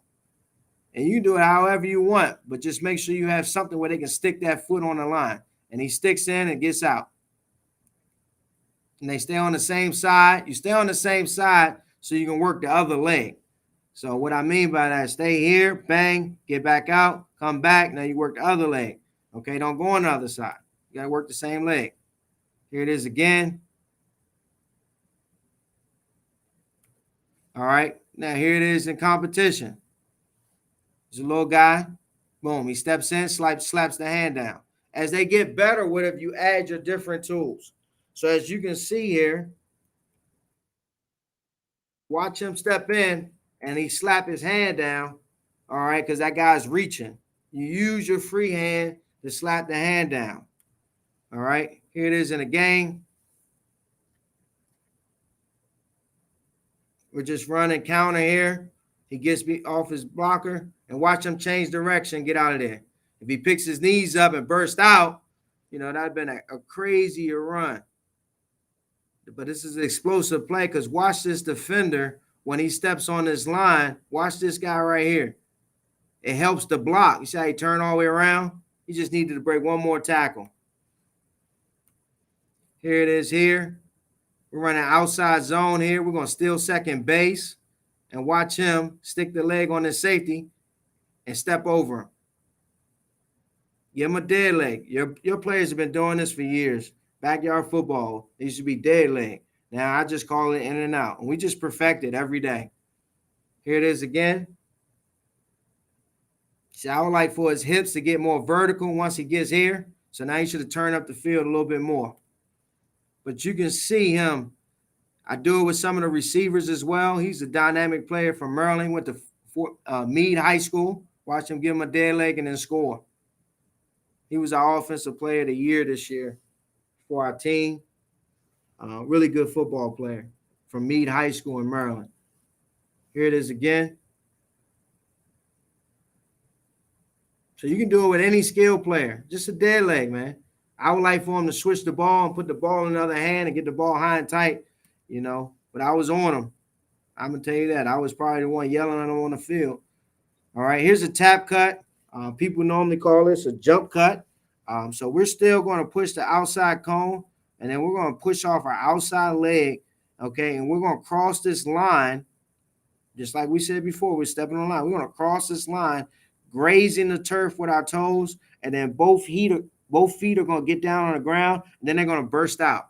All right, so we're going to push, sink our hips, bend our knees, okay? We're not bending at the waist. We're bending our knees, sinking our hips, and then push off our outside leg, and it's just a tap cut because we're not jumping far. I don't like to use the word jump cut. I want to travel a short distance and get vertical right away. So here it is in 2007, all right? Back in the day when we used to play at the Naval Academy, play Frostburg, we won the Region Cup. But watch him just tap cut and get vertical. Real easy. I'm going to show it again. This guy actually went to Uconn High School down in Eastern Shore, Maryland. Good player for us at Salisbury University, right there at the Naval Academy. Now, here it is here at practice. I told you I coached probably, 26 to 30 backs a day. But watch these guys all try to perfect that little cut. Number 5 there. I'm going to go back so you can see it. Number 5. You see how he didn't get his other foot across? I'm going to go back again. Watch number 5 right here. See, that's not acceptable. He got to get both feet across. He was a rookie that year. You got to get both feet across the line. That's what you want. You want to get them landmarks so they can get both feet across the line. This is me explaining it, how we're just getting both feet across the line so they can travel just a little ground. Here it is again. All right. You'll see the guys just get 2 feet across, try to get both feet down and get vertical right away. All right. Sink them hips. We don't want to hop into it, but you'll see kids struggle with just those basic movements. This is here at Shippensburg University. I would like for his hips to be further down. All right. And that's what I'm yelling at him right there. You see me right here yelling at him. Get your hips down because he's too high. Because somebody else is coming. Once you make this cut, somebody else is trailing. And you don't want to get hit high while you're making a cut. So you get your hips down so you can absorb the next hit and break the tackle. We call that YAT, yards after catch. Here it is, Salisbury University running the triple against Albright. We actually rushed for 653 yards in this game. We almost broke the ESPN record that year.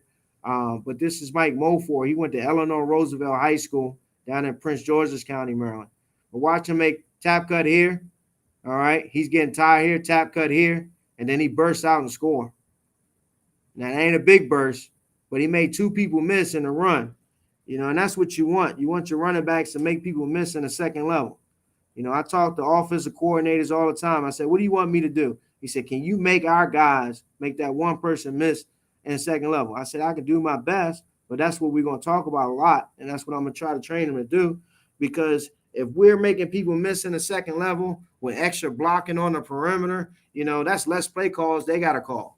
That's less, opportunities we're on the field, but we're putting up points, which we like. We want to score fast and early and fast and often.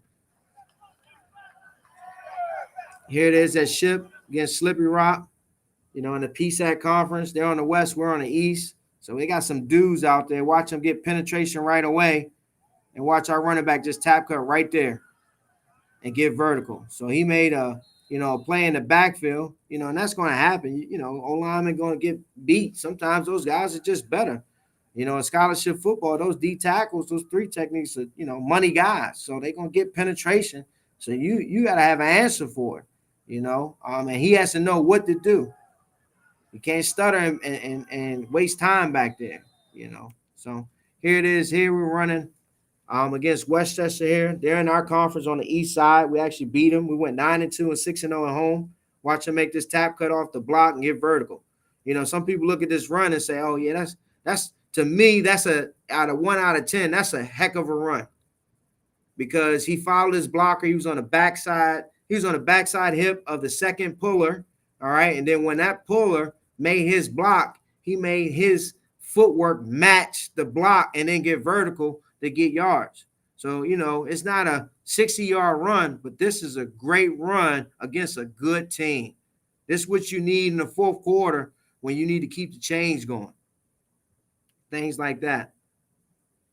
But that's just a tap cut, speed cut. All right, we're doing the same thing. We're going to push this outside cone, and then we're going to dip our shoulder to the soft shoulder of the defender.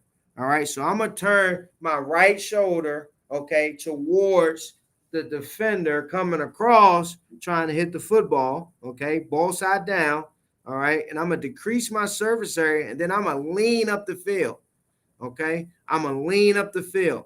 So we call it a speed cut. My footwork here, as I approach this cone, I'm going to put my right foot up the field, not to the side, up the field, turn my shoulder to the left, and then lean up the field. And I'm going to show you what it looks like.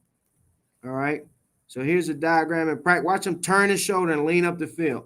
So I want them to put up the field, because when we go to, get yards, that yak, we're going to cut to the soft shoulder of the defender because he's pushing towards the football, but I'm going to decrease his surface area, and I'm going to take half a man. He's not taking my whole body. You see me turn my whole shoulder there. And that's what I'm explaining to him right there. We're going to lean up the field, lean into that defender's opposite to penetration, or opposite to, his flow, and go from there. All right. You can see it there. Here it is again. Watch him lean. I want to see that lean up the field. Try to keep your head up. Make sure your feet going up the field. Everything's moving up the field. Here it is in a competition setting. Watch him cut, bang, right there. Soft shoulder. I'm on. Then we go here. You can see it here, cutting to the soft shoulder. That's a good one right here. Boom. I don't like the fact that his footwork, where he's going outside his framework, but I like the way he's turning his shoulder against that defender. All right, let's talk about hips. So we're going to sprint to the outside of this cone, and we're going to turn our hips to the sideline and work exactly how this line looks across the field, just like this. And then we're going to work up the field. Turn our hips vertical right away. All right, here will look like in a competition drill. Watch him turn his hips to the sideline and then get vertical. I would like for him to turn a little bit more, and then get vertical. What you're doing is making that defender run a little bit further than he normally has to do. All right, so here it is in a diamond setting. So he's going to turn right here and then get vertical. See how he turns his hips? That's a bad one by 35. 22 is not bad. 46 is not good. 21 gets his hips up the field. 29 is not bad. 32 is a little hurt. That's why he's not in pads, but you can see him turn his hips up the field. Right there, bang. Bang. That's good. All right, here it is at Ship. We're using the cones again. Turn up the field. Look at the tight ends. Ethan's not bad. I would just like more explosion. Like I said, this is early on where they're just getting used to the drills. They haven't done it before. So, they just getting used to it, and we're turning our hips up the field.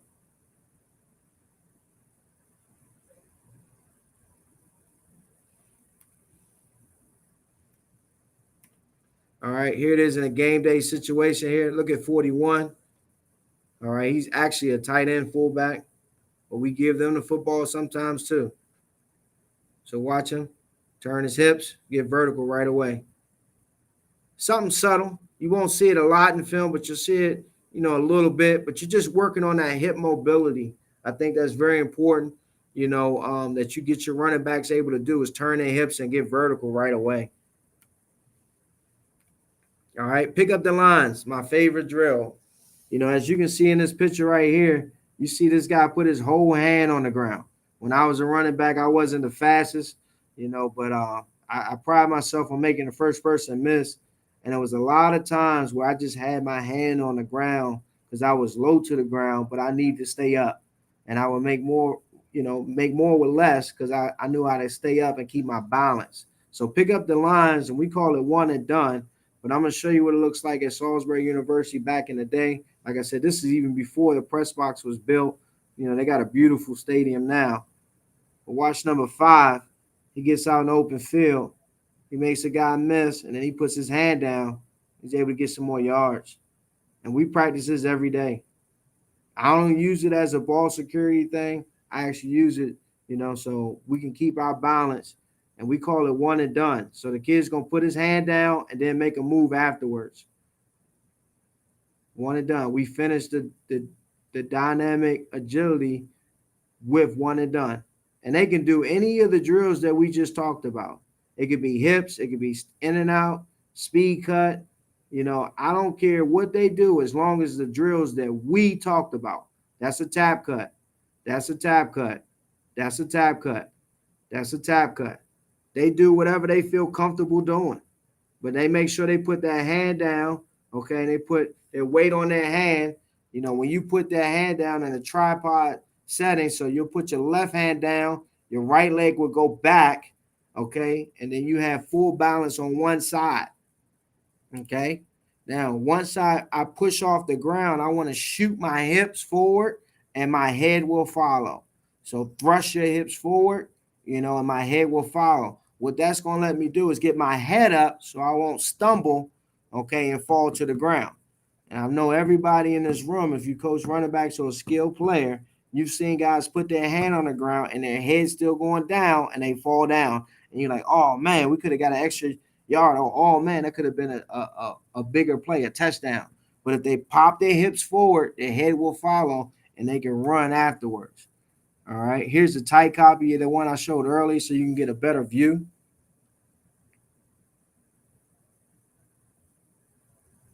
He breaks the tackle, puts his hand down. See how he pops his head up? This kid had incredible balance. His name was Jerome Johnson, probably one of the best running backs that played at Salisbury. All right, here, this is a tight end here catching the ball. So he did a top cut. You see how they're not used to putting that hand down? I want them to shoot their hips forward. 21 doing the opposite leg, opposite arm. Sometimes they don't listen, but, eventually they'll get it. But we'll keep doing it every day so we can perfect these moves. All right, here it is in a game day setting. This is the receiver. Watch him. Oh, that's not the right one. I'm sorry. Here's a better one. Here's the running back here. He gets outside. Watch this guy hits him, and he puts his hand right on his back. All right, that hand was going down. Here it is with the tight end. All right, this is us against IUP. They're in the PSAC West side of the conference. He catches the ball in the flats. He finally breaks a tackle. You know, we've been talking about it all year, trying to get the tight ends to break a tackle. This is a big play for us against a good team. That one play, you know, opened the whole game up. Now we got a shot because he broke a tackle. Here it is again. All right, competition drills. Here's some basic competition drills that I do at camps, you know, just to see guys compete. So you got the zigzag, and then I'll get some hoops, you know, like the D-line hoops. And then on the last cone, they'll sprint around the hoops, and I want to see them turn the corner and sprint to the end. I'm just looking for speed. You know, you can do, you know, speed cut. You can go around the cone, snake it, but I just want them to compete here. On these bag drills, I don't do step overs with bags. That's never been my philosophy.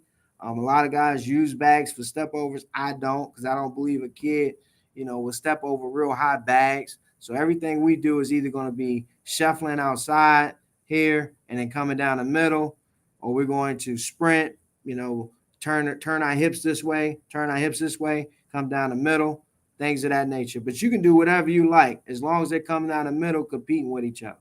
All right. Here's a drill right here where I got a box and then I got a cone in the middle. So I have the running backs on this side, the tight ends on this side, and they're going to approach the middle and give me a move. But I am either going to step right or left, and then he's going to burst back to this cone. All right. He's going to give his own move at the cone. All right. So see how it looks. So I stepped across, and now he's got to make that guy miss in second level. Here it is again. I would like to see a little bit more stick here at the top, but it ain't bad. But watch how he just reacts to me stepping either side. It's a good drill for reaction, good drill for burst, and it's a good drill to push those guys to make a move at the second level. Here's another one. See how he makes another cut here, which is good. I step the other way. He gets vertical. We want him to finish, though. Now, he's a freshman. He's still getting it. But his legs aren't strong enough. He has to work on his lower extremities, get in the weight room, do more squats, deadlifts, power cleans, explosive lifts. All right, here's one. I stole this from Navy, where they were doing it with a defensive guy here and a running back here. So I would stand over here and pick a cone, and then I had one of my other players pick a cone on this side. So when he breaks, he's going to go to the cone, spin around, and then he's going to come to the middle. When they were doing at Navy, this was a defensive guy, so he had to make him miss in a box, right? That was the defensive guy. This was the offensive guy. So he had to make him miss in a box and score. Well, in my drill, we're both trying to score, all right? We're going to push the middle of this cone, and they got to go the opposite of what that other running back is doing. So he's reacting. What is that going to do? That's letting those running backs stop being fearful and making the cuts back here and the defenders here. I want you to get up on that guy's toes close as possible, then make your move late and then score. So that's what it's going to do. It's going to eliminate that stutter. So they got to push to the middle of the cone, you know, and you'll see the difference in guys slowing down, speeding up. Watch 35. You know, he's a little faster than 22. He got out the break a little bit. Watch it on this one. This is not a bad one right here. And I'm pointing to a cone. We get there, and they make a move, and they score. What we doing? We're emphasizing making people miss. Just another way of doing a drill. Another competition drill, but we're still working on our craft. I'm going to show it again. Bang, bang. All that is a speed cut or in and out. All right, here's one of the drills, just like a combo drill, but a competition with the zigzag. So these guys down here, okay, all right, I use my players. I don't like players standing around. So they're going to do their zigzag and then come down the middle. But these guys, if you see this cone here, is a bag here. This is the center, guard, tackle here. We're simulating, and these are defenders with these bags. So they're going to step up in either of these holes, and once these guys come down to finish in this competition, they got to pick the right hole to win. So watch them. So watch, he steps down, they pop up, boom. You see who wins. It gets a little dangerous, but it's fun. You're making your kids learn how to react. You watch it again.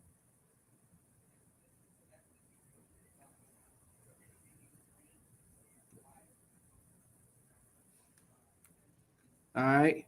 Here's the competition that I was talking about before. Watch, this is the defender. This is the running back. So we did it with our defense.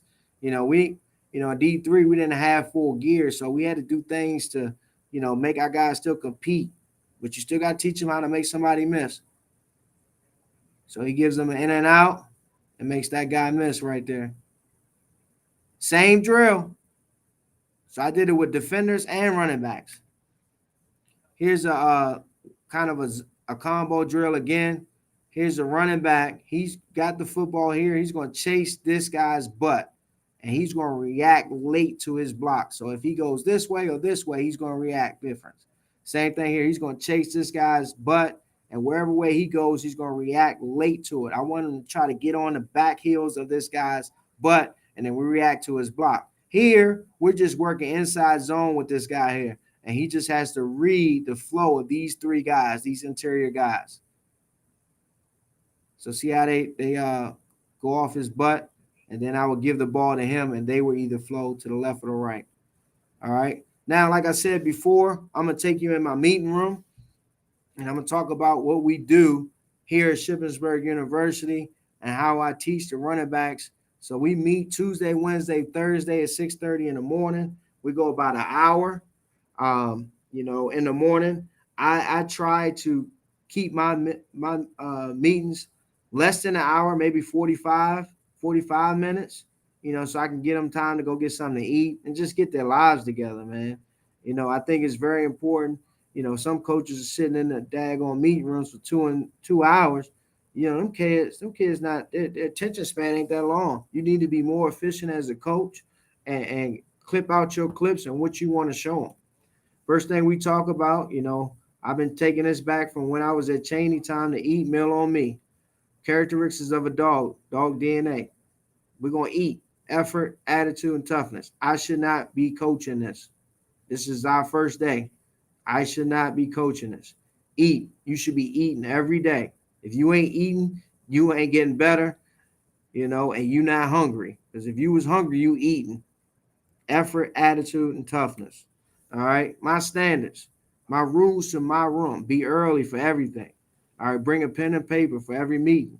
Wear white socks to any football function. That's just something I do. You don't have to take it, but I like for my guys, there's no I in team, but we're going to be uniformed in our room. But you'll be surprised how they buy into it. And then, we make people accountable. And you always see who the new guy is because he don't fall in line right away. Wear a shirt, no do-rags. What I mean by wear a shirt, you cannot come in my meeting with a tank top or a white beater. I do not like it. All right. I think we need to teach our kids how to be productive citizens out here in society. This is a meeting. This is like a job interview. This is everything. Like, you got to treat it business-like, professional-like, and you start there. Wear a shirt, no do-rags in my meeting. All right. Do not bring up any of your personal views, politics in my room. Keep your beliefs to yourself. I don't want to hear it. No social media.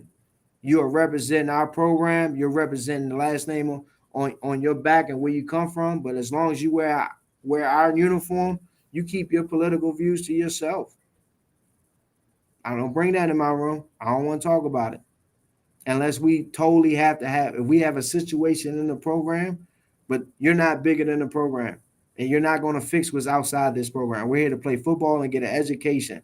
Once you get your education, your degree, you fix the politic views you got. All right. And then lastly, do the right thing like Spike Lee. It's a movie. If you haven't seen it, go watch it. All right. 3 rules. Ball security, no fumbles. Block to get the rock. Be a playmaker. Protocol for each play. Carbs. Everybody loves carbs. You got to know the call. You got to know your alignment. You got to know your reads and keys.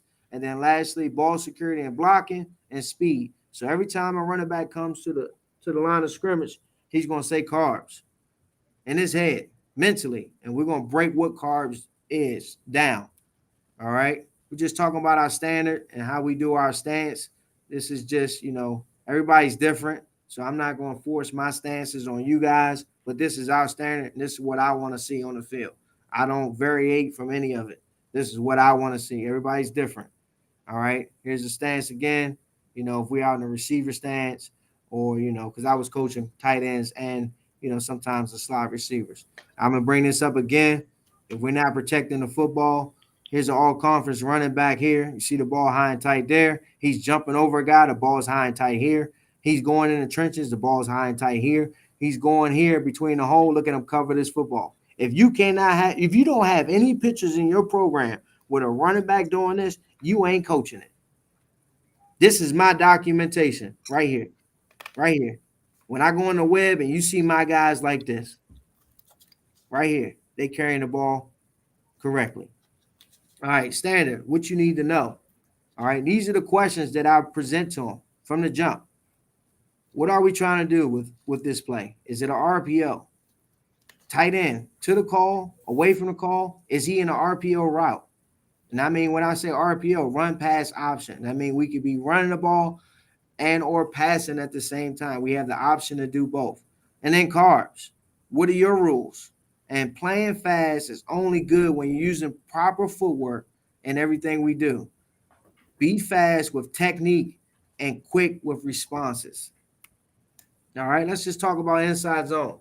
All right, I'm just going to talk about running back play, and I'm going to keep it very simple. These are two just four-man fronts, okay? You got a 3 technique to the right, a 5 here, a 3 technique to the right, a 5 technique here. Okay, you got your backers in 30s.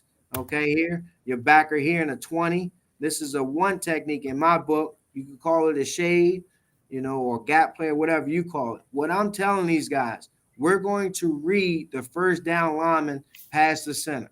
That's our read. Okay, and then our action key is the nose guard. Okay, the next D lineman behind him. So that's our action key. This is our read key. All right, and we're going to take our steps towards the inside leg of this guard, and we're going to press it. Okay, if this action key goes away, we're going to hit it vertical. And what I say is we're going to hit it front door. If this action key goes across, we're going to, step out the back door. We're going to cut it back. But only if this nose guard is crossing my face. That's my action key. He's going to let me know I need to take action. All right. But as far as that go, I'm pushing my track front side. Here it is in a pistol. We're doing the same thing, but we're in the behind. We're going to push to this guard here. This is our read key. This is our action key. All right. Same thing here. And this is just this is how you explain it to them. All right. And this is very wordy. Like I said, this is clinic talk, but I just explained it to you. Read the first down lineman, pass the center. Play side, run your track. Your action key is the backside D tackle. Simple as that. Your second level reads are your linebackers. Okay? Read key, action key. Let's see it on film. All right? So, all right, let's just talk about it. Real quick, I'm going to pause it. My read key's here. First down lineman, pass the center. He's in a shade right here. We're running inside zone to the left. This is my action key. These are my backers. Okay, I got a safety over here, a 5 technique. All right. So watch this.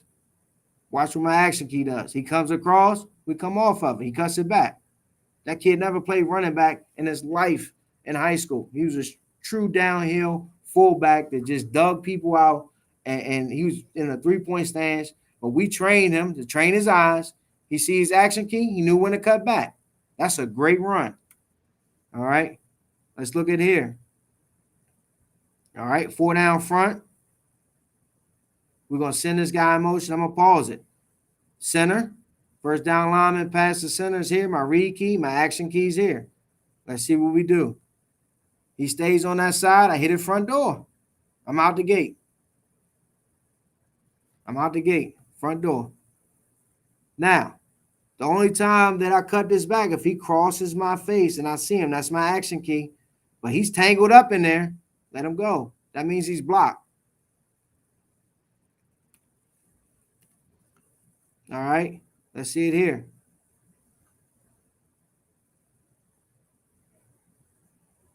Front door. Now, this is a hard one. Okay? Because I'm going to pause it right here. He's hitting the front door. This guy's going here. He sees that. This guy's trailing. Right now, he's engaged. All right. Just because this guy's hat is over here does not mean we need to cut this back inside. He is engaged. He better come off this block and make the tackle. I'm already past him. That's how I view that. He's engaged. I don't care if his hat's on this side. I'm going to push this front door because my action key did not tell me to cut it back.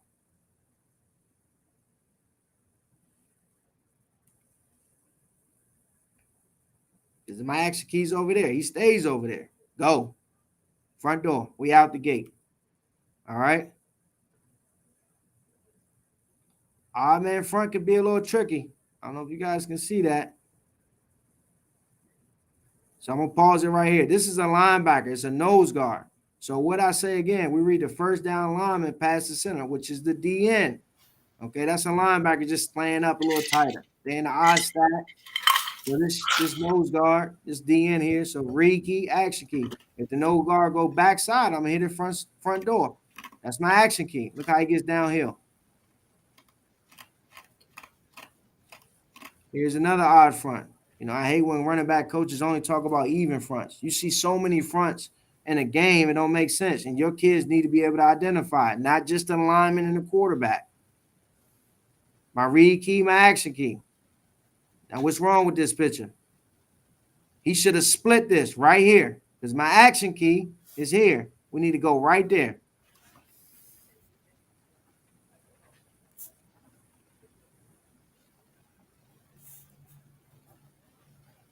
Action key goes away. Hit that thing front door. Bang. You should have got right up in the hash. It would have been a bigger run. All right. I like to put this on here because this is one of the things we were doing. You know, they were, you know, this is just a 4-3, you know, even front here. Mike linebacker, outside linebacker here, safety here. And we got a 3-by-1 look over here. So 3 receivers and the receiver over here. But they overset the safety on that side. Okay. So what we did was we're running inside zone this way, but the running back's track is going this way. You see that? Mm-hmm. So inside zone is going to the right. But if we're saying inside zone is going to the right, the back is normally over here, right? We put him on the opposite side. So his read key, okay, his read key is still this guy. His action key is here. All right. So now we're really making this back think a little bit, but it's giving us numbers to this side because we got this tight end and this tight end, all right, scooping on the backside, and that gives us an extra man. So watch this. He hits it front side, bang, we out the door. Oh, wow. Because we got numbers. Right. Yeah, so we just swapped that. That was just a swap tag. So you swap the word directly in, and you're just like, whatever the formation is, you just say swap, and then all of a sudden he makes the adjustment because now he knows that his read key is that play side nose. Yep, because he knows the zone's going right. We're running zone right, but his steps are going left. Right. And we just get a swap tag on it, and he presses it like he's going to run that way. Right. But he knows his flow is going to the right. All right, here's an RPO, just a basic one. This, you know, I love this RPO. So we're running inside zone to the left. We're going to read the mic. The tight end is just going to slow release, and do a slow seam. It's almost like our pop pass back in the day, Riley, with at Salisbury, where Chris Newton used to run it. Right. I don't know if you remember that. Yeah, I do. This is the pass version without the triple phase to it. Gotcha. So, you know, we're going to read this backer here. All right. If he takes the run, we're going to throw it right now.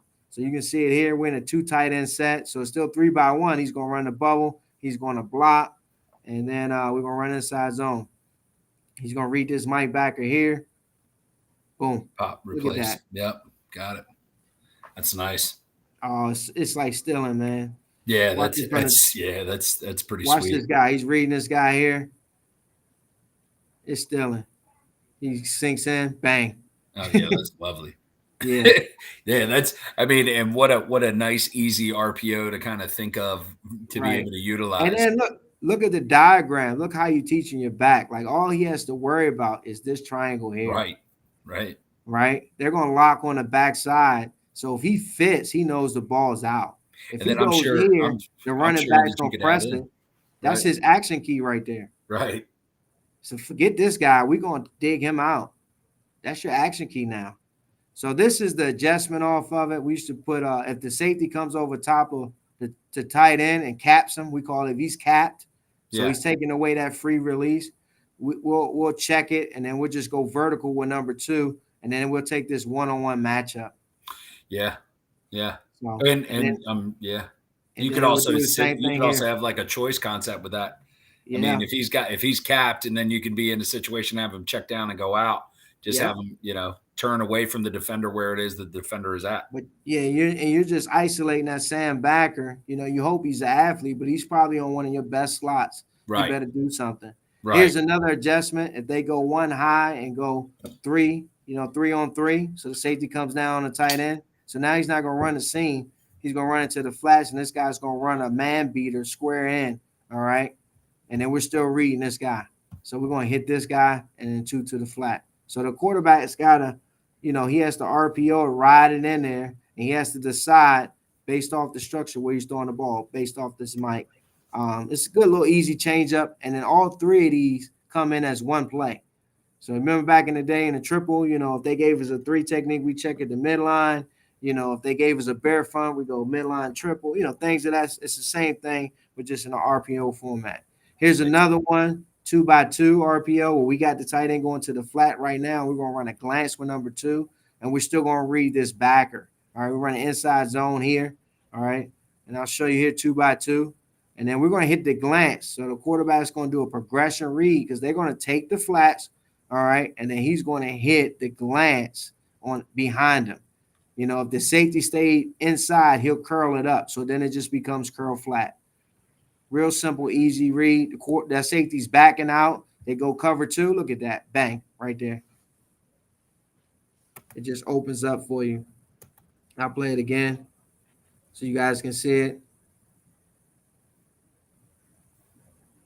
Quarterback could have got it out faster, because he should have been looking at this safety pre-snap. Watch how he's backpedal, because safeties don't lie. He started to backpedal, show 2 over here. He's going to read this guy.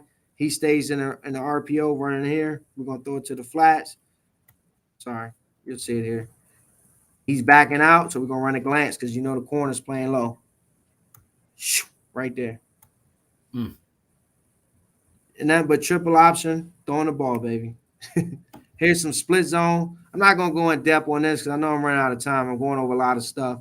But it's no different. Read key and action key are the same. Only thing we're doing is now having this tight end take care of the C gap on the backside. And I think it's very important that our running backs know that. All right, so here it is here. Now, this is not a great – I'm showing you the good and bad. Now, watch 6. He should be reading. That's his read key. He had 2 options. His read key, first down lineman. This is an odd stack of 3-3. First down lineman past the center is this spot technique. That's his read key. Here's his action key. So his read key goes inside. Now you got an option to either just go ahead and bounce it and take on the one-on-one, or whatever he does, you react to it. So he goes backside, he goes inside. So right now, my eyes are off him. My action key is telling me now I need to do what? Get vertical. Okay? I got 2 options here, though. I can bounce this thing and be one-on-one with this guy. I won't be mad at you because your read key went inside, but my action key is going here. So there's no way and no shape or form should you be turning all the way out here. I'm yelling at him right now. We should be right up the hash. You should be either out here or right up this hash here, getting skinny. That's the issue. Well, right? Same thing here with the odd stat. Right. You ain't playing no more. See, it's a different person now, right? Right. Yeah. That's I saw that on the sideline. Right. Easy for Come that on, side. man. You read your keys, man. We good to go. Right. Because everything's, these linemen, BYOB, be your own blocker, but these linemen gonna cover first level. You just got to get past them to go to second level, and it's your job to do the rest. All right, let's talk about power for a quick second. I'm just gonna go over under front and over front. I'm sorry, under front here, and a 3-4 here. So we've done it different ways. The key is, okay, this running back's key is the backside hip of the first puller, right, which is the guard, who's going to block the first backer, all right? We're going to dig the DN out, okay? We're going to block back to him, all right? Everybody's blocking back, and then we're going to pull, reach hinge right here, all right? So I always teach the same steps, the same zone steps, but your key is the backside hip of the guard pulling. So wherever that backside hip slingshots, that's where you're going to bust, get out the gate. So let's say we pull, and the arrow, my backside hip seals this guy. My backside hip's here. I'm just going to go right there. If my backside hip kicks him out, then I'm going to hit it right there vertical on the inside. All right, so we're going to watch it here. We're supposed to be digging this guy out. He comes across our face. Guard steps around. I'm off his backside hip. I'm out the gate. And this is the, not the, cleanest version of power. All right, because let's just talk about power. All right, everybody knows power. We're going to block back here. He's going to step and take care of this B gap, secure that here, right? All right, he's pulling around. These two are blocking back. All right, they're going to block back to this guy, and we're going to dig this guy out. Everybody's good with that. So 53 is going to cross my tight end's face, so he's just going to take him and gather him. This guard is going to step around him and take the first backer that shows. Because you got to talk about the what ifs. Mm-hmm. So now they know, okay, in this situation, they go on to 50 because this backer's out now. This is the guy the guard should be wrapping around for. Because you only got he's a different guy in the box. Boom. Right. It don't get no easier than that. No, now, man. Tell me how mad you would be, okay, if you're not teaching your back to stay on the back hip of this guard right here, and he bounces this right now. Yeah. He bounces it. There's a defender out there. To him. Right. You'd be pissed off. Absolutely. I should get fired. The last thing I put on all my slides is this, and if you football coaches don't understand that, and your players don't understand that, then they need to get out the room. Simple as, and you explain it to them the first day, but they need to know the difference. It's very important. Don't cheat yourself. Come to practice to win. All right. Here's some different ways to get to your kids' notes. So what I do is create a Google form, and I send it to them, just like you do on Google Docs. I send this to them in a text message, so they have their notes before they come to my meeting. And everybody's on their phone. Can you see that, Riley? Yeah, I can see it. Yeah, like this day one install. Well, actually, all we see on your side is it says form. So I'm not sure if it's a different if it's on a different tab. Yeah, I'm sorry. I was trying to show it to you. Hold on, let me see if I can get it. If you could slide it over, I don't know if it could slide. Let me minimize this. What do you see now? All I see is your PowerPoint now. Okay, hold on. If you slide it in front of the PowerPoint, it might pop up. All right. You see that? No, it just made your PowerPoint bigger. All right, hold on. I'm going to go back to you guys and share it again.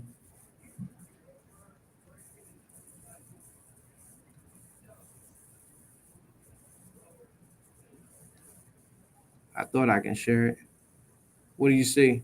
We're back to that dialogue box between me and you. So I don't get sorry, man. It's all good, man. Listen, we're good. We're good. Honestly, if there's maybe there's a way that we can, if you hold on. Let me try it now. No, because it's on the same page as yours. Gotcha. I can't share it. But all it is a Google form. It's just a Google form that I put pictures on there and diagrams on, and it goes through a text message, and they can just scroll up. Oh, that's cool. Yeah. So, kids are always on their phones. So it's just, I do tests like that too. Maybe a 4-question test. Right. They can be in class or whatever the case may be, or at home. Because they're on their phones 24/7. I used to be the guy to put their phones in a box and take their phone. Now I'm not even that, man. Hey, pull out your phone and click on the text message I just sent you. the evolution of coaching. Yeah, right. I used to be a stickler. I had a box, a nice little box, and I put all the phones in. But that's it, man. That's all I got. I hope you guys enjoyed it. I appreciate it, man. Thank you. I know it's a lot of information. I hope you guys got something from it. Well, again, the beauty of the whole thing is one, first of all, outstanding, like organization of the actual meeting itself, and then just the breakdown. I was taking notes as I went through. I got like 3 pages of notes because that's how I am. I'm a listener. I think as my father once said to me, God gave you 2 ears and 1 mouth. It's better for you to listen more than it is for you to talk some days. So the beauty of that is you start taking down all this information, but going back to the start, you're teaching the brain, the eyes, and the body. You're limiting. You got a limited amount of skills that you're trying to present to them and give them just something in their bag of tricks. As you're going through your drill piece and utilizing that stuff, I think a lot of those drills can translate to all levels. It's just about, and I think you said it best, it's taking the moments of the game and then applying it to the actual drill periods that you're getting. So that way your student athletes, when they're doing something that is happening in the game, they get the opportunity to do it even more so. You just got a shout out from Coach Pierre. Great job, Coach. I appreciate it. Yeah, man. Absolutely. A lot of energy, a lot of passion. Obviously it goes back to all the things that you're about. Eric Whitman gives you the great stuff. Appreciate it, guys. Thank you. I wish I could see you guys. I don't know what's going on with my camera, but it's all good. Hey, guess what? The plan is to do this again by next year, though. Hopefully we'll be, we'll make this a little bit, we'll get it a little tighter as we go into it. I can't let it creep up on me again, man. I think last year with us doing it, it was like, hey, everybody was itching for football in some way, shape, form, or other. And now it's okay. We've gotten back to life, but we still got that passion and desire to improve, whether that's at the youth level, high school level, whatever. Everybody's trying to get an opportunity to get better. And right. Definitely, without a doubt, if people tuned in, I think they got better today, without a doubt. And they'll be able to go back in and go to film room, and now they get to see 2 years of it. Hopefully, next year I get some new stuff. I'm trying to look at more film. It's just, just keep gathering information and take stuff off the film what our guys need to look at. Yeah. Well, that's called being a great teacher, brother. No doubt. I try. All right. Well, look, I appreciate you guys. Appreciate you, Riley, man. I'll talk to you soon. All right. Sounds good, bro. All right, man. Peace. Ote got him. Ote got it right before he got out. I doubt he'd see it. You're gonna have to text him, say, "Oh, physical guy, technology's always messed up." You funny. That's funny. Anyways, well. No, we missed. We had a question. Oh, what was it? Oh, on your running back drills, on the zigzag with the hoop, do they rotate the ball? Wasn't sure if she said.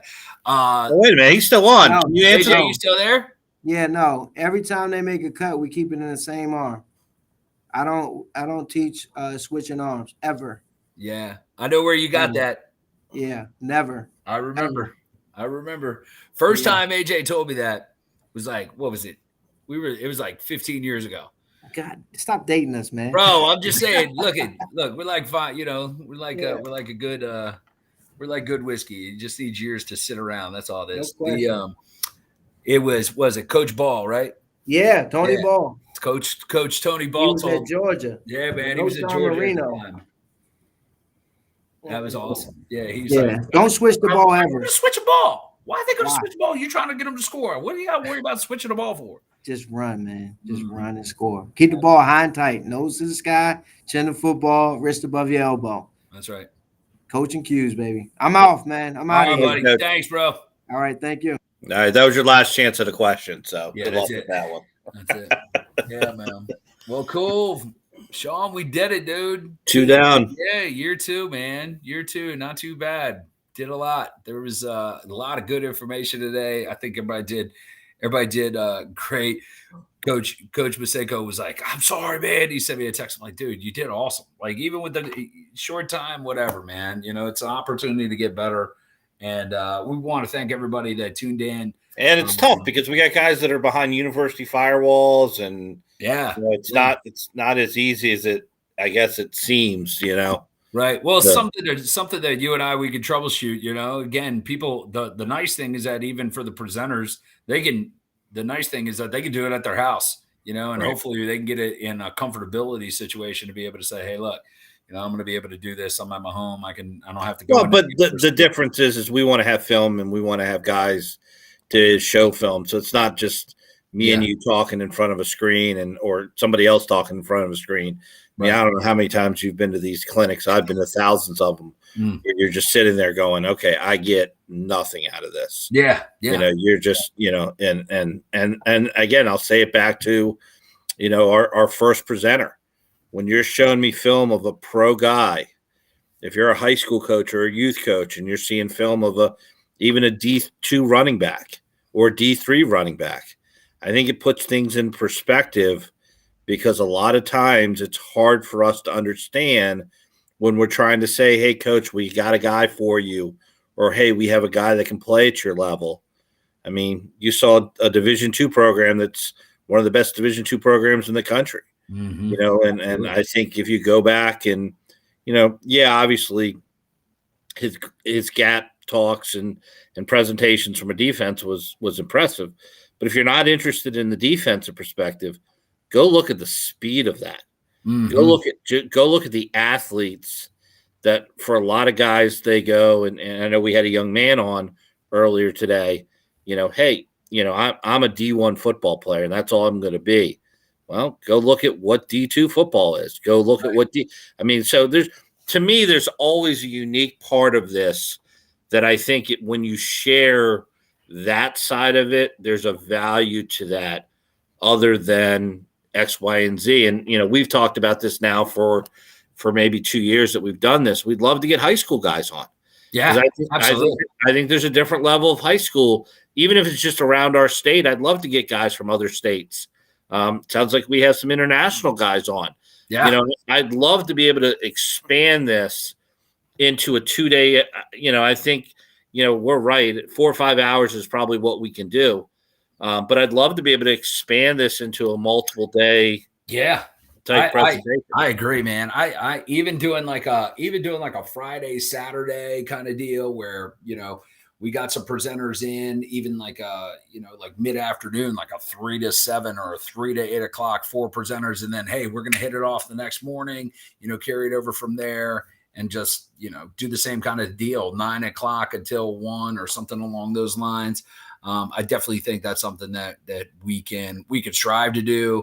And as people are watching or they're thinking about it, like, whatever, I teach the triple option, or I teach this form of tackling, or I teach this. I'll tell you the other one that's underutilized.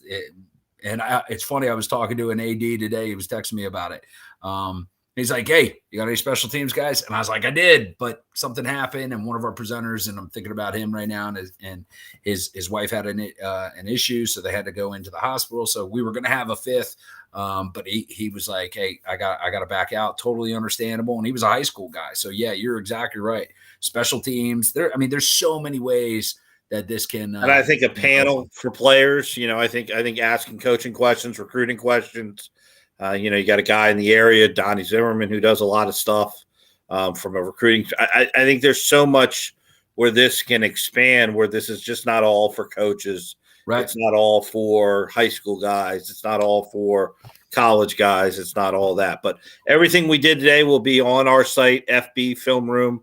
I'll throw the graphic up real quick here so you guys can grab that in case you have an idea of where you want to watch it from. Boom. In case you need to know, there you go. If you need to know the URL, all the stuff will be there. And of course, you can go back through the YouTube, the Twitter, the Facebook, from FB Film Room's Facebook, and then All In Broadcasting's Twitter and everything like that. So we appreciate everybody that hung on, all you guys even to the end. Maybe you just forgot to click off. That's why we have so many people listening to us bambling around. Who knows? Whatever. Thank you for doing that. I'd love to see the numbers at the end of this. But B, again, year 2. Yeah, buddy. Did it real well. Probably have to get your wife on. I'd love to get some training stuff. I'm sorry. Right. I think there's value in that. I actually said something to her about it, and she was like, well, what would I talk about? I was like, being a high school athletic trainer. Like how many times, she actually files on one site on Facebook. It's National Athletic Trainers Association's like mom site. Mhm. And, they put out posts and do all kinds of stuff. It would be great to have them involved. There's a lot of I think it's anytime you expand it, and I think there's stuff that makes her job easier that, hey, I hate to say this, but she gets to come home to the football coach. I know, So right? there's probably stuff that in some ways is easier for her for that reason, and that trainers at other sports don't have that luxury. Right. So, when it comes to, hey, I need this, I need that, okay, this is what goes on with concussions. You guys got to understand this. There's a whole lot of stuff. Hey, here's a simple ankle tape. Hey, we should do this. Right. The whole what an orthopedic and a sport orthopedic is. Mm-hmm. That people miss amazingly. Oh my goodness! In this world, if I went to the doctor, he told me to sit out for 3 weeks. Like right, okay. yeah, and there's actual licensure, and there's actual like a board test that we have to take, and those kinds of things. Yeah, she is. I've definitely outkicked my coverage as many of us have probably understood without a doubt. But without boring everybody else, thanks again for everybody. We appreciate it. Coach Riley, I shared across the coach, Mr. Max, has sent you a request already, I believe. Awesome, Max, I got you, bro. Should be in the message part of it. I just got to make sure Sean sends me a text message to remind me. That's all it is. Don't throw that on me. Great day.